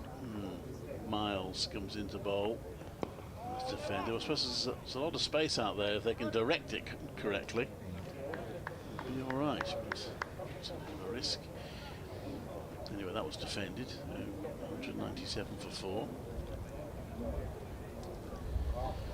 Warwickshire, have been saying, looking for their first county championship win of the season. Getting close against Lancashire, foiled in the end by the Manchester rain. Still without a victory.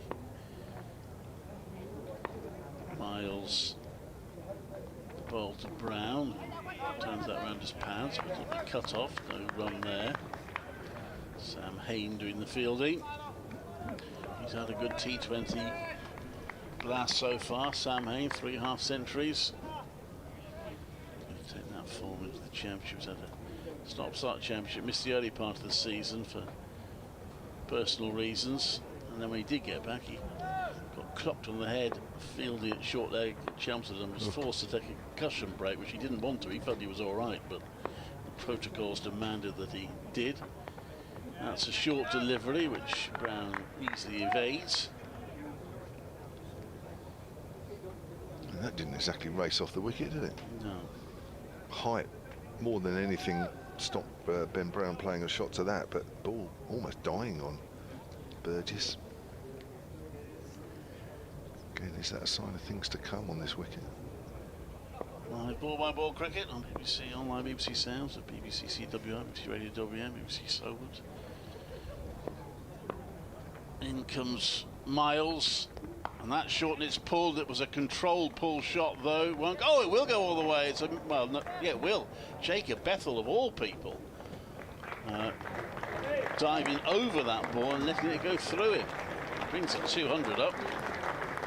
201 for 4. Wow. Had plenty of time really to get around there as well. Maybe he felt he had it and just took his eye off it at the last minute. I don't know, but he also can pick us up on the smart speaker now. Yes, thank you Yes, indeed. New. That's new service. Did they play Warwickshire versus Hampshire? I think you say to it, ask BBC Sounds to play Warwickshire against Hampshire. Okay. Most smart speakers, I'm told, because we're not allowed to use the trademarks. Well, if you do use the trademark, of course, you trigger off. Of course, yes. people's homes. I find mine just comes on randomly, actually, even when the certain name isn't mentioned. On TV, do you find that? Yeah. It's very nice. Yeah. I prefer old-fashioned transistor radio that you switch on and off when you want. 200 off, which is a bit off message, I know, but never mind. 328 balls for the 200. So the 450, I think it's going to be quite quick. Yes, it is. I'll tell you in a minute. This next one is defended back to the ball of 450 in just 53 balls by my reckoning. Second 100 will come in 151 balls. So that 450 rapid, as Dawson and Brown have looked to fight back after the loss of 3 quick wickets when Warwickshire fiendishly changed the ball. 201 for 4. Fiendishly. Well, they tried it just before lunch. You thought, well, what's coming after lunch? Sure enough, they tried it again after lunch, and they were rewarded, and also rewarded with 3 wickets. But looks a different game all of a sudden again. 53 these two have put on. Here's Briggs round the wicket, bowls to Dawson, comes down the wicket, prods that up to mid-off. I'm sure there'll be a throw at the stumps, but it's not picked up cleanly by Ed Barnard. Yeah, it's not been Warwick's greatest fielding performance. I have made some good stops, some very good stops, but they've made quite a few mistakes. And I'm not saying that was a chance. In fact, it looks like he's hurt his finger trying to pick that up, Ed Barnard. I think the batters would have been there even if he had thrown down the stumps, but you might just seen him pick up and have a go. But he does seem to have hurt himself. That's a bit of a worry. Just his left hand. Yeah. Brown's off the back foot, works that to backward a point where there's a fielder. Just wonder if it might have bobbled on him a little bit at the last moment, because yeah, you're right. He's trying to bang out that wrist, shaking it out. He's still, you can still feel it. Barnard. It's Briggs, very full. That one worked square on the leg side by Brown, who moves on to 32, 203 for 4 here, Hampshire. Building another partnership. 102 is the highest partnership of the innings so far for the second wicket between Gubbins and Middleton. So length ball, think about a single as it goes out on the offside. Decide wisely against it. Looking to be positive here, Liam Dawson, even when he's defending. It's been said often, probably more by me than many people, but Dawson works that away on the onside. Dawson probably batting, bowling, his all-round game, probably at the peak. At his peak, and has been for a little while. Player of the season last year, across the country. And a pretty good start this year as well, both with bat and ball. But it's Ben Brown to face. Briggs in, goes forward. Did they get any attention by England? No, that's all gone. No, it is all gone. I think they know that he's not particularly interested in carrying drinks. He's done a lot of drinks carrying over the years, and got the odd game. And he said it, and they will know in the England camp that he's only interested in now playing 2 or 3 franchise tournaments in the off season. He had a couple of games in the Big Bash. Played in the South African T20 for the Sunrisers Eastern Cape, who won the T20. Aidy Birrell's side. He missed all that game, didn't he? He played too early. He could have been travelling around the world playing all these competitions. Small fortune. Well, assuming I was good enough to be, in the draft, but you're right. I mean, it's if that's the sort of lifestyle you want, it's brilliant, isn't it? I suppose you have to be the right sort of cricketer. I mean, it must be a bit frustrating for those cricketers that don't tend to get selected for the. It's the same ones, isn't it? That's the thing. It's everybody says, "Oh yeah, look at all these opportunities now," but it's the same ones that are playing. Yeah. Miles comes into bowl. to Dawson, and he slaps that away for 4. That's a lovely shot from Liam Dawson. He's into 32. Is he in the 100, Liam Dawson? Has he got a team yet this season? He probably has. You seem to know more about the 100 than me, Clive. The website's quite good. It does list all the current squads. Yeah, he has been playing. Who's he been playing for? I think he was London Spirit in the early days. Oh gosh, I'd have to check that. Well, look, you've got it up, so. This, next one from Miles. Dawson defends that.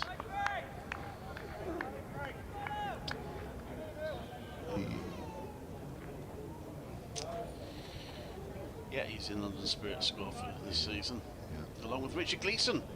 Oh. Yeah. Should be fit for that.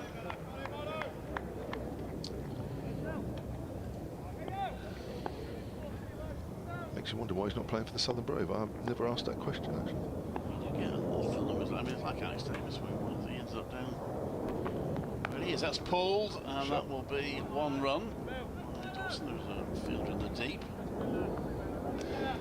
Yeah, just to give you an example of, you know, his season already this year, he's averaging, was averaging coming into this game 46 with the bat.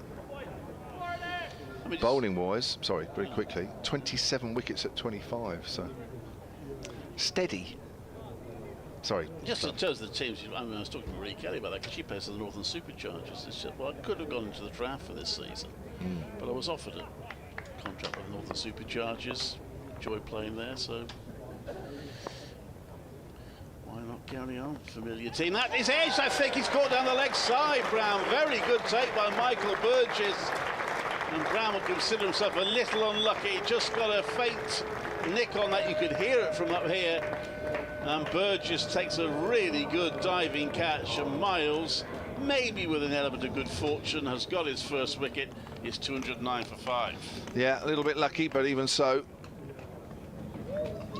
right in the middle of the gloves, Burgess made that look easy. Down the leg side.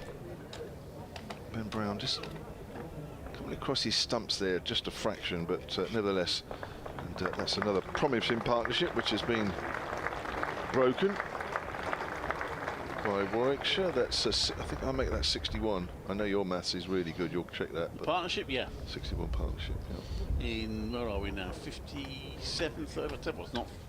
I don't like good to see those small numbers on the scoreboard. 57th over, so 12 overs for that. So it's going about 5 and over. It was a good partnership. It was needed by Hampshire. They'll obviously be disappointed it's being nipped out now, but it's done a decent job for them. It's got them up to the 200 now. They've got to make sure. I mean, they'll be wanting. At one point, they'll be wanting about 600, but I think they'll be wanting. I think at least 350. Oh gosh, yeah. I mean, it does look a good wicket, doesn't it? I mean, yes, the ball did a little bit this morning, bounced and swung a little bit and nipped. Expect that, no problem there. But just slowly but surely, the wicket has just looked quite easy. I mean, that partnership, I have to say, made this wicket look quite flat on the whole. It certainly, I think, if anything, Warwickshire probably haven't bowled quite as tightly. I think there's been more balls that have allowed the batters to score in areas, you know, where, I don't know, they could have bowled a little tighter, but even so, they're probably trying 1 or 2 things out there, and 1 or 2 are coming off and 1 or 2 things aren't. But scoring a little easier at the moment, which suggests that this wicket is getting easier for the batters. James Fuller is the new batter in.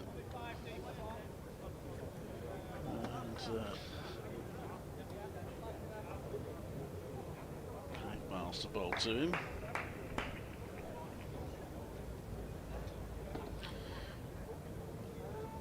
And that's short, and he slapped it into a big gap on the offside for 4. Interesting delivery from Miles. Probably, I suppose he was hoping he might hook or pull it. Instead, he slapped it to the offside. Huge gap there. So 4 runs. Thank you very much.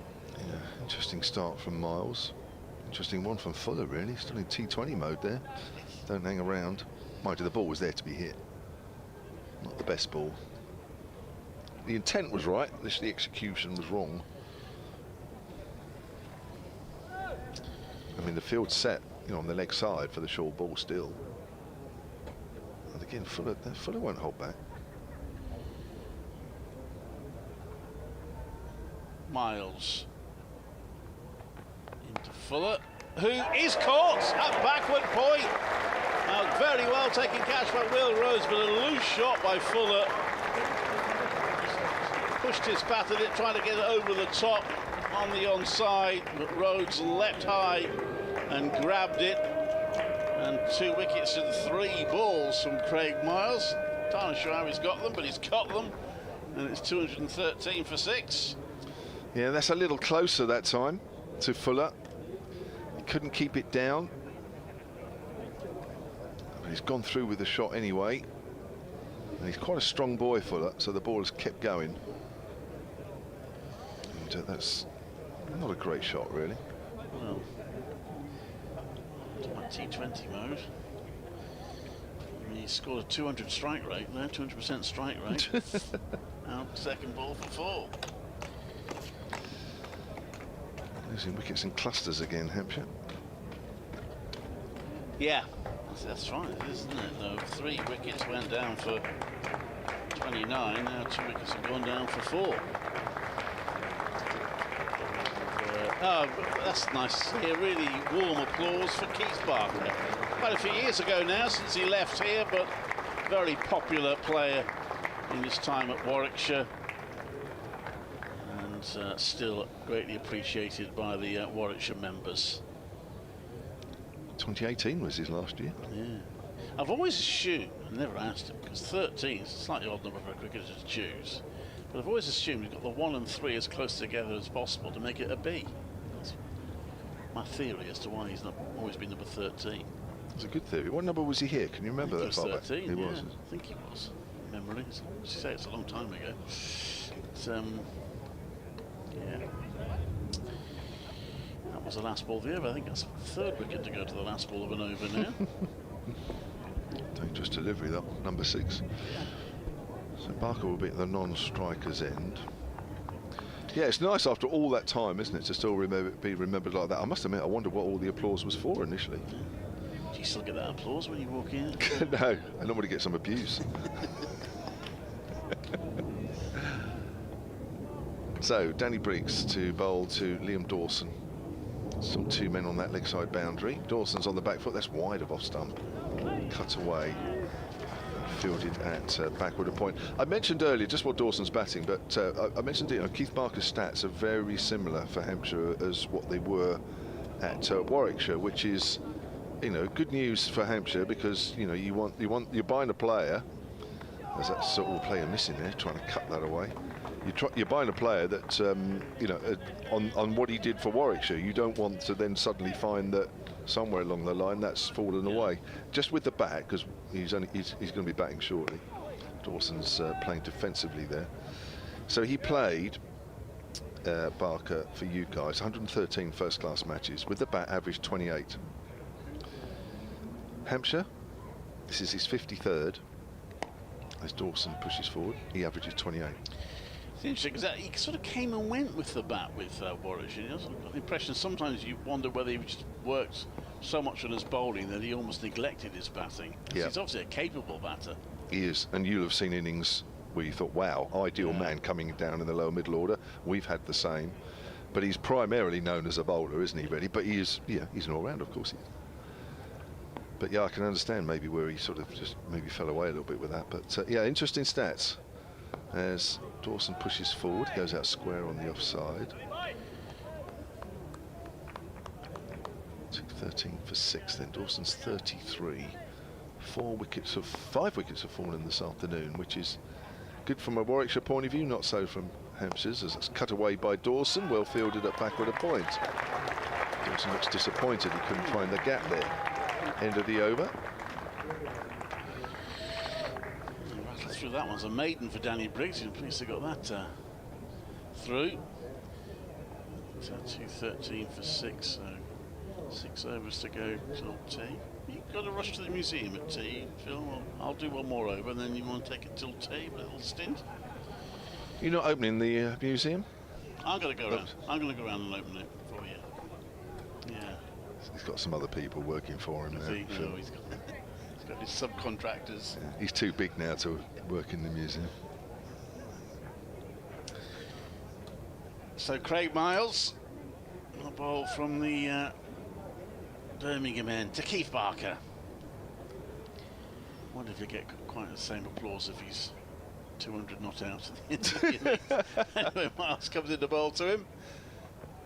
And he leaves that one. Ooh, that's a strange one. It pops out of Michael Burgess' gloves into the hands of Sam A. And Burgess might have actually done himself a slight mischief there. A bit of extra pace there. Yeah. That's hurt him. He's not getting a great deal of sympathy from his teammates. Obviously, if he just caught it properly, it wouldn't have hurt me. But Sam Hayes is showing him what he should do. He's still hurt. Yeah, he's down on his knees now, Michael Burgess. Oh, he's going to delay the game. He looks like Miles goes to the end of his run-up, has a look. I think we're going to have a little hold-up here. I think Burgess is going to require a bit of treatment. What's that? Is that missed the padding of the gloves? Has it caught the thumb? He's shaking his left hand. Well, at least Warwickshire have got another wicket-keeper in the team. Should Burgess be struggling, they won't want to lose him as a batter, though. That's hurting, yeah, definitely. Yeah. Poor old keepers, you think, oh, they've got those lovely big gloves, so it's absolutely no problem. Well, but they get no hit everywhere, initially, don't did they? Yeah, Probably people think exactly what you're saying. Look, when you've got gloves, what's the problem? Even his teammates. Yeah. You're lucky. You've got the gloves, we haven't. So we're going to get a hold-up. So I'll tell you what, do you want to come in now then, Phil, while we've got the hold-up? This button is the most unresponsive button on every piece of equipment. Wow, I think we all heard that. I'm surprised that kit's still in one piece. Might as well have taken a hammer to it. So 2:13 for 6. The keeper, Michael Burgess, is having some treatment. Clearly, that's a painful blow on the left hand. I can't see closely enough. I don't know if it's his thumb. It certainly looks around that sort of area. Looks like he's getting some spray on it now. It's got the old white inner gloves underneath. It's good to know things haven't moved on over the years, because keepers, even when I started, and probably you, Phil, as well, when when we were youngsters and keepers had gloves, they were still sort of like wearing white inner gloves on the inside of those, weren't they? Yeah, they definitely have white inner gloves, and you had big, like, I don't know whether they still got them, but they had like a big solid rubber type thing over the end of the thumbs, which was inside the glove, which I must be honest, whenever I kept wicket, which wasn't very often, wasn't very well, I could never actually make, when you see people, some of the guys diving and taking the ball just above the ground with keeper's gloves, they were, to me, like having two slabs of concrete on your hands. It was absolute, I couldn't do anything with them. There was tales, wasn't there, of old players having sort of cuts of meat put in between the inner gloves and the gloves themselves. I was quite lucky, because when I played, there was Dick Spooner. Do you remember Dick Spooner, the old Warwickshire and England wicket-keeper? It was your time, Kevin, not early 50s. No, he wasn't. Well, I'm old, but not quite old. Here's Miles round the wicket to Barker. Barker turns that away fine, and he is off the mark, 2:14 for 6. Yeah, he was playing club cricket. Norman Horner was playing with him, and Norman would have been late 50s, early 60s. He and Billy Abdullah used to open for Warwickshire. Still before me. Yeah, it was before you. But those two both played in the side, and Norman would stand out in the covers, and Dick would be behind the wicket. And you didn't have to worry about wicket keeping, because he just did everything. And when you were a young bowler, the number of wickets which I got thanks to Dick.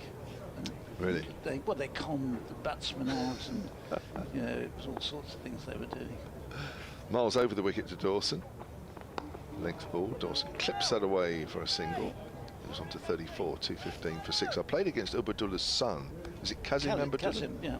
I think he was he down at Gloucester? He was. Yeah. Yep. Yeah, played against him a couple of times. Yeah. Billy Abdullah was a great cricketer. Yeah, he's still alive actually out in New Zealand. Okay. But he was an umpire on the circuit for a while, for a couple of years in the 70s. But he holds the record. He and Norman Horner still hold the opening partnership record for Warwickshire against Surrey, 370 odd. Wow. Short, very short. That's almost a no ball. Well, I Called don't one for understand the over. how you can give that previous one and not give that.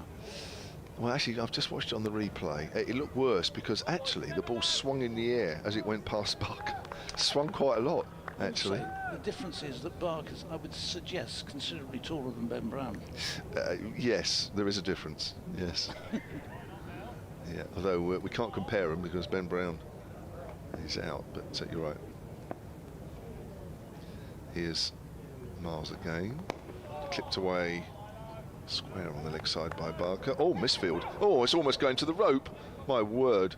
Yeah, they're coming back for two. Have to hurry still, but well, that was an amazing piece of misfielding which very nearly resulted in 4 runs, and it was one of those where you turn away because you think, well, that's fielded, and all of a sudden it's gone through his hands. Is that Briggs there? Is that Danny Briggs? I don't think it is No, down it's there. not. I think it might be Dan Mosley down We shouldn't really name him actually, because it would, especially if it had gone for 4, that was, I mean, that actually would have been hilarious, especially in front of the Holly stand. there. That's not the first poor piece of fielding though today. No, it's been a few of those, hasn't it? Fielding's been very ordinary. Yeah. by Warwickshire standards. I don't know if the outfield's a little bobbly. I don't know really. Here's Miles again. He's driving out into the covers. Here's Barker. End of the over. So Miles has 2 wickets now. 217 for 6. Hampshire with Dawson 34 and Barker, who has 3. I know. Yesterday we were, myself and Clive were doing the Charlotte Edwards Cup finals up at Derby. I have to say the outfield there looked a bit bumpy. You must have played on a few bumpy outfields. Oh, loads. Yeah, well, we all have, haven't we, really, whether it's club cricket. First class cricket, obviously not so much, and even what you call bumpy at first class cricket is like carpet at club level, but even at this level, there are 1 or 2. Derby, I'd say Derby's certainly one. But you tended to go abroad. I remember in the sort of early days when you went to the West Indies, and some of the outfields there were horrendous.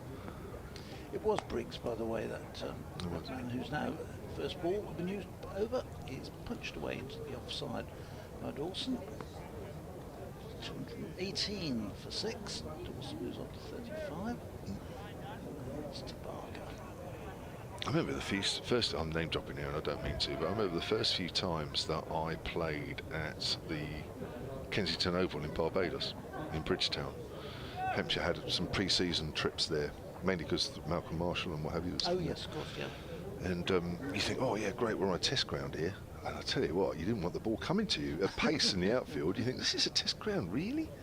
It's improved since, but up until, I think the World Cup, they had the World Cup there, 2008 or something. Yeah. Briggs in, Barker is defending. There's no run. They were well known for it, weren't they, the outfields over there, for not being great. Yeah. You think, God, I fielded on ploughed fields better than I'll do an update on England's match against the United States in a second. As Briggs in, Barker defends. Talking about the West Indies, they're 26 for 1, the US, after 4 overs. England won the toss and put America. It doesn't seem right, does it? England won the toss and put America into bat. It doesn't. This next one is defended back and Briggs picks it off his own bowling. So is that a must-win game? Yes. Yeah, definitely. Yeah, I mean, I haven't followed it as closely as I probably should be. I've got to be honest, it's sort of slipped under my radar a bit. I watched one game and wasn't very impressed. And then I've watched a little bit of the South Africa game the other day. Here's Briggs bowls. This is Barker trying that shot where he sort of almost like tries to scoop it into the leg side. It's quite a distinctive shot Barker has. Doesn't beat the inner field. There's no run. 218 for 6. Ian plays this one. He does get away and clips down to deep mid wicket and for single, and then runs up the other end as though his legs have gone. He's run like that now for the last 15 years. Like he can't hardly get to the other end. I think he still lives up in Birmingham. He's still got a house up here. You might be right. I've never delved into it that closely. I think I think I'm right in saying he still plays local league cricket. Okay. When he's not playing for Hampshire. Yeah. Well, he doesn't play. Well, I say he doesn't play white ball. He's played the odd sort of 50 over game, but he certainly doesn't play T20. So he'll have had a bit of time off. 219 for 6, and we've got another change of bowling, haven't we? We've got some off breaks from Dan Mosley. Yes, Dan Mosley doesn't normally get much of a bowl in red ball cricket. You would have expected Jacob Bethel possibly to have bowled earlier, but I think Warwickshire might be trying to whip through a few overs here, you know. Yeah. I think what put me off sort of watching too much or following England too much was I saw an interview that who's the England captain? I've forgotten his name for a moment.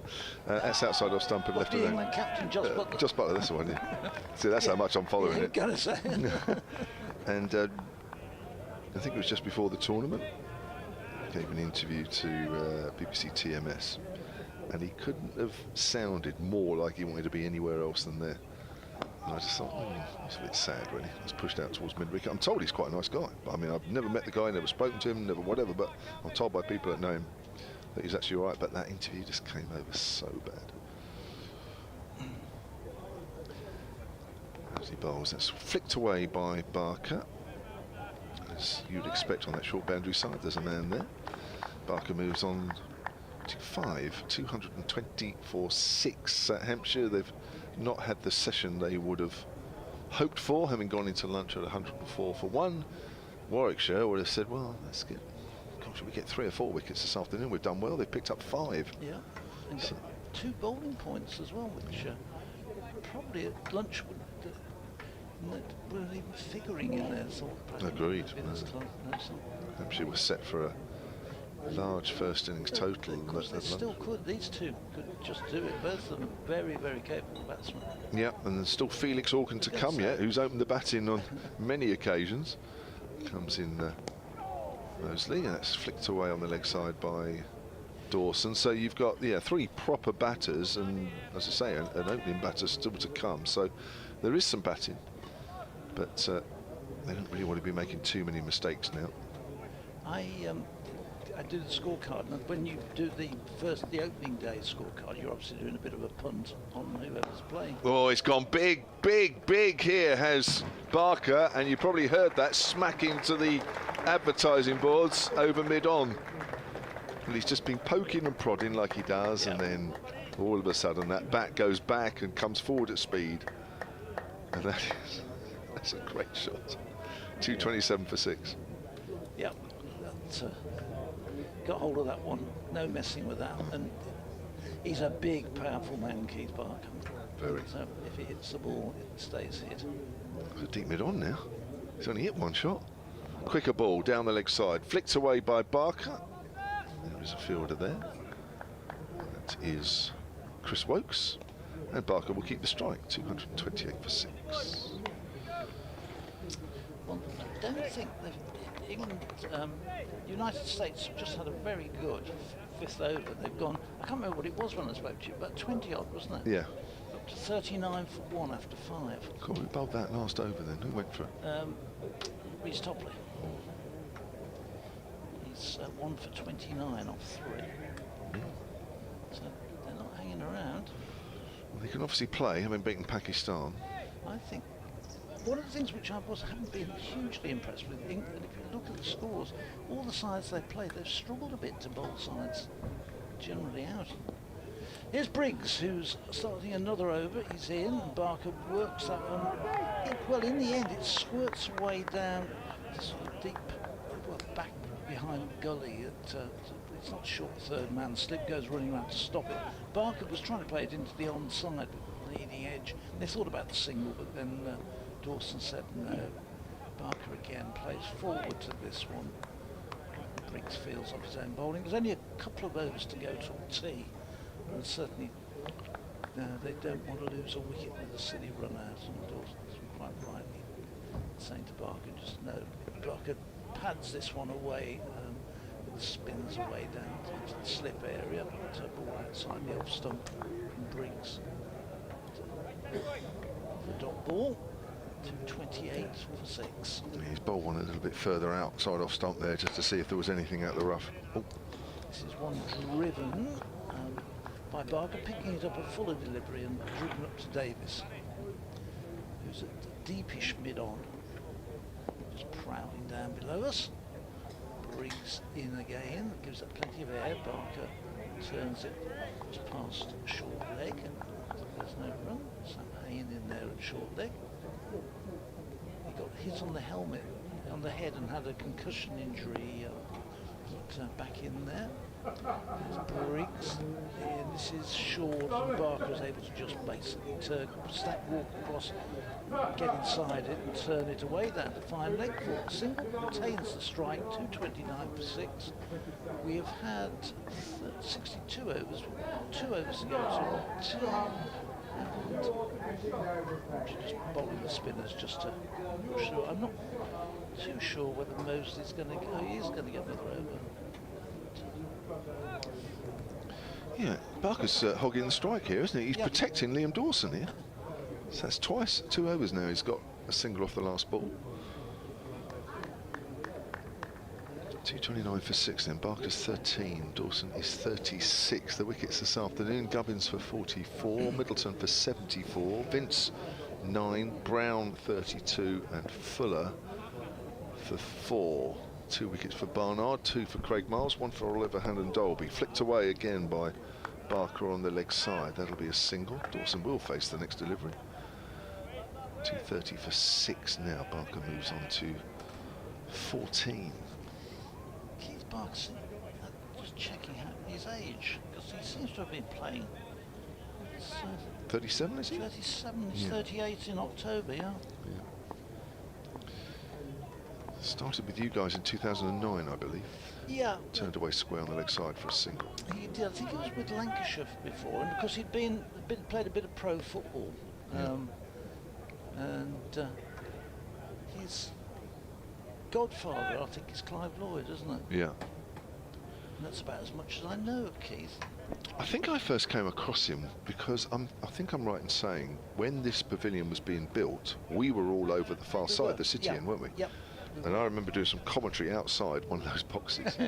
Yeah, and the name Keith we Barker. wouldn't let you come in, would we? No, that's right. You kept us as far away as possible. Mind you, it would be nearer the car now. Was that when we were still doing our own individual ones? I think we did that for a while, didn't we? Yeah, I might have done actually.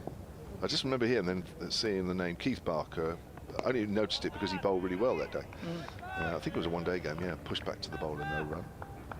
I think that would have been 2009. Would that have been about the time this pavilion was being built? About 210, 11. It might have been. It might have been 9, but played on the onside. Exactly. Yeah, Barker. It's around that time anyway. Yeah. Swinging the ball all over the place as a left-arm seamer. Still swings it a bit, doesn't not quite as much now as he used to. That's a quicker ball from Mosley. Barker pushes that to mid-wicket. Yeah, he bowled down not that far end actually. There's still quite a lot of senior seam bowlers around the county circuit, aren't there?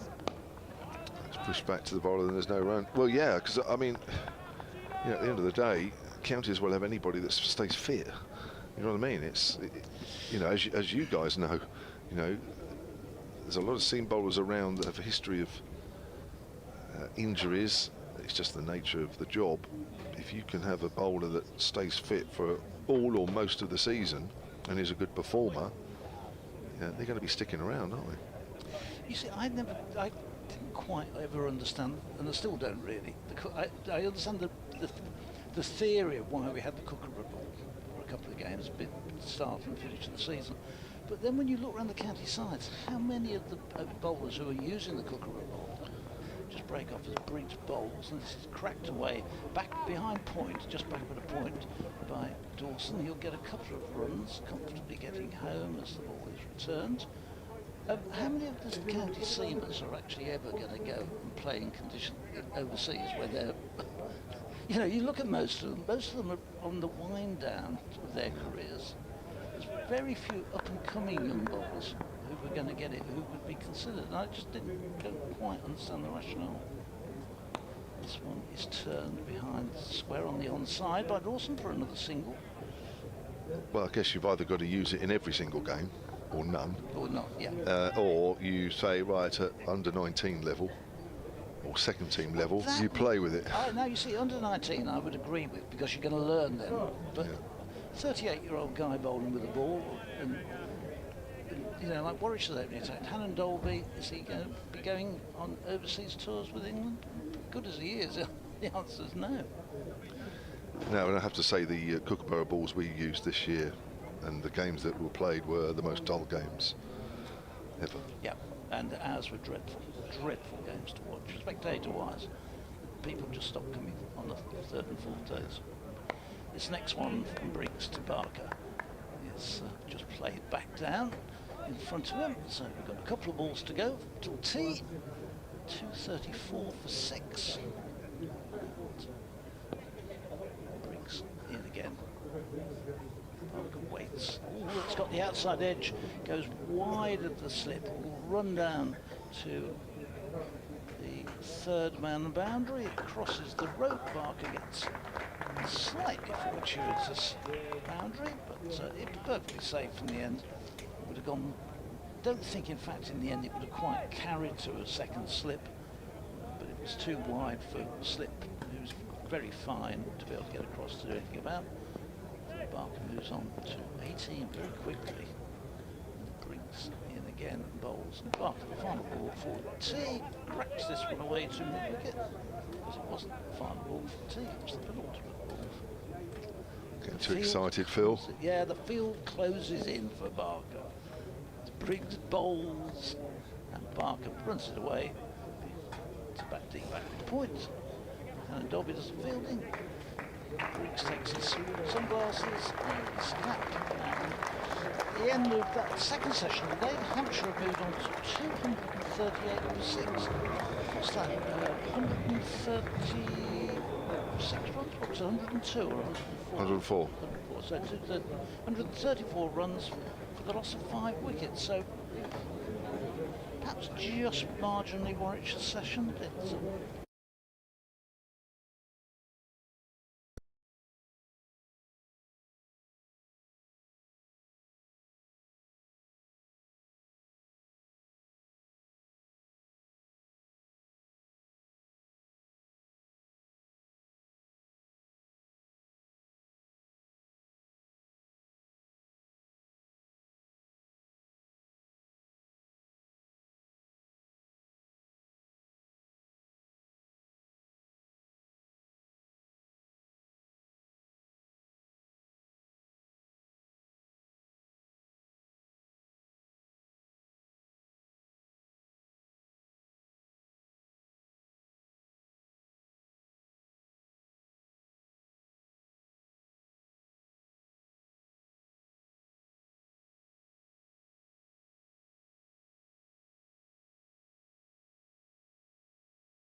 Oh, go for the one at the bottom.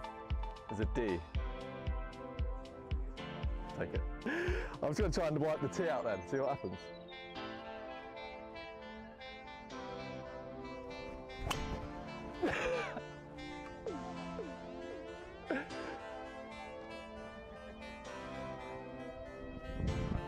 Cricket bat.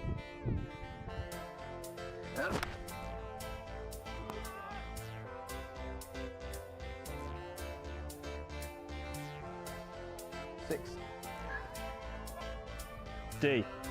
D? Driver. Ah, I'll take that. This could be absolutely anywhere. I mean, it's good line, but it's going to go about 200 yards past. That's the best strike of the day I've had.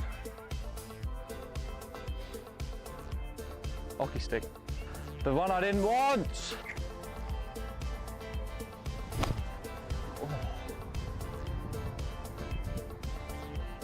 Wet. Big divot. P.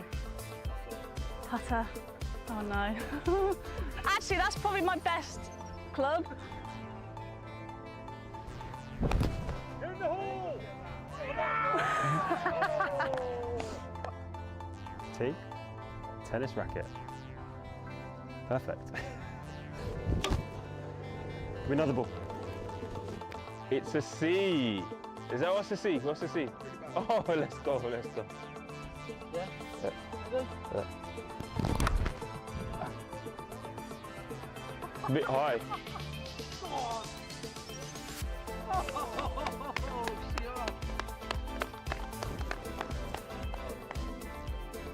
See? All right, see how this goes.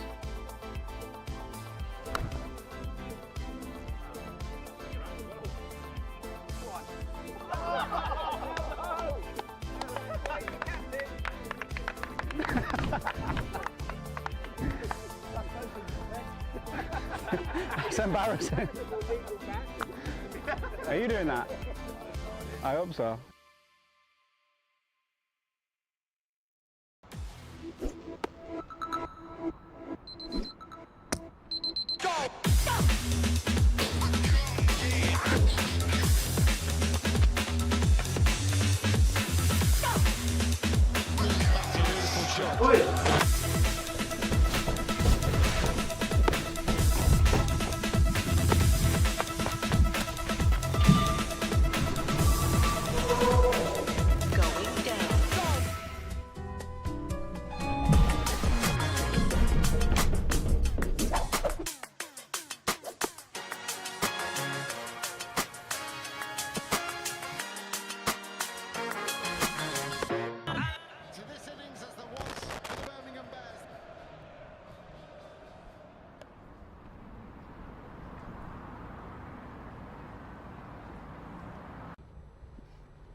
Finish with a little comp. Yeah, that's what I'm thinking. You get 4 balls for it 6. Yeah. Yeah. Then 3, then 2, then 1. Yeah. Okay. Little comp. Go off, mate. Go off. Go off. Remember, this is where consistency comes in, my boy. 3, 2, 1.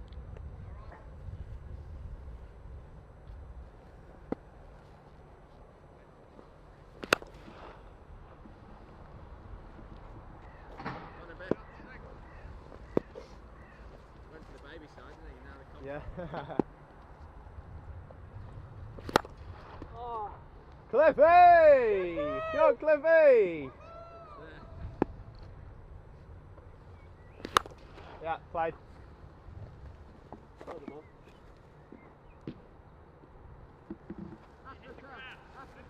Hit the grass, and look hey! Hey, that's bigger than your one there.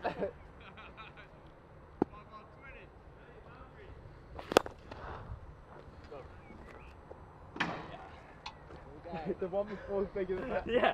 3 balls, 3 balls.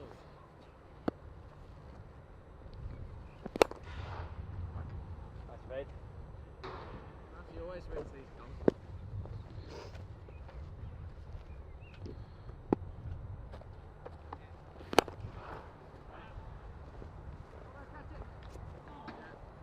You dropped it.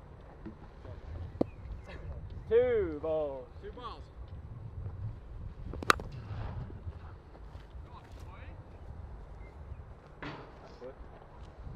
Don't even know actually how big that 6 out on the back foot.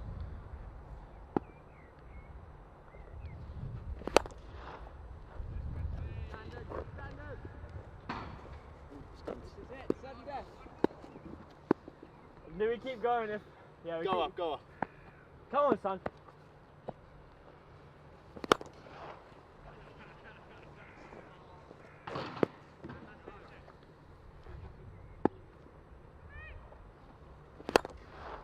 Heads, Monty!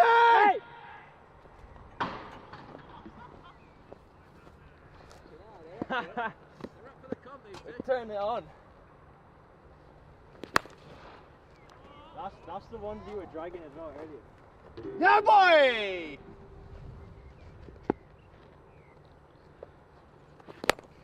Go! Go! Ah! that's unfair. You yorked me. Sorry, mate. Was the feeder not good enough all that time? You stitched me right up. Cheers, sir.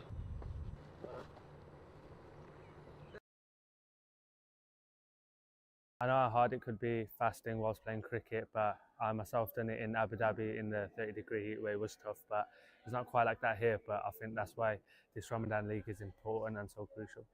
Yeah, I think like coaches and players was a massive part. I think with me fasting there, like in general, I think all the players were keen on how I was doing it.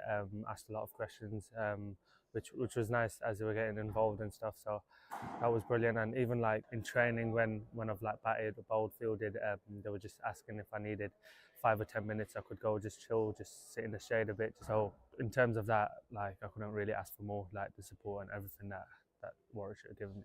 We started the game and then there was a couple of minutes they had given us a break where people who fasted could just have drinks and water, get some food in, get some dates in, just to give that time where the fast broke, just to fuel us a bit. So to take time out of the game to give everyone a couple of minutes, it was unbelievable. I think even like religiously, when you speak about fasting, is not a thing where fasting should like cause a barrier. Fasting's there as a challenge for people to get disciplined in that month, to focus on yourself a bit, to be privileged in a way, because when you look at like different countries that have facilities like water and food, and to have that, not to take it for granted. I think like Ramadan League over here, it's unbelievable. Like the time that the indoor centres open, the time that Warwickshire's given to this tournament late in this day, from I'd say 9 o'clock to 12, 1 o'clock in the morning. It's unbelievable to give these lads that love cricket an opportunity to play the sport that they love, and to play for a long amount of time in this month.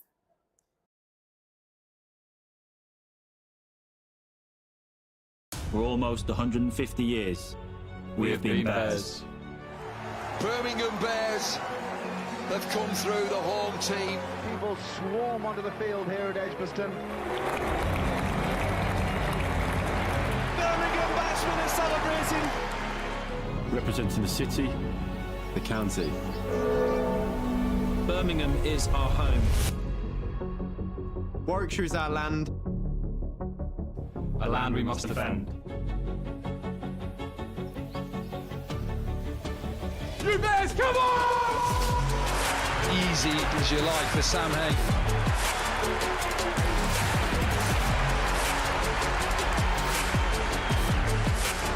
That is stunning.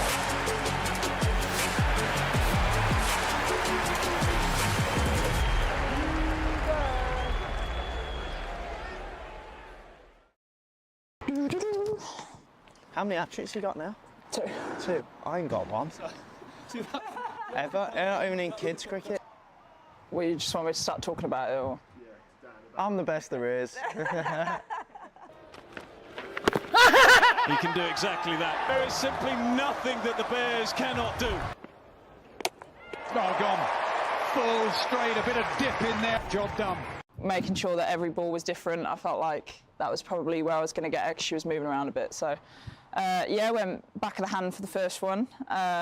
Second one, you can't really see it, but on the, like at Kent, obviously there's that slope, but on the leg side for Tash, obviously being left-handed, was like, it felt like about 40 metres. So I was like, well, I'm not bowling at her stumps because she's, that's pretty much in her arc otherwise. So I just pushed it wide. And yeah, managed to get her. She flat batted it. I think that's when you know it's your day, because those sort of ones either go for 4 or they go to hand. So, and then the last one, I feel like with a hat-trick ball, you probably don't want to overcomplicate it. So I just went top of the stumps and best ball really. And yeah, I think the slope obviously kind of helped me out a little bit. Balls to go as our lot continues, and would you believe it? She's got the hat-trick. She's bowled. Rihanna McDonald-Gay. Who was the first one against? Vipers. Here? Or no, it was at Hove. Okay.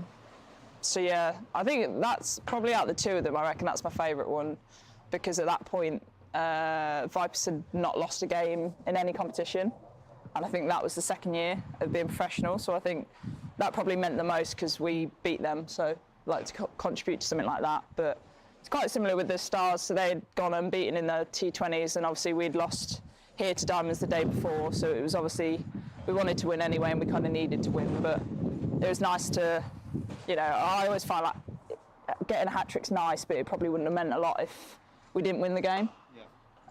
So yeah, it was obviously good for the team, and sort of gives us the momentum to go into tomorrow. Yeah, 100%. Hopefully another one tomorrow. Yes, hopefully. Yeah. Hopefully I can get my first tomorrow. It'll be my first hat-trick. Yeah, been close a couple of times, but not probably the one here at Worcester. I got Coxey out. He hit me 4-ball before, and I was like, all right, I'm going to just basically try and hit the top of the stumps. Miss, bowled. Then Samir came out to bat, and he showed me all his stumps, and it was tiny that side. Yeah. So I took a gamble, went for the stumps, and he missed it. Actually, I think my hat-trick ball was against Ed Pollock. Okay. I think it was Ed. And obviously bowled at Ed a lot because of his being here at Warwickshire, and then, yeah, I definitely didn't get it. But yeah, we were just concentrating on winning because they got off to a good start, and it was just trying to peg them back almost a little bit. Yeah, killing the game. Yeah, and that's exactly what we did, and we got off. I got a few wickets, and I think everyone else chipped in as well, so that was pretty good. I don't even know if I've played in a game when there's been a hat-trick.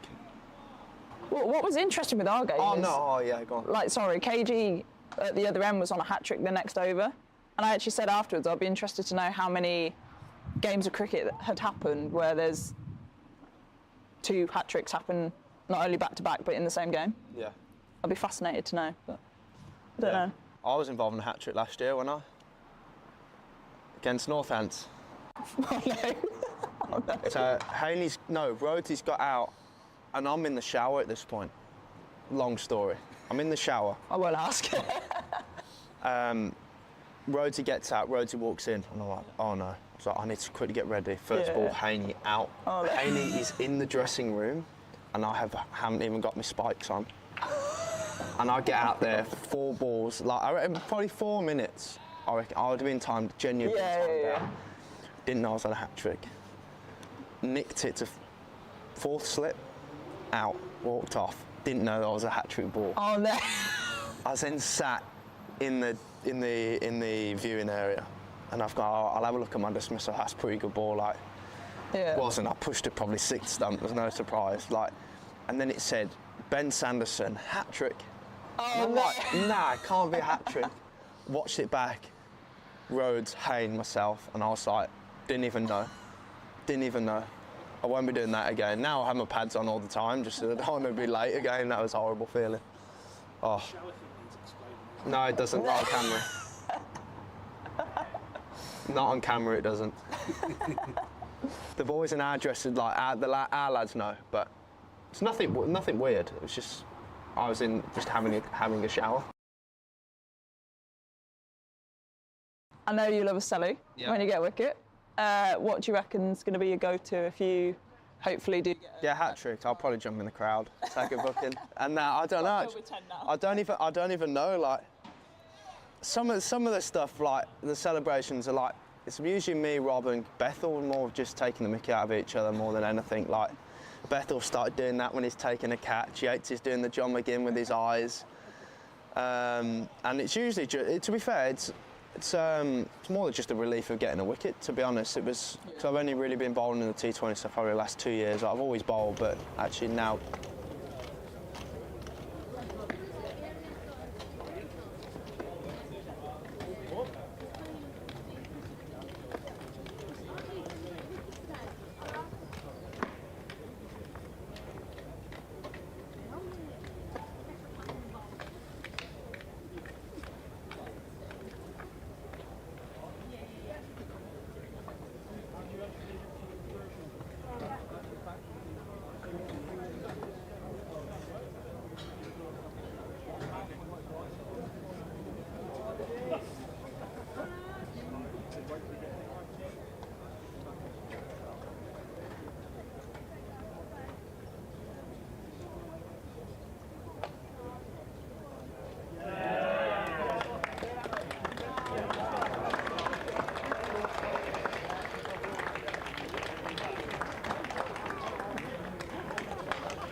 evening, and welcome to the final session of the first day of this county championship match between Warwickshire and Hampshire. Very good morning session for Hampshire, pretty good afternoon session for Warwickshire. And they resume 2:38 for 6. So, and that's after 64 overs. It was a middle session, so middle session was 134 for 5 in 34 overs. I think it's fair to say that was a Warwickshire session. Definitely, definitely. But Liam Dawson batting well on 40, and Keith Barker's not hanging around either. He's on 18. Did you like that applause that Keith Barker I got? did, yeah. Me and Phil like loved you, it. I wasn't sure what it was at first Yeah. until I saw him emerge. He's puts you in a slightly higher plane than football, is it? Where former players, however good they've been with their original team, however popular they were, invariably get booed. Which I never quite understood, really. Well, that's nice. 6 years since he was here. Yeah. People always say they're quickly forgotten, but not Keith Barker. So whether you get such affectionate applause when he takes 3 wickets in his first 2 overs. Anyway. Chris Wokes, the ball from the Birmingham end. Still wicketless, Wokes. That right arm over comes into bowl, and that's played out. Point for a single by Dawson. It's a 2 apiece for Ed Barnard, Ollie Hannon-Dolby and Craig Miles, wicket-wise. Yeah, they bowled well on the whole. I mean, there was a few runs in that session, which I think reflects the nature of the pitch. It's a good pitch. But to have picked up that many wickets between lunch and tea, after Hampshire were 104 for 1 at lunch, I think it was a pretty good effort. I think they'll be fairly happy when they were regrouping during the tea break, Warwickshire. Yeah. Well, we are 16 overs away from the new ball. They could get another one before the new ball. They might fancy the chances of wrapping it up with Yeah. new ball potential. Oh, I think they'll be disappointed they don't bowl Hampshire out tonight. Well, Keith Barker can offer resistance. Wokes comes into bowl to him. 2 slips in the gully, that's left. Remember, Keith Barker replaced Boyd Rankin in a match when Boyd Rankin was called up for Ireland and promptly scored a century. I'm not sure that went down very well with that position.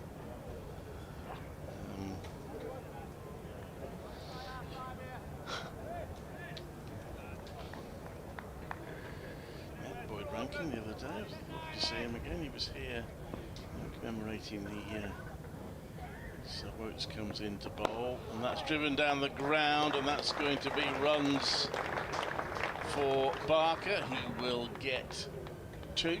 Yeah, they were commemorating the 10th anniversary of the 2014 T20 Blast triumph here. Got some of the old team together, and Boyd flew over from Ireland especially for it. That's good of him. Yeah, a nice chat with him. Doing a bit of coaching out in Ireland now. Still does a bit of work on the farm.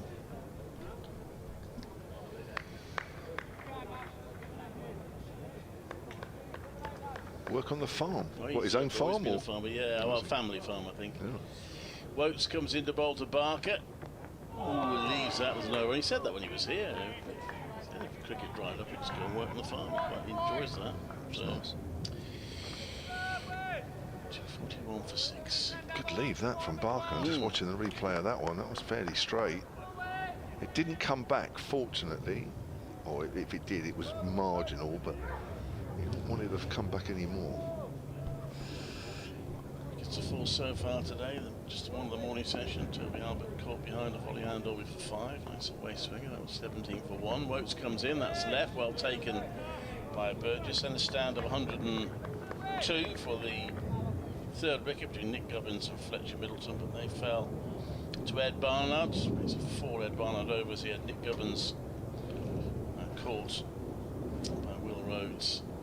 Slip for 44, and then bowled Fletcher Middleton for 74. That was 134 for 3. James Vince very well caught.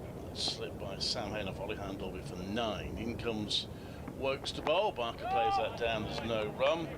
And then after a very positive partnership of 61, Ben Brown was caught behind down the leg side. Very good take by Michael Burgess of Craig Miles for 32. And James Fuller went quickly for 4.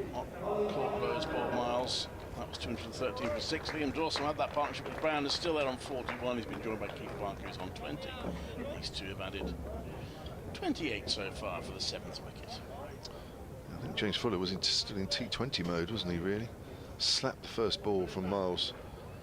Short ball through the covers for 4, and then tried to hit a shortish delivery over backward a point and was caught. That was James Fuller's innings. So, Helen Dalby. Change of ends for him. Yeah. Well, he started off this end, went the far end, and now he's back. Oh, he did, you're right. Yeah, I think so. Versatile, can obviously happy at both ends. He'd bowl all the overs if he could. He's got his first wicket this end, didn't he? Terrific figures so far. 12 overs, 5 maidens, 2 for 21. Right arm over comes in now. And bowlers to Dawson. Dawson clips her away. Right, it's fielded at mid-wicket by Bethel. Score remains on 241 for 6. I'm intrigued about this World Cup game, England against the USA. Going to keep her. England seem reasonably in control, don't they? Have to win that, England. 76 for 4, the United States in the 13th. Yes, they do. I mean, they could get away with losing it, but they don't want to try. They don't want to test that. No. Here's Helen Dalby, clipped away down to fine leg by Dawson and moves on to 42. He's doing well, considering he told me at lunchtime that he's still not feeling fully fit, having missed Thursday's T20 game in Chelmsford with illness. Was brought back, and he certainly wasn't fully fit on Friday, but they wanted him back desperately. He was better on Friday, but even though here we are 2 days further on, he says he's still not right. England, if they were to lose, and at the moment they have to say that they seem to be doing all right, but if they were to lose, they would need West Indies to lose quite heavily to South Africa tonight, and that might still get them through. West Indies don't want to make that. So we'll know tonight, basically, England's fate. Yeah, I mean, I think win, they'll almost certainly be through. I mean, and Dalby with 2 slips comes in and bowls to Barker, leaves that one. Good carry, very good carry, with a ball that's 66 overs old nearly. It'll go down to net run rate if West Indies were to beat South Africa. I think Phil was saying earlier that South Africa's net run rate is already below England's, and although you can, I think where people sometimes, I've had it here once, you can get convinced that your net run rate can only improve if you win and get worse if you lose. That's not actually necessarily the case. Barker pushes that on the onside. Actually, South Africa's net run rate's currently better than England's. If they lose, yeah, but I mean, if they lose by 1 run, then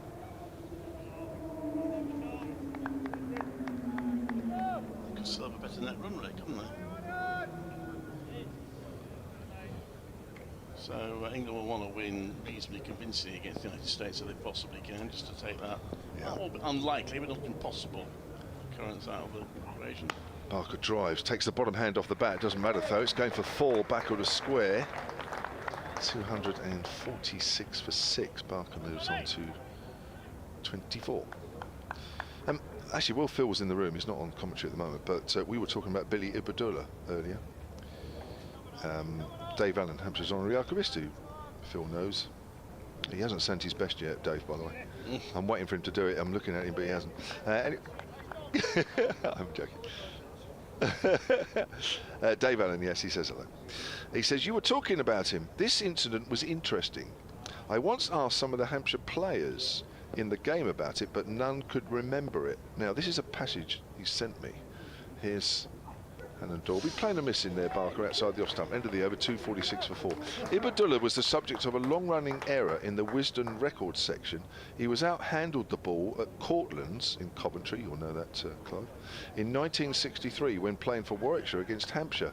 And not before my time, in fairness. Oh, right. Well, no, I don't mean the game. I mean the ground, and that's your area, isn't it? But anyway, So he was out-handled the ball at Cortlands, Coventry in 1963 when playing for Warwickshire against Hampshire, and not obstructing the field as reported in the 1964 Wisden's report of the game, and then repeated in the records section from 1967 until 2010. So there's obviously a difference between handled ball and obstructing the field.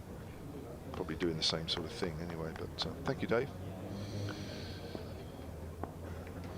Chris Wokes. The ball to Dawson. Sunshiny now. That's left, there's no run.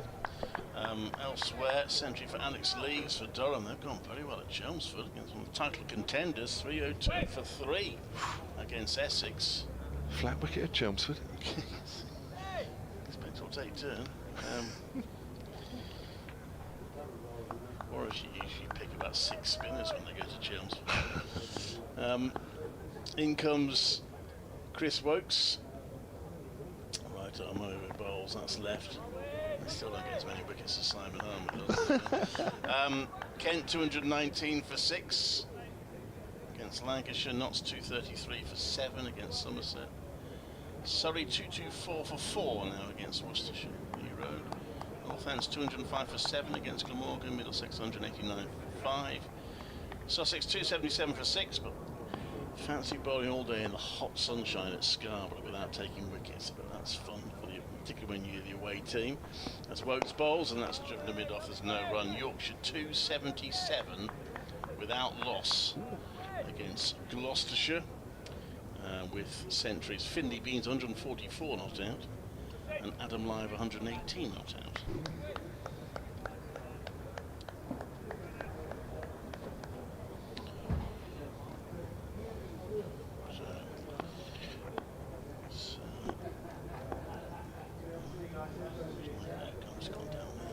In comes Wokes to bowl. That's short, it's pulled, but in controlled fashion by Dawson, who was wary of the 2 fielders out there for the miscued hook shot, so he's padded that away really for 2. He's on to 44, playing a really good innings for his team. 248 for 6. Yep, continuing his good form of this season and the last, has to be said, and in the last probably few seasons. Awesome. Averaging 48 this season, he's pretty much close on that. Wokes in, that's left, good take by Burgess, who seems none the worse for that sore hand he had earlier. Cool, I tell you what, that did swing. He's just found a bit of movement actually here in this spell, Chris Wokes. Nice shape on that one. Went a long way after the ball went past Liam Dawson, but even so.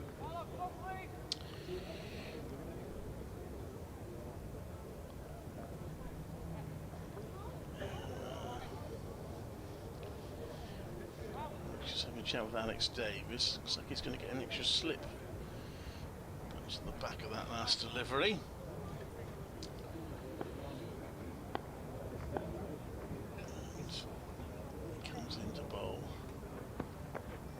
To Dawson, who pads at that, and thought about an appeal, but he didn't make contact. Just takes it, beats him outside off some. Good over from Chris Wokes, 248 for 6. Bounce, shape. It's quite an impressive spell, this one from Wokes. Lovely shape on that ball, absolutely beautiful. When wrist position, absolutely perfect on the ball from Wokes. That'll cause a few problems. He bowls another 2 or 3 overs like that. What's Keith Barker? Is it Keith Barker? Looks like he's having his shoe attended to. No, a pad maybe. Or was it something else? Got someone to come out something else. Size bootlaces these days, is he? Yeah, or was it his hand? I don't know. He's having a drink, so whether he's taking a painkiller. He's walking away now from the fifth, seems okay. Looks like he's just taking a pill or something. That whatever Lee Dawson's had, it probably could be could be catching. Yeah. Don't get too near Liam Dawson at the moment then.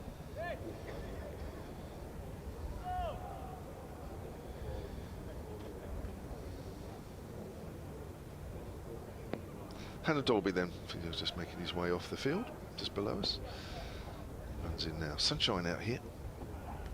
Barker just plays that away down to third quite deliberately.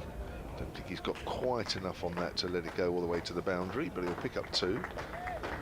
Barker moves on to 226, and that's 250 up for Hampshire. And that has come in the 68th over, I think. Yeah. Yeah, first ball, 68th.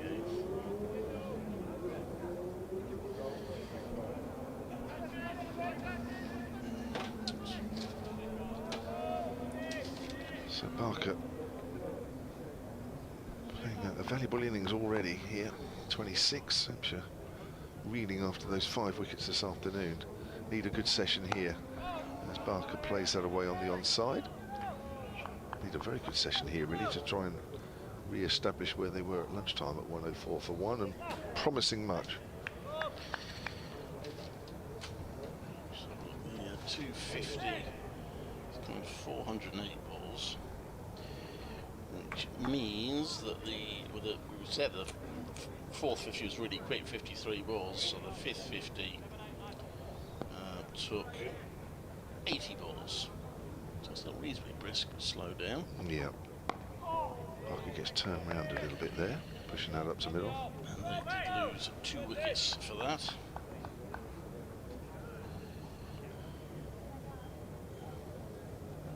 .250 for 6. Because they have accumulated a batting point there. Of course, yes. And Warwickshire have got 2 bowling points. And Dorby again.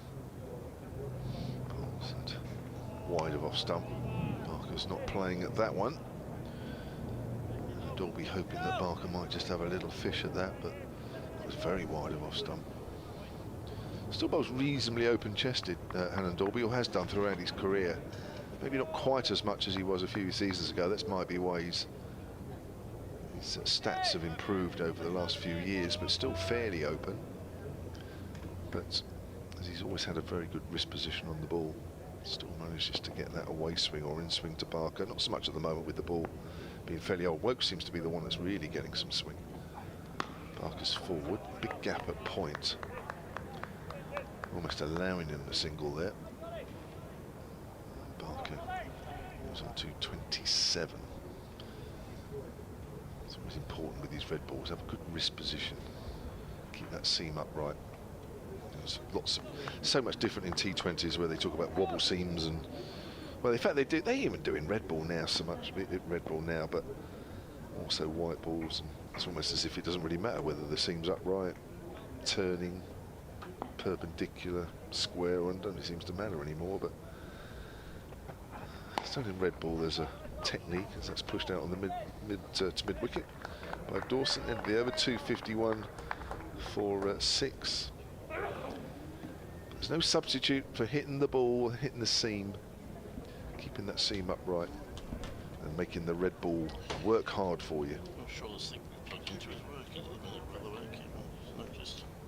So I think your phone is charging. It's not charging. I'll tell you why. It's because the button on the extension is off. Yeah, so it needs to go on. Here we are. Look at that, easy as that. I just felt the phone buzz in my hand as it's back on charge. My laptop just got cross with me. I said the battery was low, well now it's very low, so I'm switching myself off. So your computer's run out of battery, is it? Side the off stump from Chris Wokes to Barker. He's angled that one across the left-hander. Don't know if he's trying to set Barker up here, just by angling it across and then bringing that one back in.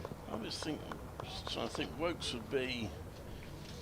Would Ollie and Dorby have crossed over with Barker possibly, and Wokes probably the only 2 players in this team that would have crossed over with Barker's time here? Barker cracks that away off the back foot into the vacant point area. There is a fielder out deep. Dawson wants 2. Barker says no. 252 for 6. I would have thought both those. Yeah, certainly they would have crossed, wouldn't they? But so Barker finished here in 2018, didn't he? So yeah, those two. I don't think anyone else. When did Real Roads come? Is Oh, later than that, I think. I'll have a look. I'll have a look for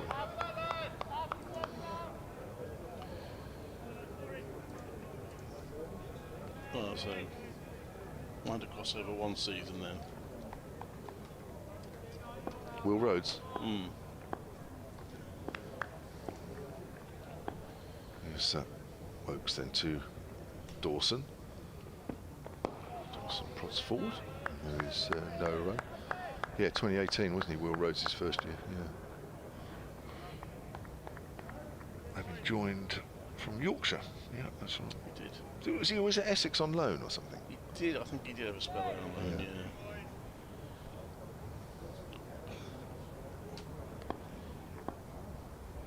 Formerly England under-19s as well. Here comes Wokes wide of the crease to Dawson, and that's swung away. Dawson's leaving alone. Okay, Samay as well. Has he been here that long, Samay? Again, just watching the replay, that really has swung. We're not quite in line, so it's difficult for us to really tell. We have to watch the replay, and you can tell it's swinging. It's just not quite sure how much on the angle we're on. It is swinging. More so when it goes past the batter than anything. I think it's more of a problem for Burgess than it is for Dawson, but there is still some shape. Pushed away on the leg side for a single by Dawson, who moves on to 45, 253 for 6. USA 99 for 5 now in the 17th, 100 for 5 in the 17th over. So we've got Corey Anderson on 27. At the moment, he's feeling England have got reasonable control there. India's women beat South Africa in a 50-over game in India by 6 wickets with nearly 10 overs to spare. So bit of a win. Wokes to Barker. Again, he's swung. See Burgess moving smartly to his right, but it's wide of off stump, and Barker doesn't have to play a shot at that, asking the ball to do a little too much there. Chris Wokes, 253 for 6. Corey Anderson, was he New Zealander? Was he the New Zealander or? Corey Anderson. I recognise the name. So. Not obviously not playing for the USA, but was he the one? Was he the one that was? Yes, born Christchurch, Canterbury. Yeah. So he must have some USA connection. Yeah. But he has played for New Zealand. Yeah. Probably went to Disneyland. 13 Test matches, 49 ODIs, and 41 T20s internationals, of which I suppose a few of them would be with the USA. But there you are.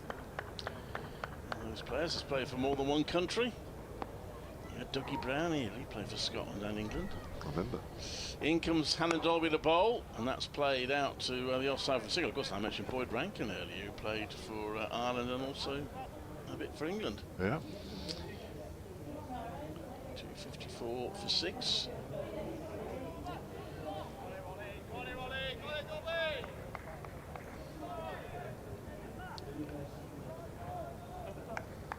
So Warwickshire toying a bit for another wicket. The wickets have come in clusters. The first one came out so, but then 3 together and then 2 together. But 41 added here. So this is your over, isn't it? I start nicking your over there. No, don't worry, I'm easy. That's flicked away by Barker off Hannon Dolby. No, because I think I nicked one while you were restarting your computer. Oh, okay. So shall I finish this one, and yeah, you can go back to taking Chris Wokes, because you love Chris Wokes. Everybody up here loves Chris Wokes. And a few others that aren't up here love Chris Wokes. 255 for 6. Dawson's back on strike. One blow away, potentially, from another 50. And Dolby runs away from us. Good length ball. Dawson nicely in behind that one, not showing any effects of the fact that he's not 100%. Looks very good out there. I hope I haven't given him the kiss of death. New ball's only, what, 10 overs away. Yeah. Dolby's toiling with the old one here. They've got better control here, these two bowlers, haven't they? Miles hasn't really had the same control, nor has Will Rhodes, the other seamers in the Warwickshire attack. These two have always been much tighter. Dawson forward again. Yeah, Barnard's been. Oh, Barnard. isn't Well, I he? forgot about Barnard. Yeah, these three with Barnard, but yeah, maybe Miles and Rhodes have let the side down a fraction. That's putting it quite strongly. I'll tell them. Well, yeah, but that wasn't meant as a horrible comment. I meant in terms of, you know, not being able to probably have the same control in, or It's actually unusual for Rhodes. Rhodes is normally that's his sort of job is control. He's gone for 5 1/4 and over.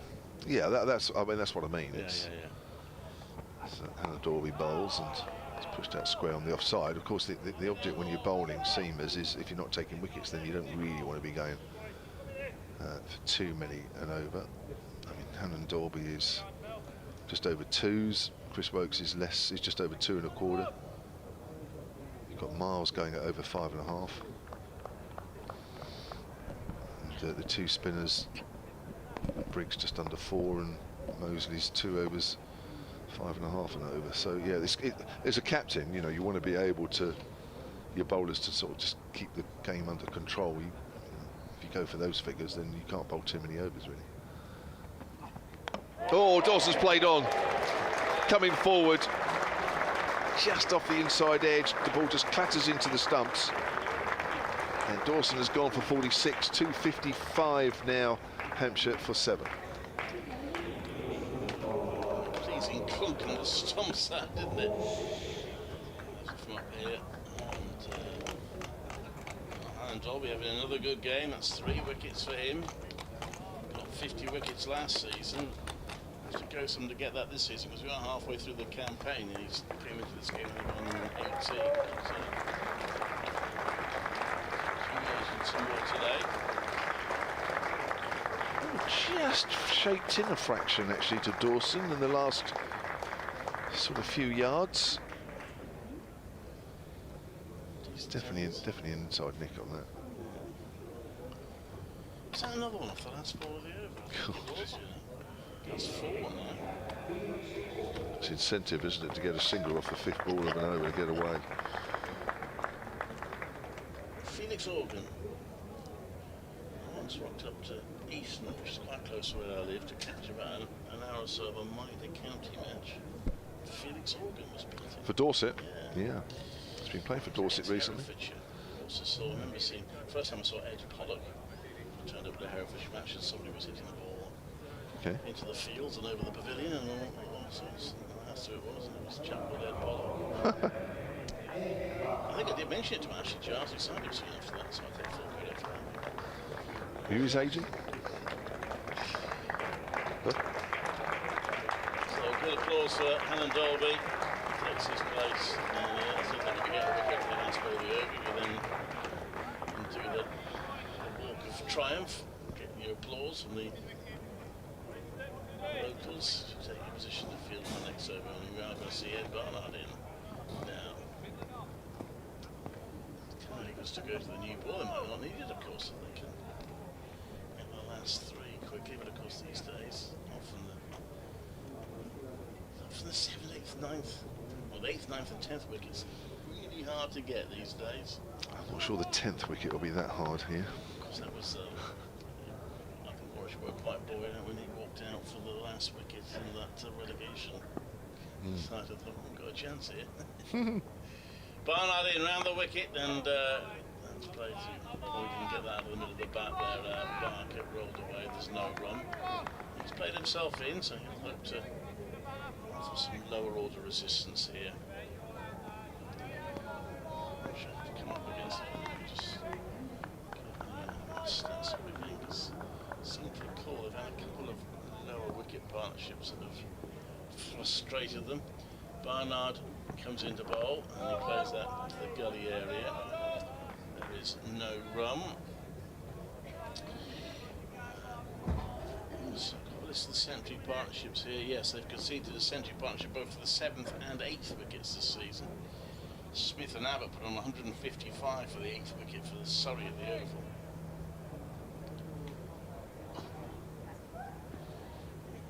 Wicket down, Barnard comes into bowl. There's a pin for an LBW here as Barker played around that, and it's roll out into the offside.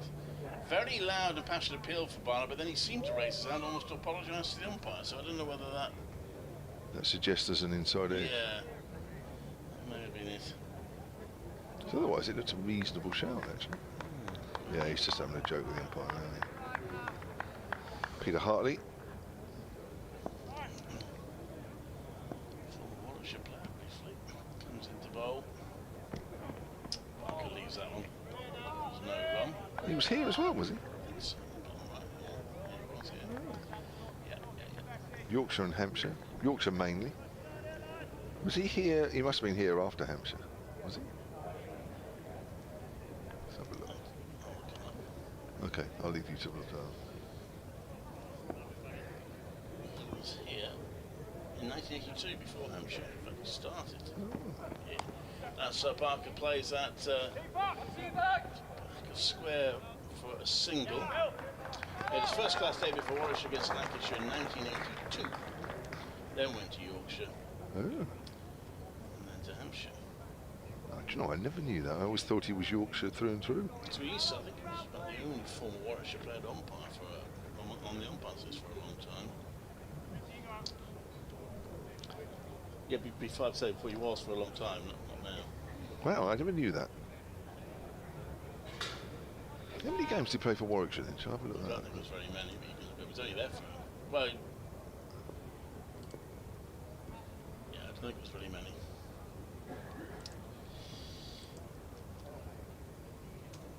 Barnard to bowl to Felix Organ. Right in there, waits, lets it go past.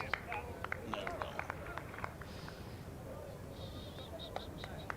Right, they are. I'm going to find it now. First class matches.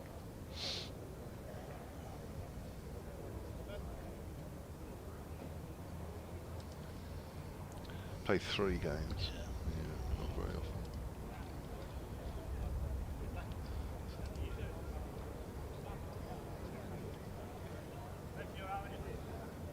.256 for 7 here. There are 25 overs remaining in the day. Keith Barker against his former county. That's 30. Alex Davis having a chat with Dorby. He loves a chat with his bowlers, doesn't he, Alex Davis? It's good, actually. Yes, he's very proactive. He hasn't put fielders in quite so many funky positions as he sometimes does. He's slightly mellowed on that because one or two critics out there that weren't quite sure about some of the attempts he had to get fielders in positions to try and make a wicket happen. Comes in now to Barker. Short. Very short. Barker hardly has to duck, eh? No ball. Oh yeah, surprised. Yeah, I suppose he, because this is his first year, isn't it, as captain? It is. Yes, he captained in the T20 quite a lot last season, but not officially captain. But yes, this is his first year as captain in all. I suppose he might feel a bit under pressure, having not won a game yet. Always keen, of course, if you... Yeah, and you're right, and he came under a bit of fire. Strike this ball. Barker plays that into the ground, square on the offside. I mean, it'd be surprising if he came under a bit of fire in social media. You wouldn't have thought that would happen on social media, would you? Particularly after the game at Chelmsford, when he didn't enforce the follow-on, or it went on to lose. I don't think they lost the game because he didn't enforce a follow-on. I think they lost the game because they batted Trapfleet in the 3rd innings, but he did take a lot of stick for that. And I know Mark Robinson was particularly pleased when he won his first couple of games in the T20 Blast because he felt that some of the criticism that he got was unfair. Barker drives up to mid-off. So he's captain all formats, yeah? Captain all formats, yeah.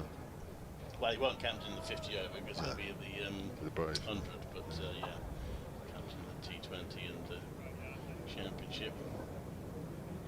But yes, I'm sure he would like his first. Yeah, I don't think anybody would begrudge him that, as long as it's not this week. 3 for 33, Hannon Dorby. Another good shift from him into his 16th over.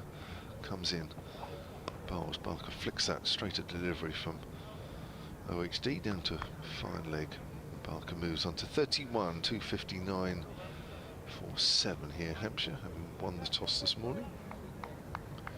Had to negotiate a tricky hour and a half with the ball bouncing a bit and seaming for both Hannon Dolby and Wokes. They did a really good job. Only Toby Albert succumbed to a really good delivery from Hannon Dolby. Pitch straight, bounced, left him. Not a lot they could do about it, really. Caught behind. But that was the only wicket they lost before lunch. Did really well outside the off stump, and that's left alone by Organ. But Warwickshire have stuck at their task. Now Felix Organ, sorry, yeah. So I was just going to say that obviously I mentioned before, Felix Organ has opened the batting on quite a few occasions and was probably their main opener for a little while, which as his chance I think has probably been and gone in that situation. He averages 22 in first class cricket. He's a better player than that. Dolby comes in and bowls. Felix Organ's behind that one, but he'll play like an opener. You know, he'll play solidly. He's got a good technique. Sorry, you were saying, Colin? Come on, I was saying now. I got distracted by something I saw on social media, which I'm just now looking at.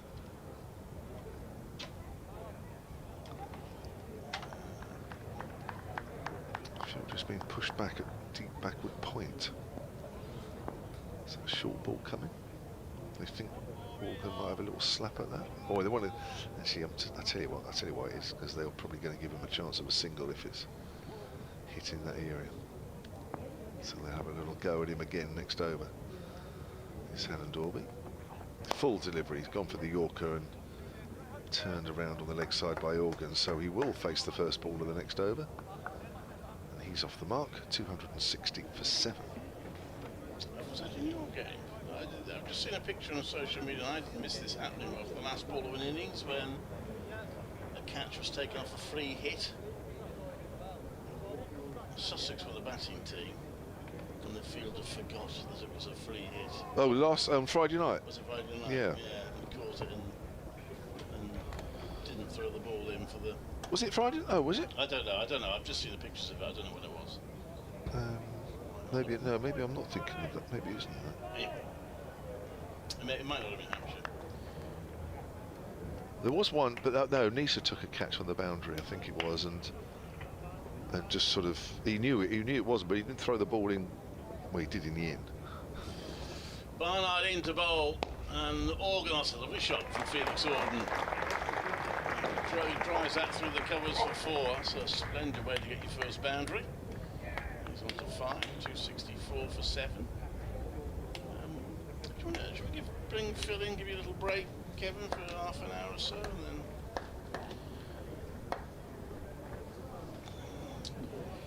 264 for 7. Hampshire, hoping to try and end this innings before the close today. We've got 24 overs to do it in, and that's goes past the outside edge. It's missed by Organ. There's no run.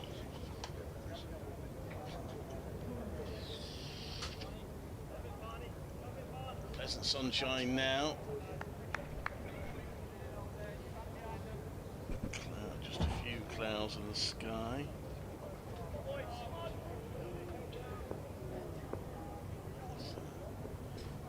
In comes Barnard. That's another lovely shot from Organ. It's just over pitch by Barnard, and Organ tries it through the covers for 4. So he's gone glorious shot 4, play a miss, glorious shot 4. In the last 3 balls, Felix Organ. And he's on to 9.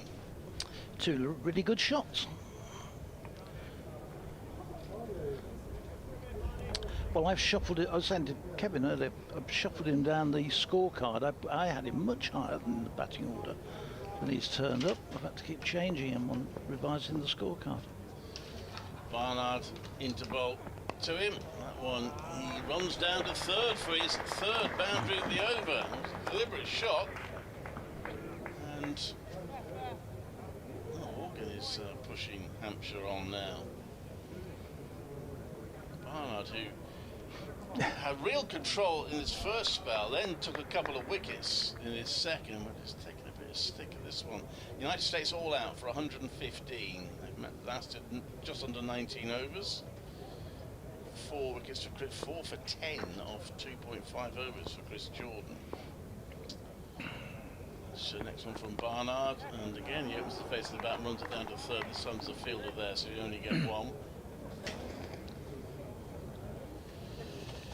So England will need 116. I want to get them as quickly as they can just to make sure that they are okay and they're protected. In fact, Chris Jordan went wicket, dot, and then hat-trick in the turned out to be the last over.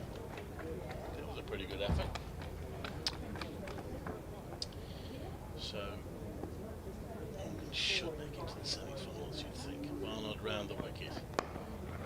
There's no run. I mean, they've only beaten West Indies of the established teams. They've lost to Australia and South Africa, but should still be in the semis. 273 for 7 or 73 here. There's been a few hat-tricks in this World Cup, and Pat Cummins has had a couple. Australia, of course, we haven't picked it up, beaten last night by Afghanistan. Jonathan Trott. Coaching Afghanistan. Triumph for him. Well, he's done well in a couple of competitions, hasn't he, with them? Australia are not certain of qualification then. They'll probably be okay. What's their last game? Is it against India or Bangladesh? No, the match against India was rained off, wasn't it? Oh. No, they got India. No, that's got India coming up on tomorrow. Yes, sorry, so you're right. If they lose that, yeah, they could well be out of the competition. Shame, isn't it? Here's Craig Miles back into the attack, and he's going to be bowling to Felix Organ. They'd have to lose by a fair bit, though, Clive, I think. Although Afghanistan have got banged. Yeah. No, if Afghanistan win their last game. No, true. This goes to backward point. There's no run. Yeah, if that's true, actually, because if Afghanistan beat Bangladesh, they'd have more points anyway. So if Australia lost to India, it would be India and Afghanistan through. Yep. It would be a surprise. 274 for 7.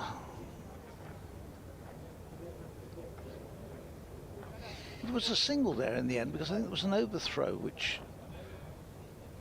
got them Barker onto strike while we were talking. So off Miles' first delivery because Organ played the ball. Barker is now on strike. So Warwickshire, ground fielding has not been brilliant today. Here's Miles, comes in, bowls. Barker trying to work this down the leg side, can't get any bat onto it, and a good tumbling stop by Michael Burgess prevents any byes. 7 overs away from the new ball. Still hope that they can wrap it up with the new ball. Barker well established now, and Organ's played some very good shots. As I mentioned earlier, Warwickshire have been held up by 1 century partnership for the 8th wicket this season. Round the wicket comes Miles, he's in and bowls, and Barker will get bat on this one and down, turns it down to fine leg for a single.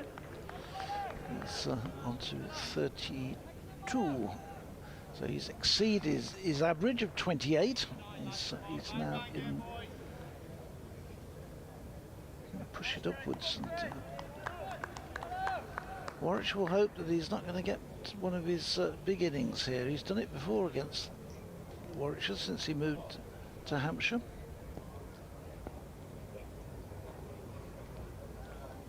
Organ has got off to a really flying start. He's on 15. He waits as Miles is in and bowls down the leg side. This time to Organ, and again it's another good tumbling stop from the keeper. But Miles not quite got his line right here.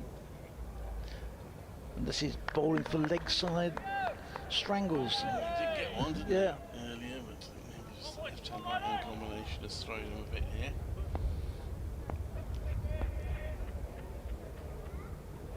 Been a beautiful day here in Birmingham, and continues this evening to be. Right, in comes this down the leg side again, and again no, not able to get bat or anything onto it, and again through. Now, if that was Danny Briggs bowling, he'd have been taken for wide after wide. Bowling down the leg side with his Well, if left he arm seems to there. have done it deliberately, yeah. Yeah. Well, I think they're quite hard on that now, aren't they? Whether it's sort of deliberate or accidental, if it goes down, the umpire has got the opportunity to be able to call it a wide. We saw it in one game. This next one is driven back. It's misfielded by Miles. It couldn't take the ball cleanly. It scurries out. He goes running back. Davis collects and tidies up, but not before Organ had got through for a single. So he goes to 16. 276 for 7. Barker is on 32. And we have got 6 overs to go until the new ball. Barnard to continue.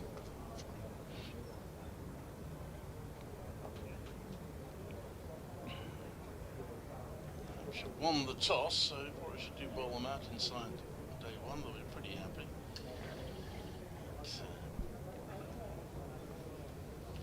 That one's quite gone on for Hampshire. Fletcher Middleton did get 74.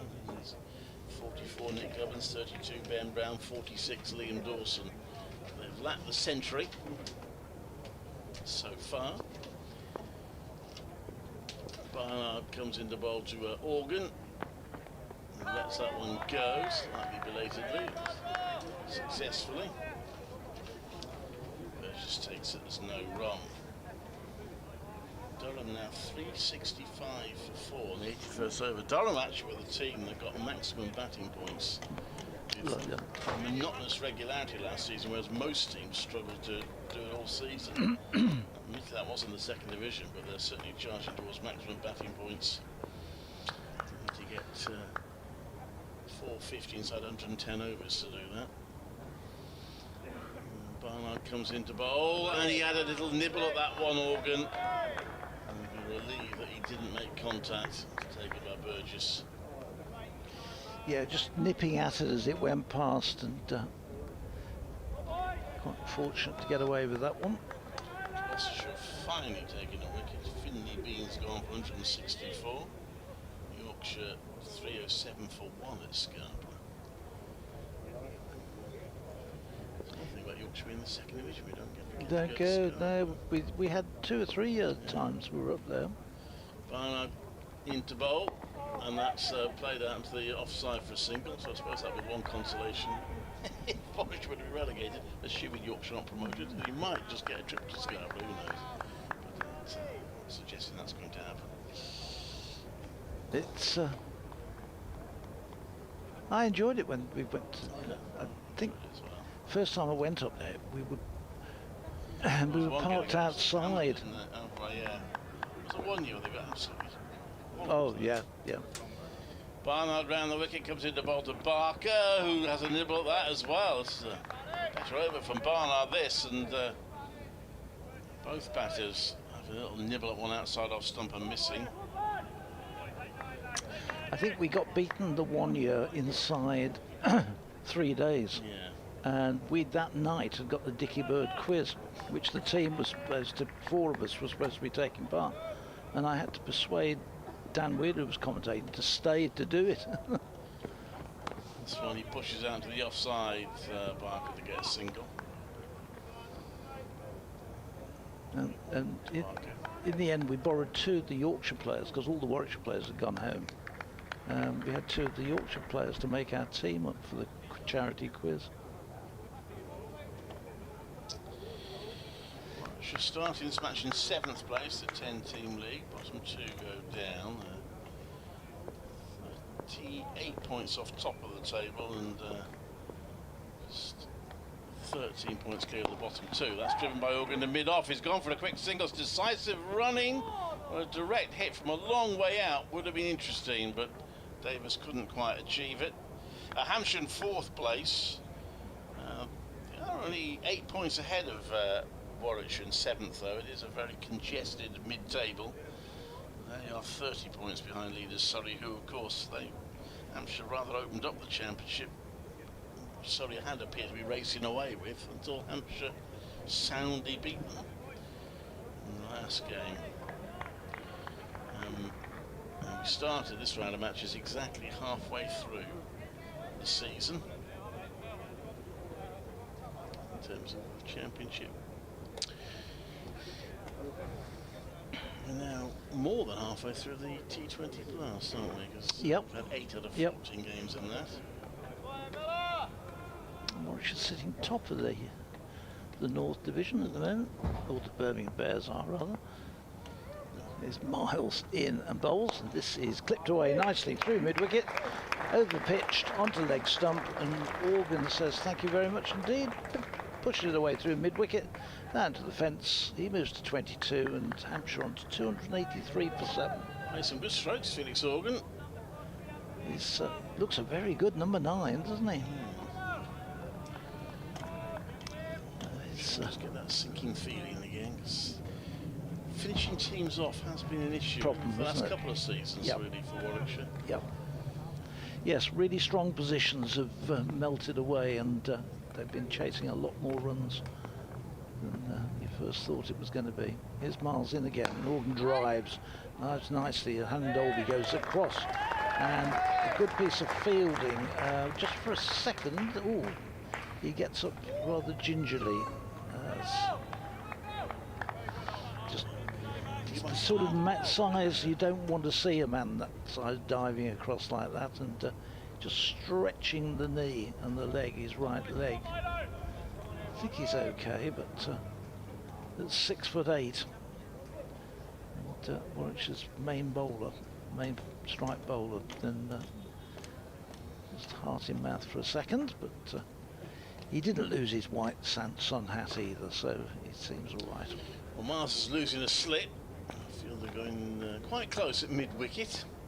Here he comes in, bowls, and this is run away to point. And there's no run. Organ just got over the top of that one, just pushed it through. He's on 22. Barker is on 33 off 62 balls. Organ's 22 has come off just 20 deliveries, so he's came out with a purpose. Took 12, I think, off an over from. Was it Barnard he took the 12 off? Yeah, I think it was. But he's carried on in that. Miles into him. This time he takes one big step across the wicket, covers the off stump, and watches the ball go through to the keeper. The flags, which are flying at the far end, just a little bit more furled than they were earlier in the day. The breeze has just picked up a little.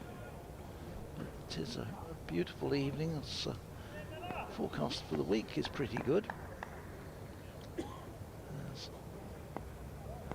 Miles Gay turns and runs away from us in and bowls. Organ to big flourishing drive, but fresh air. He missed the ball half a step across the wicket and through the batter did, but he was finishing his shot almost by the time the ball had got into Michael Burgess's gloves. And, a little bit too late on that one.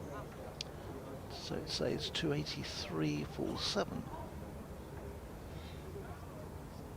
Miles turns the final ball of his 12th over. He's got those 2 wickets so far. He's in to bowl to Organ, who runs it out into the covers. There's a comfortable single. Yes, he shouts, keeps the strike, and takes on to 284. He goes to 23, 284 for 7. Again, not for the first time in the innings, Hampshire trying to rebuild, doing so in fairly positive fashion. Let's see, Barnard, imagine bowl 2 more overs from, let's see, throwing that over a spin before they take the new ball, but Barnard's going to continue from the Birmingham end. Very clear, the building's very clear in view. That's the back, sunny day. Davis having a chat with Barnard, who did get both batters to play and miss in his last over. He's presented with his county cap before the start of play. A pair who's become a bear. Here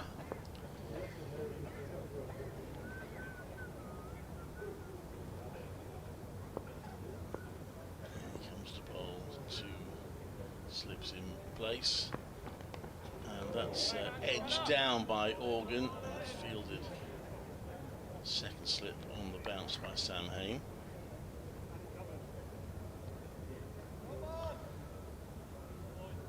Yeah, it was well in front of Hain. He didn't take it cleanly. Gets a call from behind. They both, him and Rhodes, both look back towards the stand. One's left. Organ for no run. Bit of late movement there. Ball was he was never playing at it, but the ball pitched and moved away. So, although it's in its 77th over, still getting the ball to do something. Well, in actual fact, that's not strictly true, is it? Because this, I think this is the replacement ball. They changed it, so it's approximately 70 odd overs old. And that's edge, is it? Yes, it is. Organ gets a faint edge. It's caught low by Michael Burgess behind the stumps, and Barnard has his third wicket. Having a really good day. And Organ goes for 23, and it's 284 for 8. Yeah, just we were saying that little bit of movement, and it kept very low, and it was a good, just took it above the turf. But another good catch for the Warwickshire wicket-keeper, and Barnard picks up his third wicket. So he's having a really good day. Having been capped this morning, as Clive said, he was capped at 10 o'clock this morning. It was announced. All the players were out. But so another little stand starts, but doesn't develop. So we've really only had the one big major partnership in this innings. That partnership between Gubbins, wasn't it? Yeah, and Middleton. Thank you. Looking from the scorecard, which I've left over the other side. Yeah, it's for the second wicket. Thank you, Clive. 284 for 8. Yeah, so that's what they could end up doing, is face a little awkward spell of batting before the close. If they're not careful. I mean, It'll be interesting to see who Warwickshire open with. I would assume Will Rhodes will open with Davis. But with no Rob Yates in the side, we've got used to Rob Yates being the opener, but we'll see who will come in then at 3. It might be that Barnard goes up to 3 and leaving Hain at 4. From Warwickshire's point of view, hopefully that will all be academic this evening in terms of the who's at 3. Barnard into the new batter, who's Abbott. Abbott, who defends that. And there's no run. Well, these two batsmen have got fairly senior in terms of their age. We were saying Keith Barker's 38 in October, I think it was. And Abbott. Barnard bowls to Abbott, who plays out to the onside for no run. Abbott's 37. So he was 37 on the 8th last week. So 75 years at the crease now between the two of them, or near enough.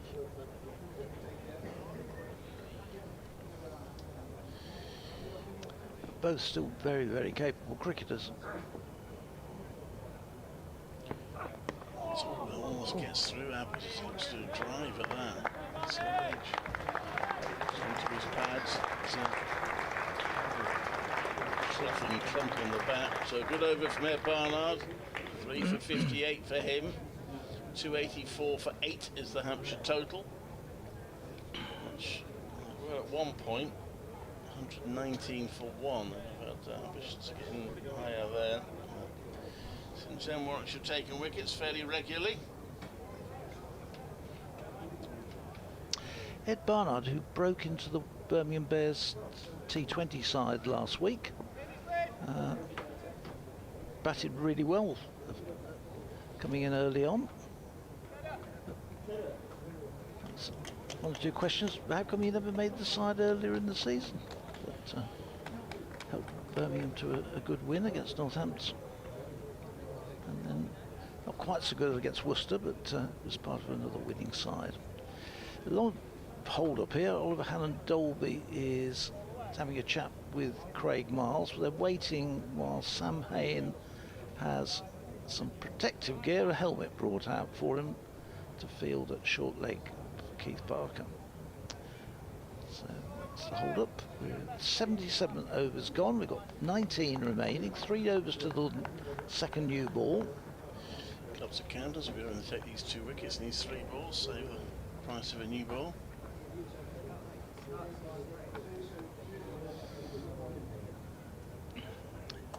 Here he goes. He got 2 wickets so far. 2 wickets in 3 balls he got earlier in the innings. He's in and bowled, and Barker ducks under this first one. There's no slips in place now, so gone very defensive. We've got a fine leg, a third man, a man out at deep mid wicket, and then a deep backward square leg, backward point, deepish extra cover, an orthodox mid wicket. So it's a.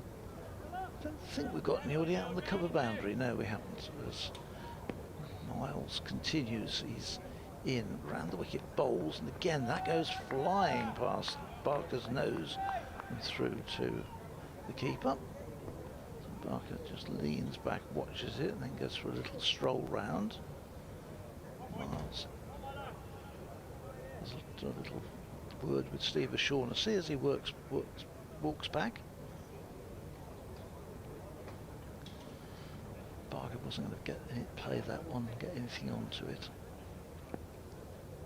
Here he comes again, past O'Shaughnessy, in and bowls. This one is run away down to third man, just for a single. Circumspect start from England, 8 without loss in the third over. It's not the easiest conditions in Bridgetown, they need 116 to win. In the third over, did you say? Yeah. Wow.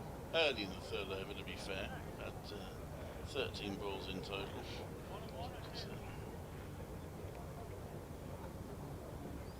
Slowish start.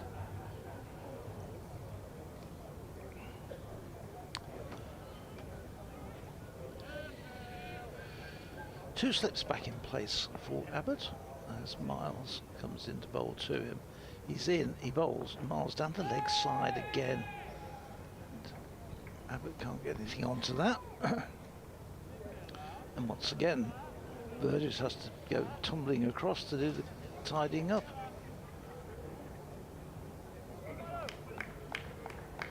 Backward point is now being sent down to sort of a wide third man position, just protecting that edge. It's leaving 2 slips in place and a cover point as Miles comes in and bowls, and this is slapped by Abbott out into the offside, into the ground, and it runs straight to Hannon-Dolby.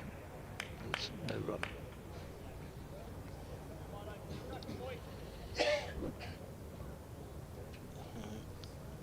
Miles, maybe a little bit of good fortune with his 2 wickets, but they all count. One snare down the leg side.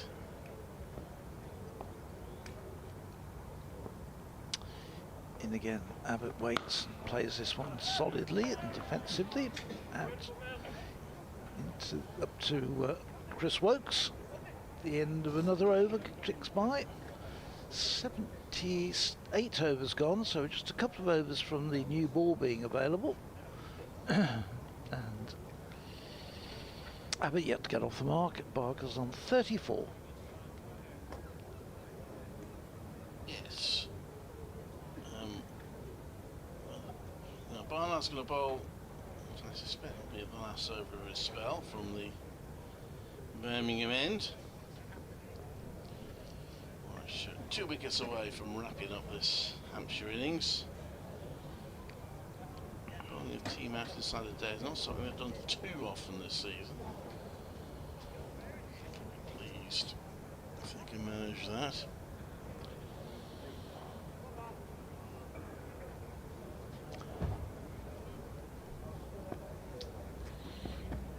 In comes Barnard round the wicket to Barker, who leans back and carves that out. Sweep back a point for a single, 286 for 8. He did bowl Lancashire out fairly quickly at Old Trafford and Essex at Chelmsford. Quite a few they've had to endure 3 first innings of 400 and over from the opposition.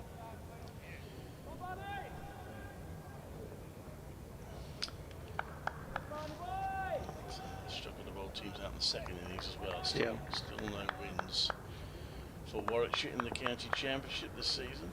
Only 2 defeats, no wins. In comes Barnard to bowl, and that's played back to him. There's no run. They've had a couple of games where it looked like they might be able to get a win, but Lancashire in particular, the last one, wasn't it? When the rain intervened. And even bizarrely enough, the Durham game here, despite the ridiculously high first innings totals, they went a million miles off bowling Durham out second time round. Barnard comes in to bowl to Abbott. Pushes that back to the bowler, there's no run. Was it Surrey where they got themselves into a what seemed like a winning, was it Surrey I'm thinking of? They seemed looked like a winning position, but then ended up losing. Because Essex, they were in a very strong position at the end of the first innings, but then got skittled out for 94 in the second. Yep. Barnard under the ball to Abbott, who pulls that, and it's going to bounce short of Dan Mosley in the square leg boundary, not far short. Almost had a second thought as he played this shot and thought, hang on, there's a fielder out there, better be careful. And managed just to take a bit of the sting off the ball, so it didn't carry to Mosley. He's off the mark with a single. Yeah, that Durham game in the end, Durham were 181 behind on first innings, but they ended up 293 for 6. But for a time, well, I know, talking about Robertson after, they've just felt, he wasn't complaining, but there were a few decisions that might have gone another way. And that was the game where Potts, the night watchman, batted all the final day and got 149 not out, wasn't it? Barnard into Barker, turns that one around to back a square leg for a single, 288 for 8. But the fact is, they haven't got over the line for any wins so far, so I'd love to do it in this match. There looks a bit more in this wicket than we've had in the previous matches here at Edgbaston back in April, where you'd think there'd be a bit of help, but they were one of a couple of them you could have played 6 or 7 days on them rather than 4. Barnard to Abbott and tries that. Nice looking shot, but straight to a fielder. He'll get nothing for it. That's the end of the over. Kevin, will pop back in here for a bit. 288 for 8, 36 to Barker, who has just slowed down a little bit of late in terms of his run scoring, but whilst he's there, then Hampshire have still got a good. They need 12 more runs to pick up a second batting point. Warwickshire need another wicket to get their third bowling point. It will be Craig Miles, to continue the from this pavilion end to bowl what will be the 80th over, so the new ball will be available after this over. He's on his way in to bowl to Barker, who ducks underneath. Another short delivery from Miles, and goes through to the keeper. There's no slips in place. The onside has got people scattered around, so that if Barker tries a pull on one of these shorter balls and gets it in the air, there are several fielders placed to get to it. England have accelerated a bit in that third over. They're up to 18 for no wicket in that third over, so just started scoring a bit. This one is edged. Barker playing a fuller delivery without a great deal of foot movement, has to be said. Gets an outside edge which squirts down to third man. There's a man down there, so it's just a single. Gets him off strike, but he's on 37, 289 for 8. And welcome back to Kevin. Thank you, Phil. I was told a little earlier, and apologies if you've mentioned it, but in that England-USA game, Chris Jordan took a spectacular hat-trick to end the USA innings. Yep. Was the message I got, or you obviously yes, mentioned he did. it, so Yep. apologies. Yep. He wrapped it up. Here's Miles in, bowls. Abbott plays this one into the ground. One bounce straight to short leg. Yes, he ended up with 4 for 10, I think it was. Let's just have a check. 4 for 10, 2.5 overs, 4 for 10, and he got 18.1. He got 4 wickets in 5 balls. Whoa. Yeah, he got 18.1, 18.3, 18.4, 18.5. So that's not bad, really. Just cleaned the tail up. Here's Miles in, bowls short, pulled, viciously pulled down to deep backward square leg. There's a bay-in dive. The ball crashes through and into the fence. So Abbott picks up a boundary, takes Hampshire on to 293 for 8. Picked that up nicely. There's a couple of guys down there waiting to protect it down there. Briggs is down there, but couldn't get down to stop it. So for his first boundary, he moves on to 5. Barker's on 37. Yeah, this is the last real sort of partnership Hampshire can hope to eke out some runs, really, because once Mo Abbas walks to the wicket, then, well... There's Miles in bowls, and this one is defended by Abbott. I think whichever these two are batting when Mo Abbas walks to the wicket, you'll see them play a totally different way. So, as I say, this is... I mean, for me, they're below par. It'll be interesting to see what they say in the after the day's play. They've got several partnerships started, which have never been able to materialise. We've just had the one significant partnership early on, the second wicket partnership.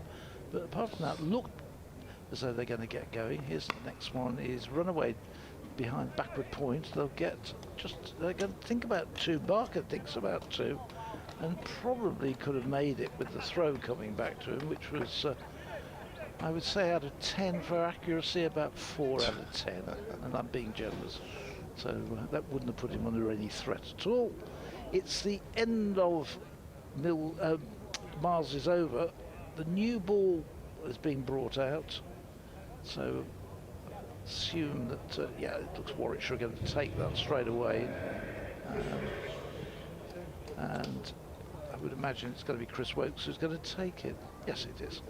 Interesting what you say, that you thought there's a little bit more in this wicket than what you've seen here this season. Yeah, I think definitely. We've played a lot of games on the left-hand side, so there've been some of these strips which you can see over here are the ones we played the county games on, and there was very, very little in it.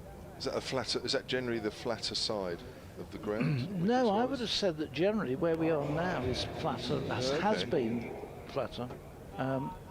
But we played, just having a look, first game against Worcester, sort of 360, played 333, and 295 for 3, Worcester in their second innings. So, you know, you've got, on the opening match of the season, nearly 1,000 runs for 23 wickets. And so it's gone on. That huge game, you know, 1,500 runs scored in the Durham game. And then we went then to another game against Notts. We played you down at Southampton, and then we played Notts here, which what Notts made 400, Warwickshire 361. So there's been plenty of runs here at Edgbaston. Yeah. Wickets have been pretty good. Some of it, I have to say, the Durham game was hard work. Yeah, it's hard work looking at it on the text. Here's Wokes then with a new ball. You just look at some games, don't you? And you think, I know what's going on there. Yeah, thankfully I'm not there. I thought, I know some of those commentators up there won't be enjoying this too much. They'll be trying their best to make it sound interesting. But really, let's be honest, but it ain't. England 41 for no wicket in the 5th over. Butler is 32 not out, so they're not hanging about. Nope. Needing 116 to win. Wokes is looking for his first wicket as he comes in with the second new ball. Wraps Abbott on the pad. That doesn't look close to me. No. Never looked very convinced either, did it? Wokes was into the shout, but it back a bit actually and bounced a fraction. Yeah, it looked like it was a fraction high and a fraction down the leg side. But a bit of movement there for Wokes. And to be fair, he got the old ball to swing a bit, didn't he? Yes, he did. Just after 2. That old ball kept moving. They got, I was surprised how much they got out of it. Yeah. Wokes bowls, Abbott drives, misses. Expansive drive there. Fortunate not to get an edge. He really went for that, did he? Yeah. Threw everything at that one. And that did swing away. So the ball before and it back. That swung away. Wokes has a little smile to himself as he walks back to his mark after that attempted drive from Abbott. Hammond Dolby down below us is doing some warm-up exercises because he'll be taking the new ball from the pavilion end. He will. Wokes from the far end as we look. Oh, there's a leading edge and that's caught at point. Abbott just looks at the ground there as if to say that ball is just stuck in the turf. And Abbott goes. That was on the leg stump. He's trying to push it away on the leg side. Just got the leading edge. He goes for 6, 294 for 9. We said right at the beginning of the day that this wicket would get easier as the game went on. I don't think it has. I think they're getting as much out of it now as they were earlier on. And with this second new ball, straight away Chris Wokes strikes. He gets his first wicket of the game. And as you say, that one just stopped on him. It stuck in the turf. He went for the shot. In the end, it just looped out to cover point. So the end of Abbott, and the new man coming out there is Mohammed Abbas, who's got 2 balls to face from Chris Wokes. Yeah, well, I hope he does last these 2 balls because I think we'll see some entertainment. Keith Barker at the other end. Of course, I'm sure they'll try and keep him away from the strike from now if Mo can keep a few deliveries out. Well, I hope they don't do what you see so often. You've got 9 wickets, you get a guy come in and you try to stop him getting on strike, so the field spreads all round. Just keep attacking them and see if you can pick him up. You'll get him just as easy. Well, you'd think so with the second new ball in its first over. I mean, you've just got to just go with it. I mean, if Wokes can't think that he's going to get Barker out with a new ball in his hand, then you're in trouble.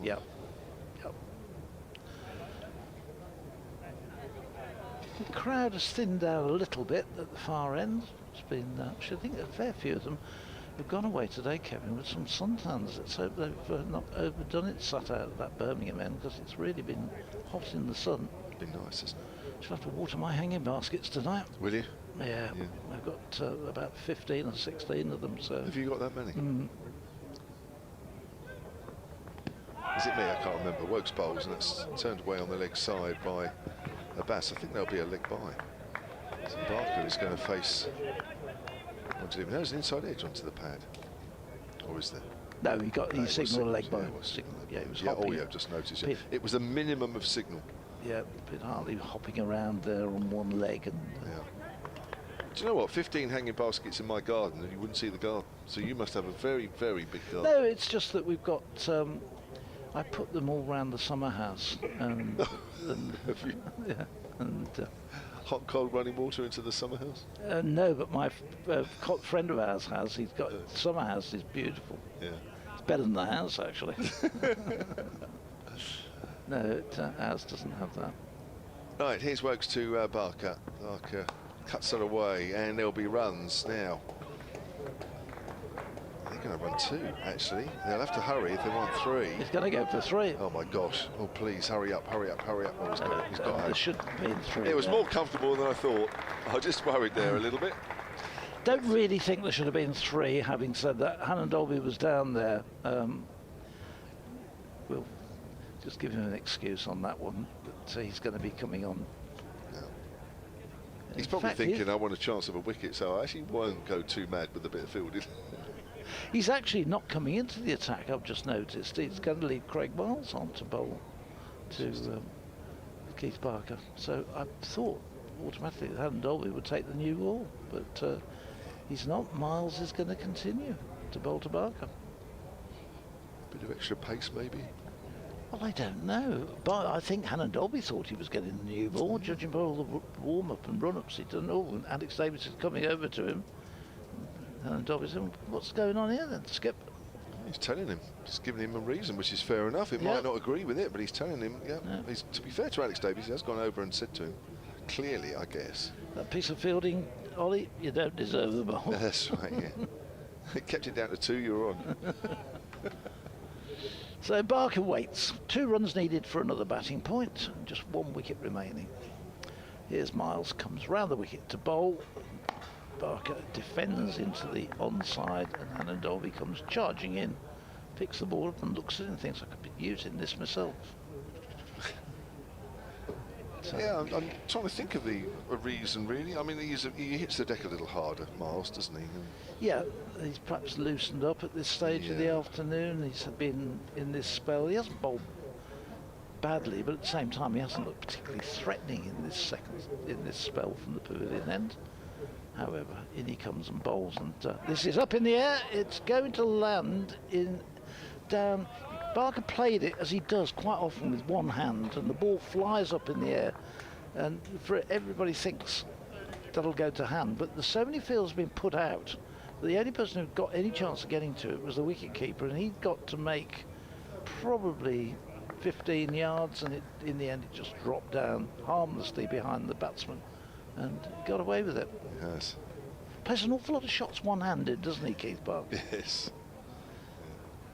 He always looks a bit sort of tight for space at times when he's batting. This one, he goes across his stumps. They shout for LBW. Steve O'Shaughnessy isn't in the slightest bit interested. Craig Miles thinks he's been cheated and done out of an absolute certain wicket. He can't believe it. It's always quite difficult, isn't it, with right arm round the wicket. Yeah, he's obviously Steve O'Shaughnessy looking at the bowlers. He's walking back to his mark, so he's trying to sort of obviously said something, maybe Miles, nothing horrible, but well, we hope. Well, we hope not. O'Shaughnessy definitely looked back. Yeah. This comes Miles and again in bowls, and this one Barker's gone. This time he's up in the air, and this time it's going to drop into the hands of running in fine leg. Miles gets his wicket. Hampshire are all out for 298. Barker goes for 40, and the innings comes to a close. A good diving catch. Not entirely sure who that was, but who came in the end to get that. Was that Briggs who came in for it? Oh no, it was Bethel, I think, who came in for it and took the catch. Anyway, the end of the innings, 3rd wicket for Craig Miles, and I think Hampshire will be a bit disappointed with 298 all out. Yeah, definitely. Absolutely, definitely. I'm just wondering if, Alex Davis might have said, look, Craig Miles is bowling at the moment, let's give him an over or 2 just to see, if it's worth keeping him on and that. I think he probably said, look, you'll be on soon. But I think he kept Craig Miles on for exactly that type of dismissal. Yeah. Bring it in, Barker's got to go for it because Mo Abbas is at the other end. He's got 3 men deep on the leg side. I mean, well, he didn't really reach any of them really. Better running quite a long way from fairly fine. But I think that's exactly how maybe Alex Davies envisaged that dismissal. And well done to Alex Davies, because I thought quite clearly that, as Hammond Dolby did, that the plan worked. And I think Warwickshire will come off the field thinking it's a good job done there. From 115 for one. They lost the second wicket. 119. 119, and to get bowl Hampshire up for 298, I think is a really good afternoon's work. And well done to the seamers. Miles ending up with 3, Barnard ending up with 3, a couple of wickets for Hammond Dolby. And all in all, they've I think they'd be pleased with their afternoon's work. Yeah, definitely. The top scorers in the Hampshire innings then, Fletcher Middleton opening up with 74. And then 46 from Liam Dawson, 40 from Barker at the end there. 32 Ben Brown, so yeah, several players getting in and then not really going on. So yeah, from 119 for one, 298 all out, and a little bit of a tricky period, but it's something like 12 overs tonight, somewhere around there, or maybe maybe they put up on the board already 14 overs tonight. It'll be 82, 14. It'll be 12, won't it? They'll knock 2 off for the changeover. Yeah. So it'll be a dozen overs tonight. Yeah, tricky little period. We're doing a bit of overtime tonight. That's however many overs it is tonight. We'll be doing a bit of extra time, but yeah, good effort really in the end from Warwickshire to come back, set up this afternoon by Hampshire losing those 5 wickets. Good spell after lunch from Ed Barnard. Yep. To get rid of Gubbins and Fletcher Middleton. They were the 2 batters that were in and going along nicely, having put on 102 before that second wicket fell. And then apart from 1 or 2 others chipping in, it was a story really of nobody actually going on and getting a bigger score. And Warwickshire stuck to the task well. 298 all out Hampshire. The Brown-Dawson partnership looked as though it could be one which was, if they'd have managed to dig in, I felt at that stage that they were on the edge of getting very close to getting to a position where they were going to put Hampshire into quite a strong, but then both of them went, Brown 32, Dawson for 46. Beyond that, Organ bat looked quite useful, looked a very good number 9. But the wickets were falling too regularly, really. Yeah, they were. Yeah, so Hampshire get 1 batting point from this, Warwickshire get their 3 bowling points. I'm assuming that Warwickshire will open up with Will Rhodes to join Alex Davies. But from their point of view, it's important that they don't waste their good day's work by losing 2 or 3 wickets tonight. And by the same contrast, Hampshire could recover the situation if they were to pick up those 2 or 3 wickets. Yep, could be a good little hours play. We've got coming up here. Heavy roller going on the pitch as well, which I suppose theoretically somewhere down the line will deaden the pitch a little. Maybe not tonight. Maybe sometime tomorrow we might see some effects of that. You've got to think at some stage that this is going to level out and become quite a wicket where there's probably not so much help for the seamer. I think it was amazing how much movement there still was right the way through the innings. I agree with you, and you know, sometimes I feel here can be difficult to predict. I think, you know, here generally it's a good wicket, isn't it? Here, and you know, I've played on more good wickets than anything else when I've been here, and I've seen, obviously like you, but you know, sometimes there are little variations on that, and then there's subtle variations and difficult to see, I think. The other thing, we are comparing it, remember, as well. We had the first 2 games here with that Cupra, which did nothing at all. So that gave us a view that these wickets may have been, with the Dukes on it, but been a slightly different wicket. The bowlers got a bit more out of it. But anyway, it's a good. I think it's been a good cricket wicket, this one. So yes, far. I agree. There's always been something. There's always been something there, hasn't it? And even though one or two batters have got on top of the bowling, not by very much, but somebody's managed to produce a ball, haven't they? Yeah. Produced a wicket-taking ball. Yeah, and they've often come when you start to think, they're getting on top now. The batsmen are getting in. They've got through that nervous period. They're beginning to strike the ball. And there's been some lovely shots during this innings. Yeah. You know, some of the shots that Brown played and Dawson played. You know, after the second wicket with Gubbins,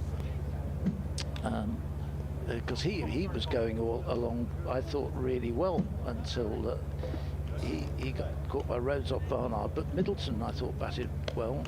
But there were some good shots through, and it just had, you know, sort of surprise at lunchtime. When I was talking to somebody at lunchtime, and I said this could be 350, 400 by the end of the play today, because there was no sign at all that Hampshire were going to suddenly, you know, sort of go down for another 100 or 200 runs and get bowled out. Credit to Warwickshire on that front. Couple of milestones achieved by players in that first innings. Oliver Hannon-Dolby passing 300 first-class wickets for Warwickshire and 350 overall. And for Fletcher Middleton in his 22nd game for Hampshire, past 1,000 first-class runs. He looks very good. I like the look of him. Yes, he's, as I was saying earlier, that he's one for the future. I think, you know, they've said, look, you are our opener, which not everybody gets that privilege, do they? No, and you've basically got to play yourself out of that position. A bit like that we've done here with Rob Yates, given that role to them and said get on with it. And it's not going to be successful every innings, but there's enough good scores amongst it, and he's doing the same as Yates is doing, taking the opportunity. Yeah, another promising innings from Fletcher Middleton, because he was in the thick of it at the start when the ball was bouncy, a bit, well, bouncing all the time, but there was balls out there bouncing, and Hannon-Dolby and Wokes were getting the ball to leave the outside edge, and that's a beautiful shape, especially from Wokes. Maybe not quite on it as much as we're used to seeing Chris Wokes, but that's down to a lack of game time. But I think he got better as the day went on. Still managed to get shape from the old ball, literally right up until the second new ball was due, which is good. Just shows how good the wrist position still is. And he got his wicket in the end. He was he would have been disappointed if that innings had finished and he hadn't managed to get some contribution to it. But, he got the one wicket. Players, the Hampshire team are out on the field. The roller is leaving, and it is going to be Will Rhodes to join Alex Davis at the head of the innings. I always liked Rhodes. When he took over as captain, he opened with Sibley for a long time here, and I thought they were a good opening pair. Will dropped himself down the order. It was a decision to drop him down. Probably with Alex Davis coming, put Yates up, but I've always liked Rhodes as an opening bat, so I think this isn't such a bad thing for him. Yeah, Having said that, he might, well, that might be. You never know as an opener, do you? But Really? he looks solid. He's had a good season. Well, both of these have had good seasons so far. Yeah, Will Rhodes, 452 at 45. Yeah. And Alex Davis, 672 at 67. Which are pretty handy figures. Yes, they are. They are. Some big scores as well, both of them here. But then when you make 700, somebody's going to make a lot of runs in that total, aren't they? Well, in that Durham game, was it Davis 256, Rhodes 178, or 178 not out? Yeah. With Rob Yates chipping in with just a little 190. They weren't little hundreds, were they? They were all big ones. So as Phil was saying earlier, a slightly different wicket to those early season conditions here. Keith Barker's going to open from the Pavilion end with 4 slips. He's used to mostly bowl from the Birmingham end, but we'll see how he goes. Here he is then, and he's bowling to Will Rhodes, the left-hander. Turns it away to mid-wicket. Felix Organ in a sun hat. Fields. And the innings is underway. So you're right, Phil. Yes, we're down to 12 overs this evening, and immediately Stephen O'Shaughnessy is looking at Keith Barker's follow-through. Well, here we go. He hasn't warmed up yet. Give him time to warm up. I think the umpires will. They're hot. They know. Yeah, if they don't know now with Barker, they never will. They've had 15 years to 16 years to worry about all that. Edge short and it's gone through the slips, and it's a no ball.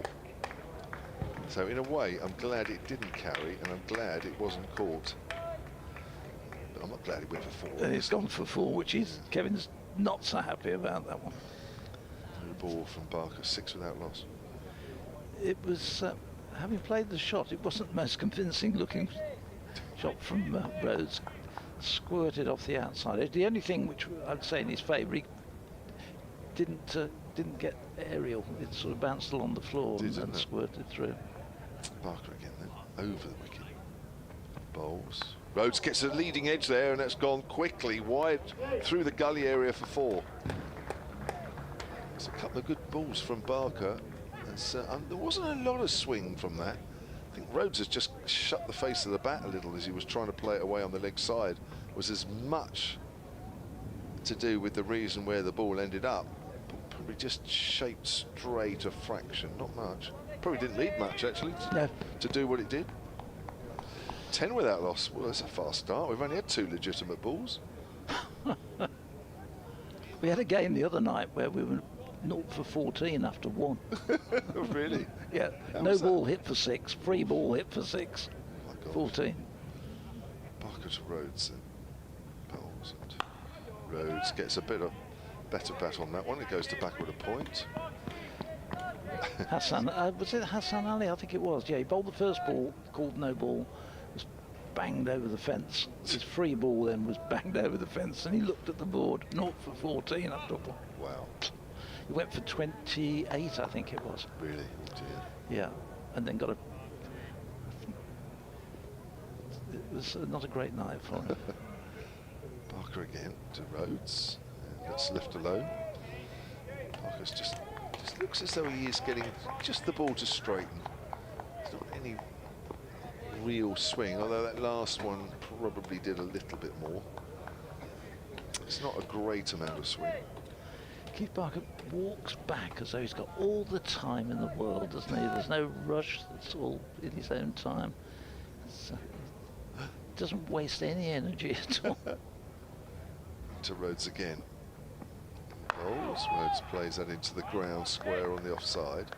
Good accurate start here from Barker. Just watching the replay, and yeah, it's offering.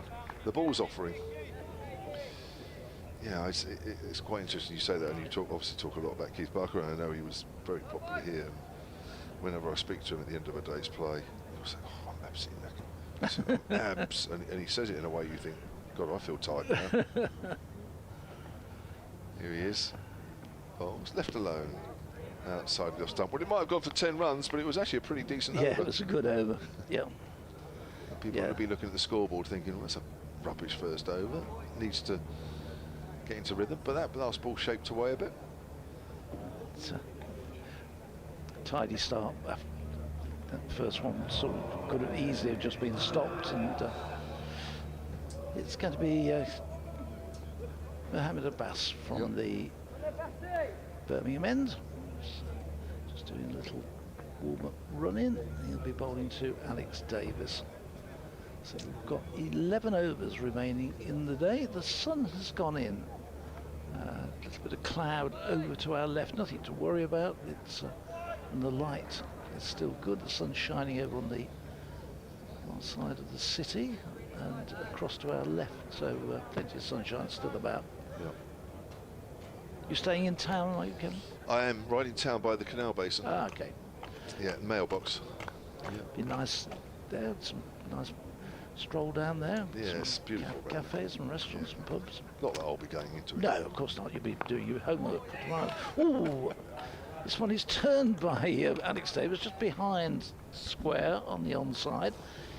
He looks at it as if to say, well, that wasn't a bad shot, and he sees that Will Rhodes is charging down at him, and in the end, they virtually pass each other within about 6 or 7 yards of Davis's stumps, but it was safe enough, and Davis jogged back up there, didn't have to sprint, but just hurried along. So he's off the mark with the first ball, and the total goes to 11.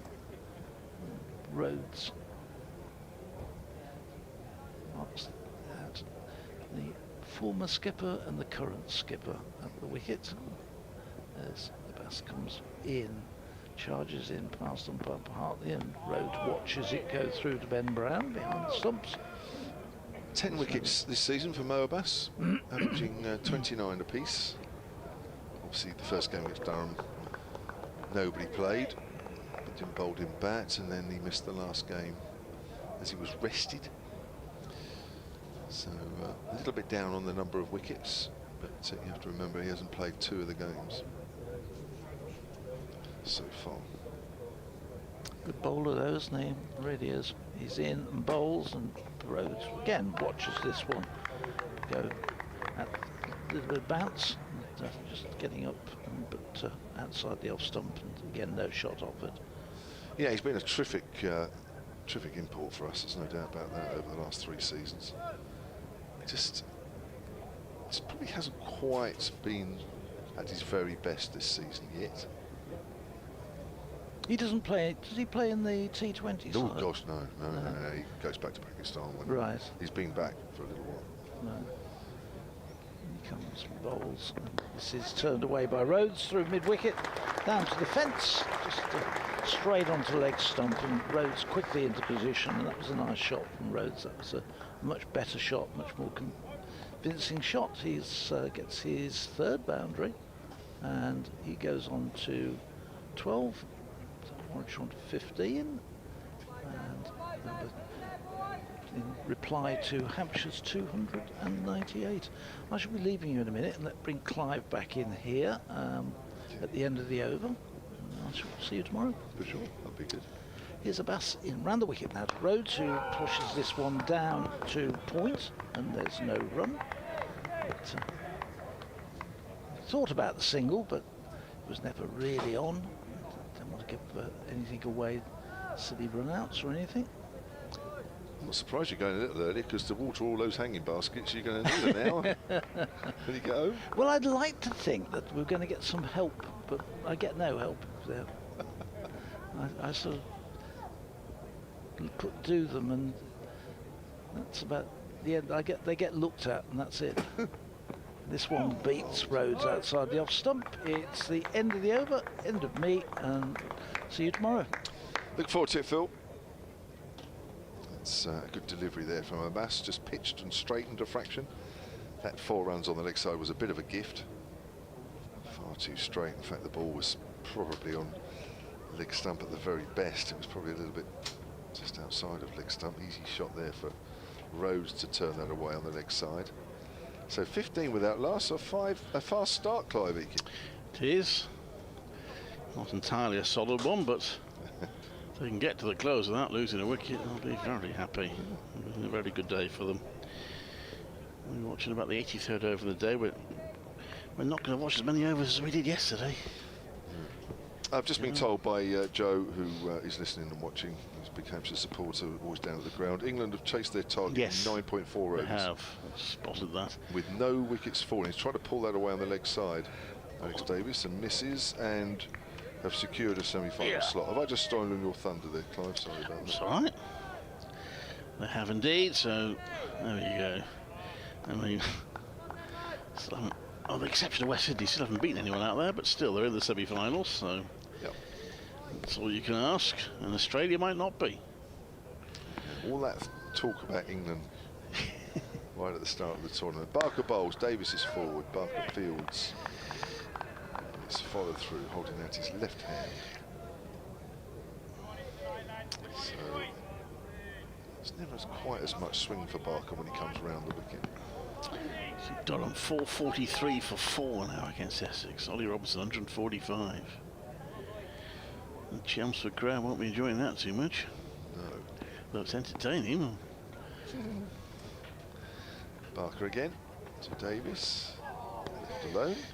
And courtesy of the Association of Cricket Statisticians on their social media, I note that there was a record partnership at Scarborough. Actually, trying to remember now whether it said a record opening partnership or a record partnership at Scarborough for a first-class match. 307 put on by Adam Lythe and Finley Bean. Wow.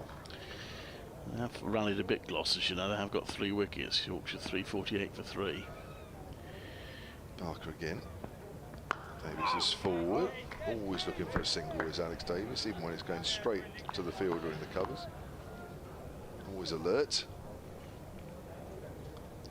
15 without loss. 300 and how many did they put on? Wow, that's cool. Yeah. It's 300 and got to look it up again. Yeah. Oh, it's always 300 lots. 300 lots. It's lots. 307. Pretty good going. Parker's got 3 slips here to Davis and bowls and comes back, but Davis is leaving that one alone again. So, mentioned the number of runs that Alex Davis has scored this season already, which is massive going into the second half of the championship campaign. Well, the top 3 got off to a flying start this season. Did filled their boots early on. Davis has now got 3 centuries to his name this season. Wow. Comes in Barker again. Davis pushes that into the gap. Lovely shot through extra cover. Just eased that into the gap. Didn't try and hit it too hard. They pick up 2. So it moves on to 17 without loss, and that's Barker's overdone, and we've got 9 to do. Got a particularly good century against Lancashire at Old Trafford. 127 not out. I think that. Did he carry his bat? Yes, he did. He carried his bat. 284 all out. He made 127 not out. Wow. Carried his bat at Old Trafford. So 17 without loss. Still 9 overs to negotiate before the close. Ahmed Abbas, 4 slips in place. Conditions still pretty good out there. Bright comes in the ball. It's left by Rhodes. No run. It's one of those sort of evenings you could quite easily play till about 8 o'clock. Could, yeah. Don't encourage them. No, yeah, don't slow down. Yeah. So many in the ground now. It's been a good day's cricket. Yeah, it's been interesting all the way through, actually, isn't it? Yeah. Some decent knocks from Hampshire, but they just lacked the really big one. Middleton getting closest, but no one got to 100. And that one's a bit of a leading edge from Rose. Out the offside, there's no run. I mean, what, 3 batters got to 40? Yep. I'm sure they probably felt they'd left a few runs out there, Hampshire. Yeah, it'll be interesting. Probably speak to Fletcher Middleton tonight, so that will be going on the Hampshire website, and also part of that interview will go on the @Solent Sport Twitter feed if you want to have a listen to that. Abbas round the wicket. Rhodes turns it round straight to the fielder at mid-wicket. It's a dot ball. Aforementioned at Middleton doing the fielding.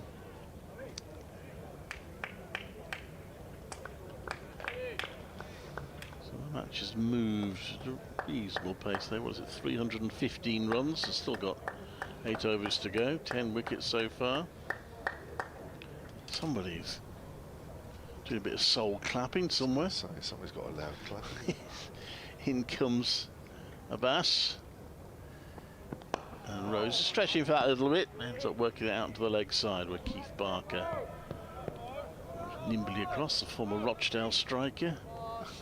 Well, actually, we have to call him Rochdale forward because he didn't actually score any goals for them. He had a loan spell when he was at Blackburn with them. Scored no goals. Probably helped to influence his decision to be a professional cricketer. Which he has done exceptionally well.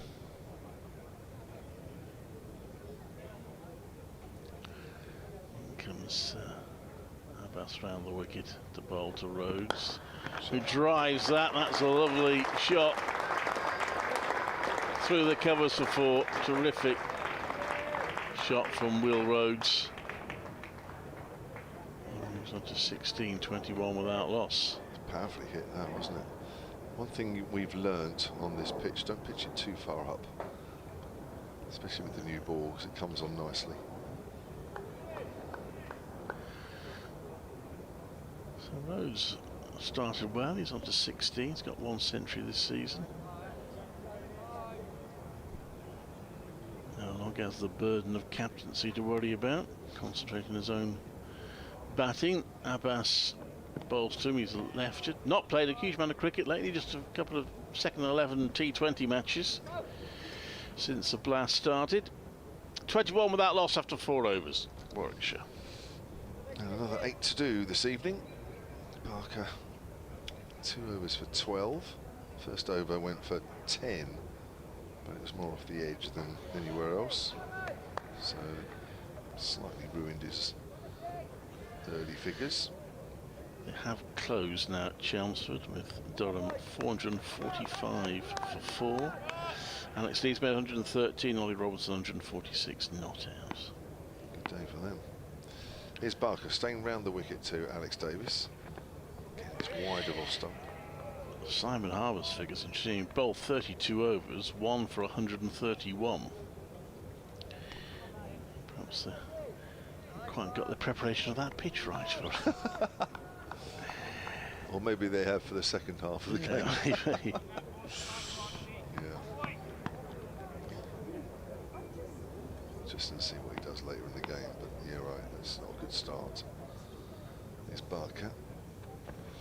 Again, he's wide. He's going to leave that one alone again.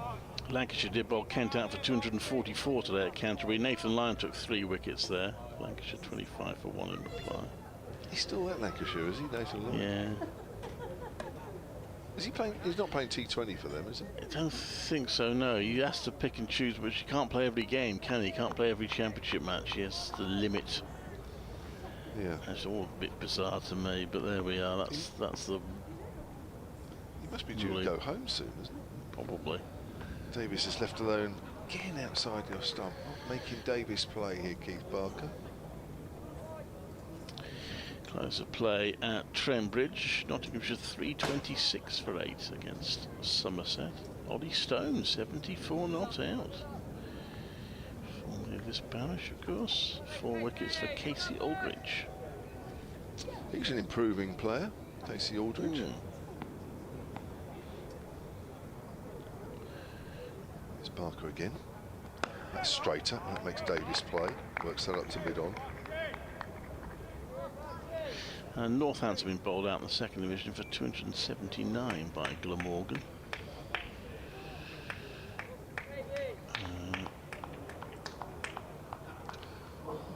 Nothing very dramatic individually there, but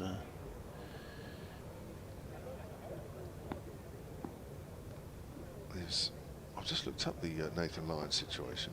Again, it's wide of off stump. So he was obviously due to play the whole season, and then it was cut short to 7 of the first 9 championship matches. So he's having a holiday, isn't he, really, in between? So we're into match day, this is game the 8. 8th game, yeah, so he must have missed at least 1 then, up to now. I'll have a look, see him he's playing, actually. So he might be then round for the next one. Here comes Barker. Seems silly sticking around for 1, doesn't it? That's a thick outside edge, but neatly played. Didn't play it too hard. It races away down to 3rd. And that is the end of the over. Few alarms for Warwickshire in this 5-over spell so far. 25 without loss. Rhodes has 16. Davis has 7. Yeah. I feel they have an opportunity here, Warwickshire. I think about really well. Aim for a decent first innings lead. They look for this elusive first win of the campaign. Mohamed Abbas. It's bowled his 2nd over from the Birmingham end. In he comes to Rhodes. And Rhodes turns that around to mid-wicket. Straight to Middleton, and there's no run. Nathan Lyon, he's playing his 7th game in this round. So, okay. So that's it then. Yep. He's taken, how many wickets has he taken in that time? 23 at 28. So that'll be it, the end of this game. He's going back. Needs to be ready for the series in November, apparently. Abbas comes into bowl, that's left, and there's no run. I don't know how long he needs to prepare for a series. It does seem abnormally long.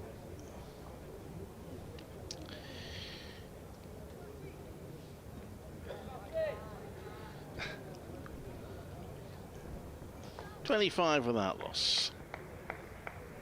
I'm short at 298. Having won the toss. Abbas coming in glorious sunshine now. And Rhodes leaves that eventually as it goes down the leg side. Tumbling stop there by the wicket keeper. It hasn't been a particularly threatening opening 2.5 overs from Mohamed Abbas as yet.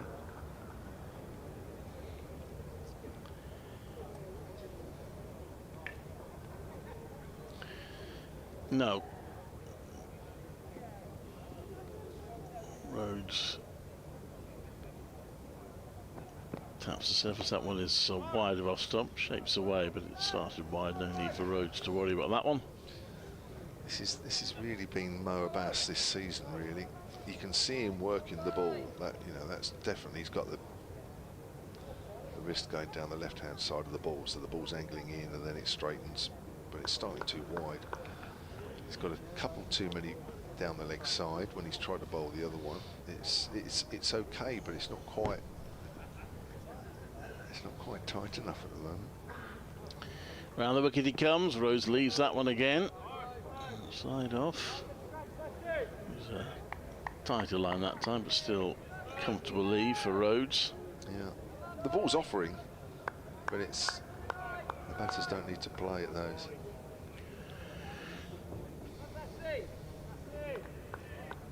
I don't know what Mo Abbas has been doing in Pakistan for a little while. I guess he's trying to keep his fitness up, but of course hasn't played any cricket since the championship game before last. Last ball of the over. And again, Rhodes is able to leave that outside off stump. Comfortable leave. Warwickshire halfway to get into the close. 6 overs to go. They're 25 without loss after 6.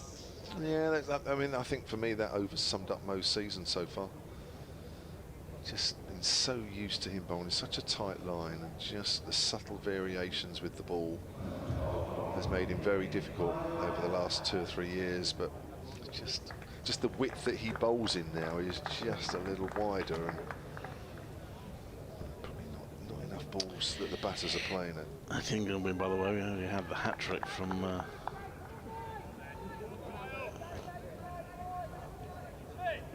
who's it got that? Chris Jordan. And Josh Butler hit 5 sixes in a row, apparently. In the same over? I don't know if it was in the same over. It just says 5 sixes in a row. Wow. There you go. So, Kyle Abbott.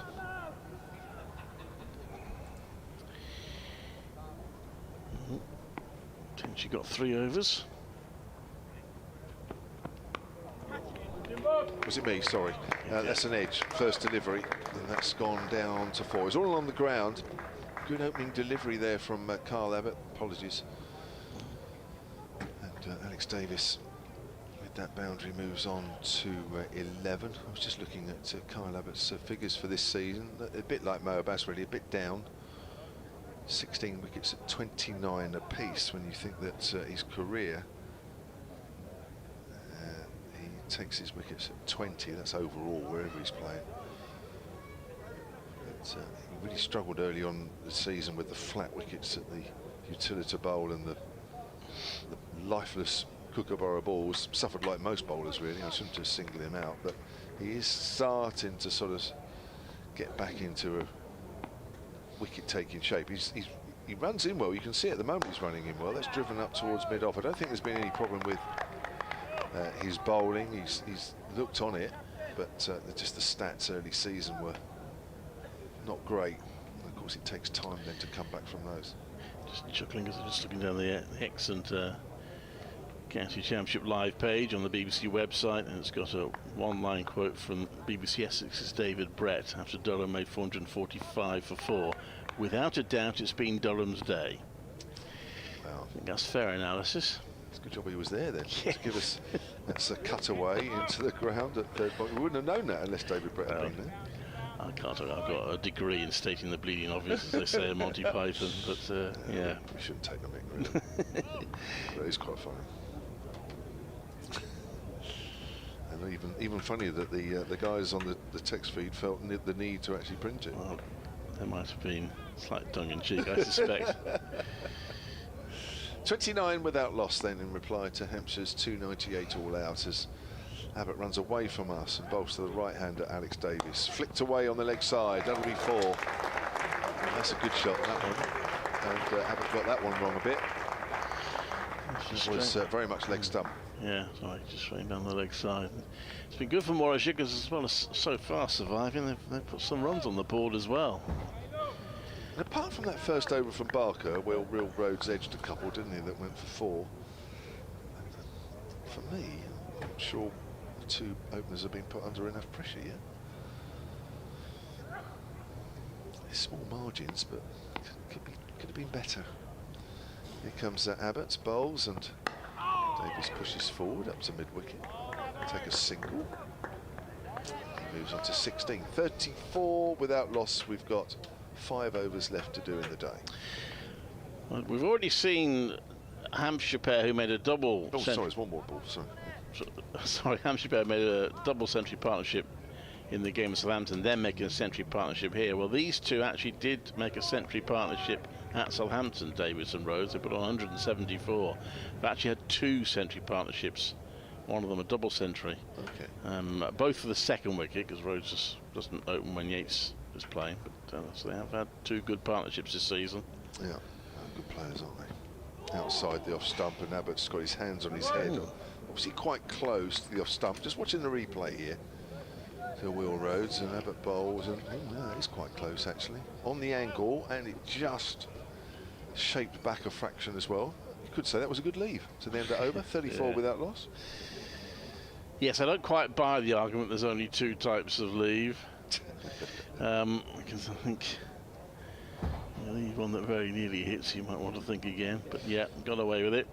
Well, I think, I mean, to be honest, you can look at it positively and say that ball would have to have come back, you know, a reasonable amount to knock out the off stump. And have we really seen a ball move like that in the early stages of the Warwickshire innings? Probably not. So going on that, that's a good leave. Yep. I just seen it myself. Yeah. It's just a good leave, isn't it? 34 that loss as Abbas comes into bowl, and Davis plays that down into the ground. There's no run. So I think Will Rhodes had a bit of a grin on his face after that. Yeah, it was always tight, but it missed. That's all that matters. It is, isn't it? If it misses, it's a good leave. So 5 overs, including this one, to go. Long day. It's supposed to finish at 6, aren't we? So we're going to be well over time. Yeah, we are. 42. Abbas comes into bowl. We haven't actually negotiated an overtime rate yet, have we, in this job? That was played to mid-off, and there's no run. I gave up a long time ago. I tell you what. That would speed the over rate up a bit if the bowling team had to pay the commentators for every over past 6 o'clock that they have to bowl. Soon get a move on them, wouldn't Yeah, it would. Yes, I must admit, looking at the board in front of us, I didn't see an area where it said whether Hampshire were behind on the rate or Warwick. Well, I think they were -1 for most of the innings, as that's played by Davis to mid-off. There's no run. There was a delay, wasn't there, when Michael Burgess needed some treatment when he injured his hand. But yeah, I think it said -1. Okay. One would think that hadn't been made up because there was no spin, was there? No. After that, so I'll have to sort that out second innings. Hartley's having a look at Mo Abbas's follow through. In comes Abbas to bowl to Davis, who plays that back down the pitch, goes past the bowler. There's no run. 34 without loss. Navas has only gone for 9 runs so far, but hasn't always made the batter play. Hasn't looked threatening, has he?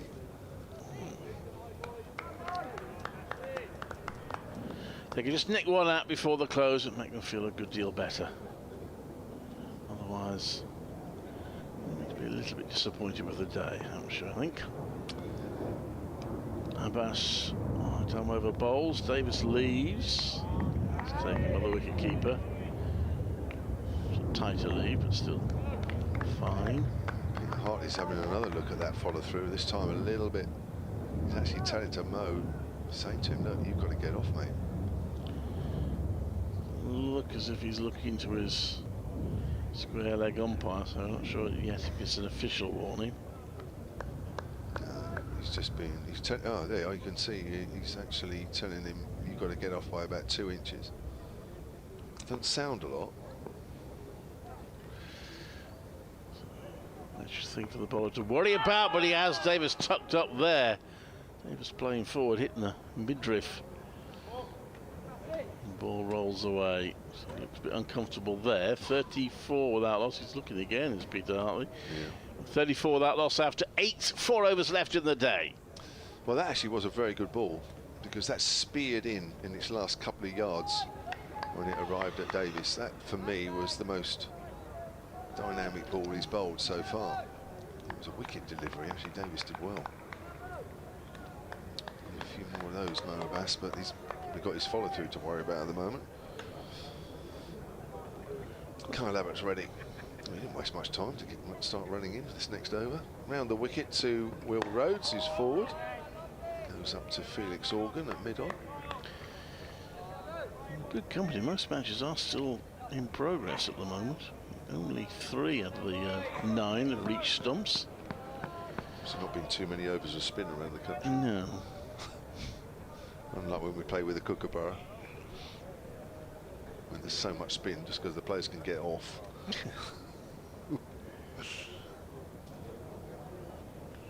Abbott again then. To Will Rhodes, and Rhodes drives up to Barker at mid-off. Just a lot of movement there for Kyle Abbott at the moment. Just relying on bowling a tight line, good length. Rhodes is 16, so is Davis. Both batters mirroring each other's scores. Again, bowls. Good length that. Rhodes plays that quietly off the front foot. Again, no real movement though from Abbott. As I say, he's running in nicely. You'll have seen Kyle Abbott over the last few years. You know, he looks very svelte. A lot of people have remarked about that, how he's done a lot of fitness. And certainly no shortage of effort when he's running in. Probably hasn't quite got the wickets he's deserved. Comes in again and bowls to Rhodes. Rhodes is going to take a quick single up to mid-on. That's really good running that to Felix Organ. Organ throws the stumps down, but Rhodes is well home. That's a no ball as well by the looks of it from Abbott. Just seen Stephen O'Shaughnessy signalling to the scorers away to our right. 37 without loss now. So let's have a look. Abbott has taken. I've seen Abbott take. I've seen Abbott make every game, but Abbott has taken 5 for us against Warwickshire at least twice. He did it in 2022. I'll just bring up that detail in a second. Over the wicket now to Davis. Bowls. Davis plays that late into the ground. He's looking for a single. Will Rhodes has to send him back. He took 5 for 45 at Southampton against Warwickshire in 2022. There's another one somewhere as well. Let's see if I can get the details of that.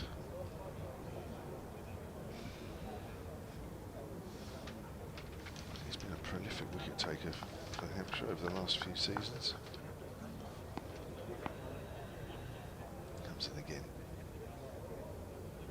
Bowled shots once more, and Davis is forward. Again, the ball makes its way out to backward a point, forwarded by James Fuller.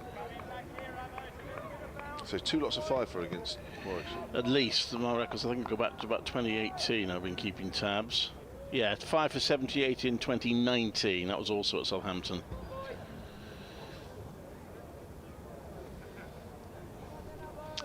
.37 without loss here. We have 3 overs to do after this ball. In again, bustling in, but that's pulled away, and that's a good shot from Alex Davis. Slightly short of a length, just hammered away through mid-wicket, just outside off stump. My word, what a shot that was. 41 without loss. Yeah, good positive play. Warwickshire.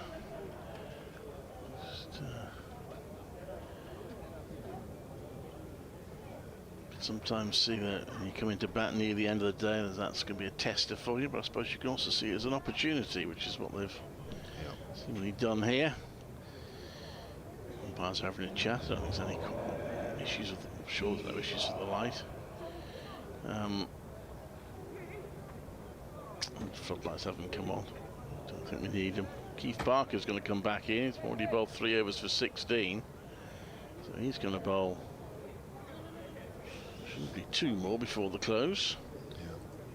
So Mo Abbas, his spell, 4 overs, 2 maidens, none for 9. Economical, but there's a few wideish deliveries, wasn't there, that the batters didn't need to play at in that. Barker from the Birmingham end, left arm over. Rose pushes out. Oh, he's placed that really well. It's been chased. It will be pulled in, well chased by Middleton, and Rose gets 2. He's on to 19, 43 without loss. He plays that shot well through there, didn't he? He hit one off Mo Abbas, which went a little squarer, but he literally just leans on his front foot and just turns the ball away, and you think it's just a defensive shot, but actually the ball goes travels a bit, doesn't it? Here comes Barker. Rhodes pushes it, same sort of area. This time it goes straight to mid-on, but good decisive running. They call the run very quickly. There's a field out there. Let me see, my squad numbers are down here. That's Mo Abbas. Okay, of course it is. Don't really need the numbers of that, but there we are. So another single for Rhodes. He's on to 20, 44 without loss. And continues to be good stuff from Warwickshire.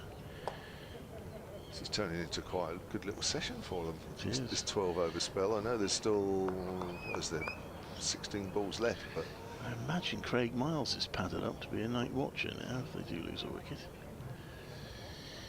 Barker comes into bowl, and that's played down towards third, off a bit of an edge, but it's going to go all the way to the fairly short boundary down there. It's exactly the shot he intended from Davis, but lucrative nonetheless. He's on to 24, 48 without loss. Well, whatever edges have come off the bat have come off the bowling of Keith Barker this evening. Probably feels a little hard done by, but he was all along the ground. He's looking a little fed up as he trudges back to his mark. He'll have enjoyed the round of applause he got when he came out to bat from the Warwickshire members, remembering his championship winning time at Edgbaston. Comes into bowl now to Davis, who pushes out onto the onside for a single. I think I might say this last season was the second division championship winning season after they've been relegated. Helped to bring them back up again.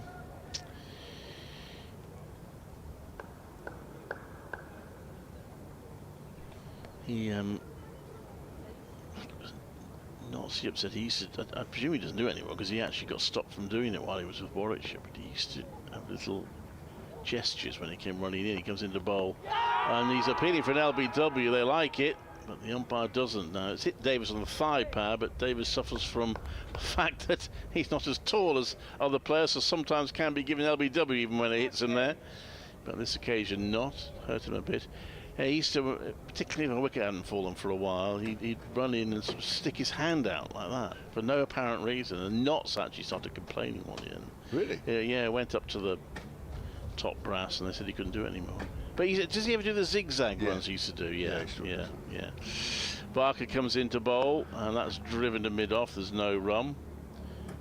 Warwickshire at the time, Dougie Brown was coach. You said, well, batters are allowed to do all sorts in the crease. They're allowed to move about, change stance, and the poor old bowler can't even move his hand out. But anyway, 48 without loss. We've got 2 overs left of the day.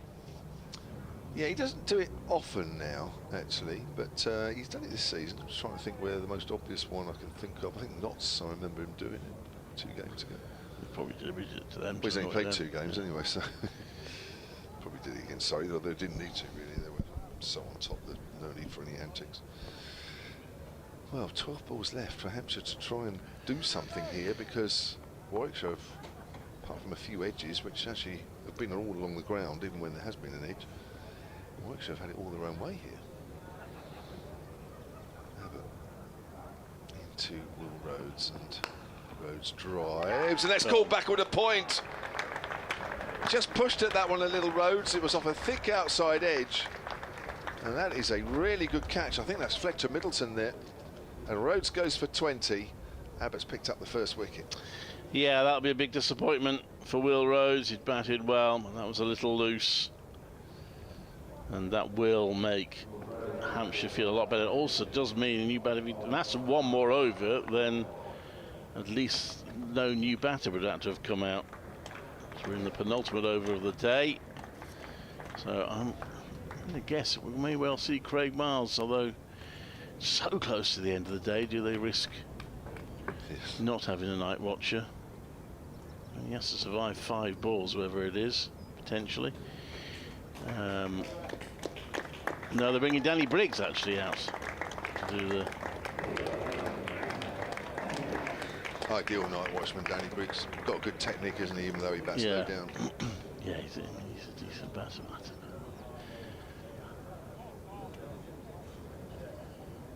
Anyway, he's going to come in. If he can survive 5 balls, that would at least ensure that nobody else will have to come out, which is generally the point of him being there.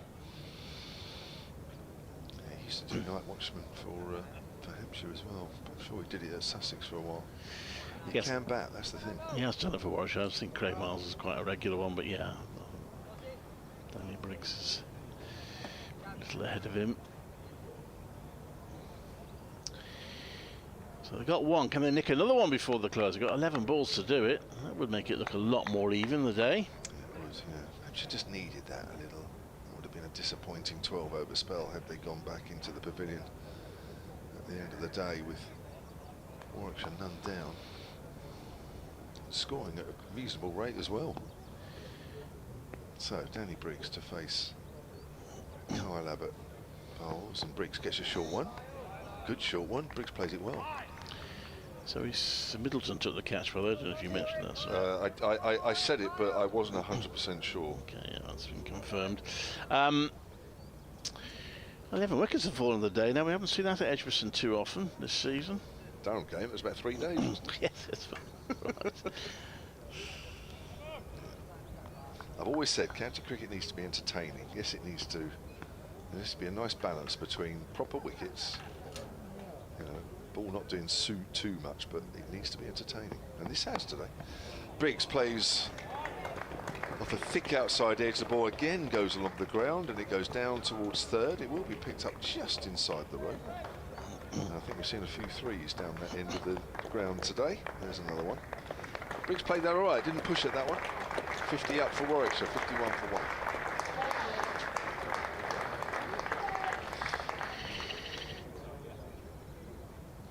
It's a delicate balance, isn't it? With, you know, with weather around and, you know, different grounds have different characteristics with the wickets and that sort of thing. It is a delicate balance, but I always think it could be better than it is sometimes. Yeah, I mean, again, I will defend that Durham game a bit in that at least runs were scored at a very good rate. Really? Yeah. All right. So that's entertainment in that respect. Oh, he's caught bowled, is he? Oh, he is. Kyle Abbott. Oh, what a catch that was. And Alex Davies just bangs his helmet with his bat. to say, oh gosh, I shouldn't have done that. He just pushed at that little bit. That wicket may have, the ball may just have just held up in the wicket a little. It went back to Abbott, it was low down, and Abbott held on to it, falling to the ground. What a catch that was. Well, that has changed the day. The opening pair were doing so well, but they got out in quick succession. Davis is really beating himself up a little bit on that, for that reason. And having brought a night watchman out, at least they're not doing what teams sometimes do and end up bringing 2 out. So Dan Mosley comes out now, and he's still got 8 balls in the day to face. I would think that Danny Briggs will try to face as many of them as he can. 2 more this over, with obviously Mosley on strike, but after that I would think that that's probably what Briggs is saying, see off these 2 balls and I'll take the final over. But yeah, well, there are 12 wickets in the day. At least, it's still early days and the match can change dramatically, but at the moment we're on course for a result, one way or the other. Here we are. Wow. Catch was taken about 6 inches off the ground. Kyle Abbott in full follow-through mode as well. Well, I have to say, 5 minutes ago, if somebody had said both openers would be out before the close, I would have had a huge wager and said absolutely no way. What a difference a few minutes has made. One opener was supposed to be hypercritical. Briggs taking a 3 off the previous ball didn't protect his senior batter. Good point. Good point. Abbott to Mosley outside the off stump, so we've got a proper batter in there at the moment. Probably would prefer not to be out there right now. Yeah, I'll say if he leaves this one, then Briggs takes the final over. I'll say it doesn't matter if he gets out. Obviously, it'd be a blow if he got out, but at least no one else would have to come in. The last over of the day, and I think Briggs might have just said that to Mosley. Don't do anything silly now. Just see this ball through. And we're not going to take a scampered single either, I would suggest. No, it's got to be Danny Briggs to face the last over, has to. Here's Abbott to Mosley. Mosley's playing a missing. Oh gosh, it's all of a sudden it's a different game. 51 for 2. Good over from Kyle Abbott. No, changed the complexion of this little mini session. But you're right, I think that's a really, really good point you've made there. And Alex Davis, I think, would have to take a bit of blame for that, because he could quite easily say, no, we're not going 3. And, you know, maybe sometimes as a captain you're thinking about other things, and, you know, there's probably one too many things to think about. But I'm sure as he walked back, not only was he thinking about the shot, because I'm sure he was a little bit disappointed with that, but also thinking, why on earth did I take 3? That's not the idea of the night watchman being out there. It's not for him to accumulate runs. No. Well, he's on strike now for Keith Barker. 3 slips in place. Barker needs to make him play, because if he's got any sense he won't play, he doesn't need to. Barker comes in to bowl, and he leaves that. Teasing delivery, but the bounce allows him to leave it. So he's going to go over. So, we now had 349 runs for 12 wickets today. Been a decent day's cricket. Hampshire bowled out for 298 after winning the toss. Barker comes into bowl. And now the wickets left by Briggs for Hampshire. Only one half century, and that was Fletcher Middleton for 74. Shared a century partnership with Nick Gubbins, who made 44. Liam Dawson made 46, and Keith Barker was last out for 40. 3 bowlers got 3 wickets. Ollie Iron Dolby 3 for 35, Craig Miles 3 for 71, and Ed Barnard 3 for 61. Warwickshire having lost Will Rhodes and Alex Davis and 1 Kyle Abbott over for 20 and 24 respectively. Barker comes into bowl and almost gets through Briggs, but he managed to get enough bat onto it to get out into the leg side. And on another occasion they might have looked at Herring for a single there, but they're not going to do it in this circumstance. So Warwickshire 51 for 2. They trail now by 247 with 8 wickets left. state of play going into tomorrow, unless anything notable happens in these last 3 deliveries. It's kind of evened the game up now, isn't it? Yeah, it has. It has, definitely. Warwickshire could possibly have survived 1 wicket and still felt ahead, but losing both the opening batters. So batting slightly frail from the loss of Rob Yates through illness. They've still got Sam Hain, who'll be keen to show his mettle. Oh, that's a Yorker length delivery, which Briggs does really well to dig out. Parker. Well, he did do well, because I'm not sure he knew much about it, but he just managed to hammer his bat down and get enough on it to fend the ball away. Do you know what? I've just watched the replay of that, and it's an even better effort from Danny Briggs, because not only did it was the Yorker length, but it's speared in, swinging late as well. He's done terrifically well. Got 2 more balls to try and see off. Barker with his tail up the minute comes into bowl. He plays that down well, Briggs.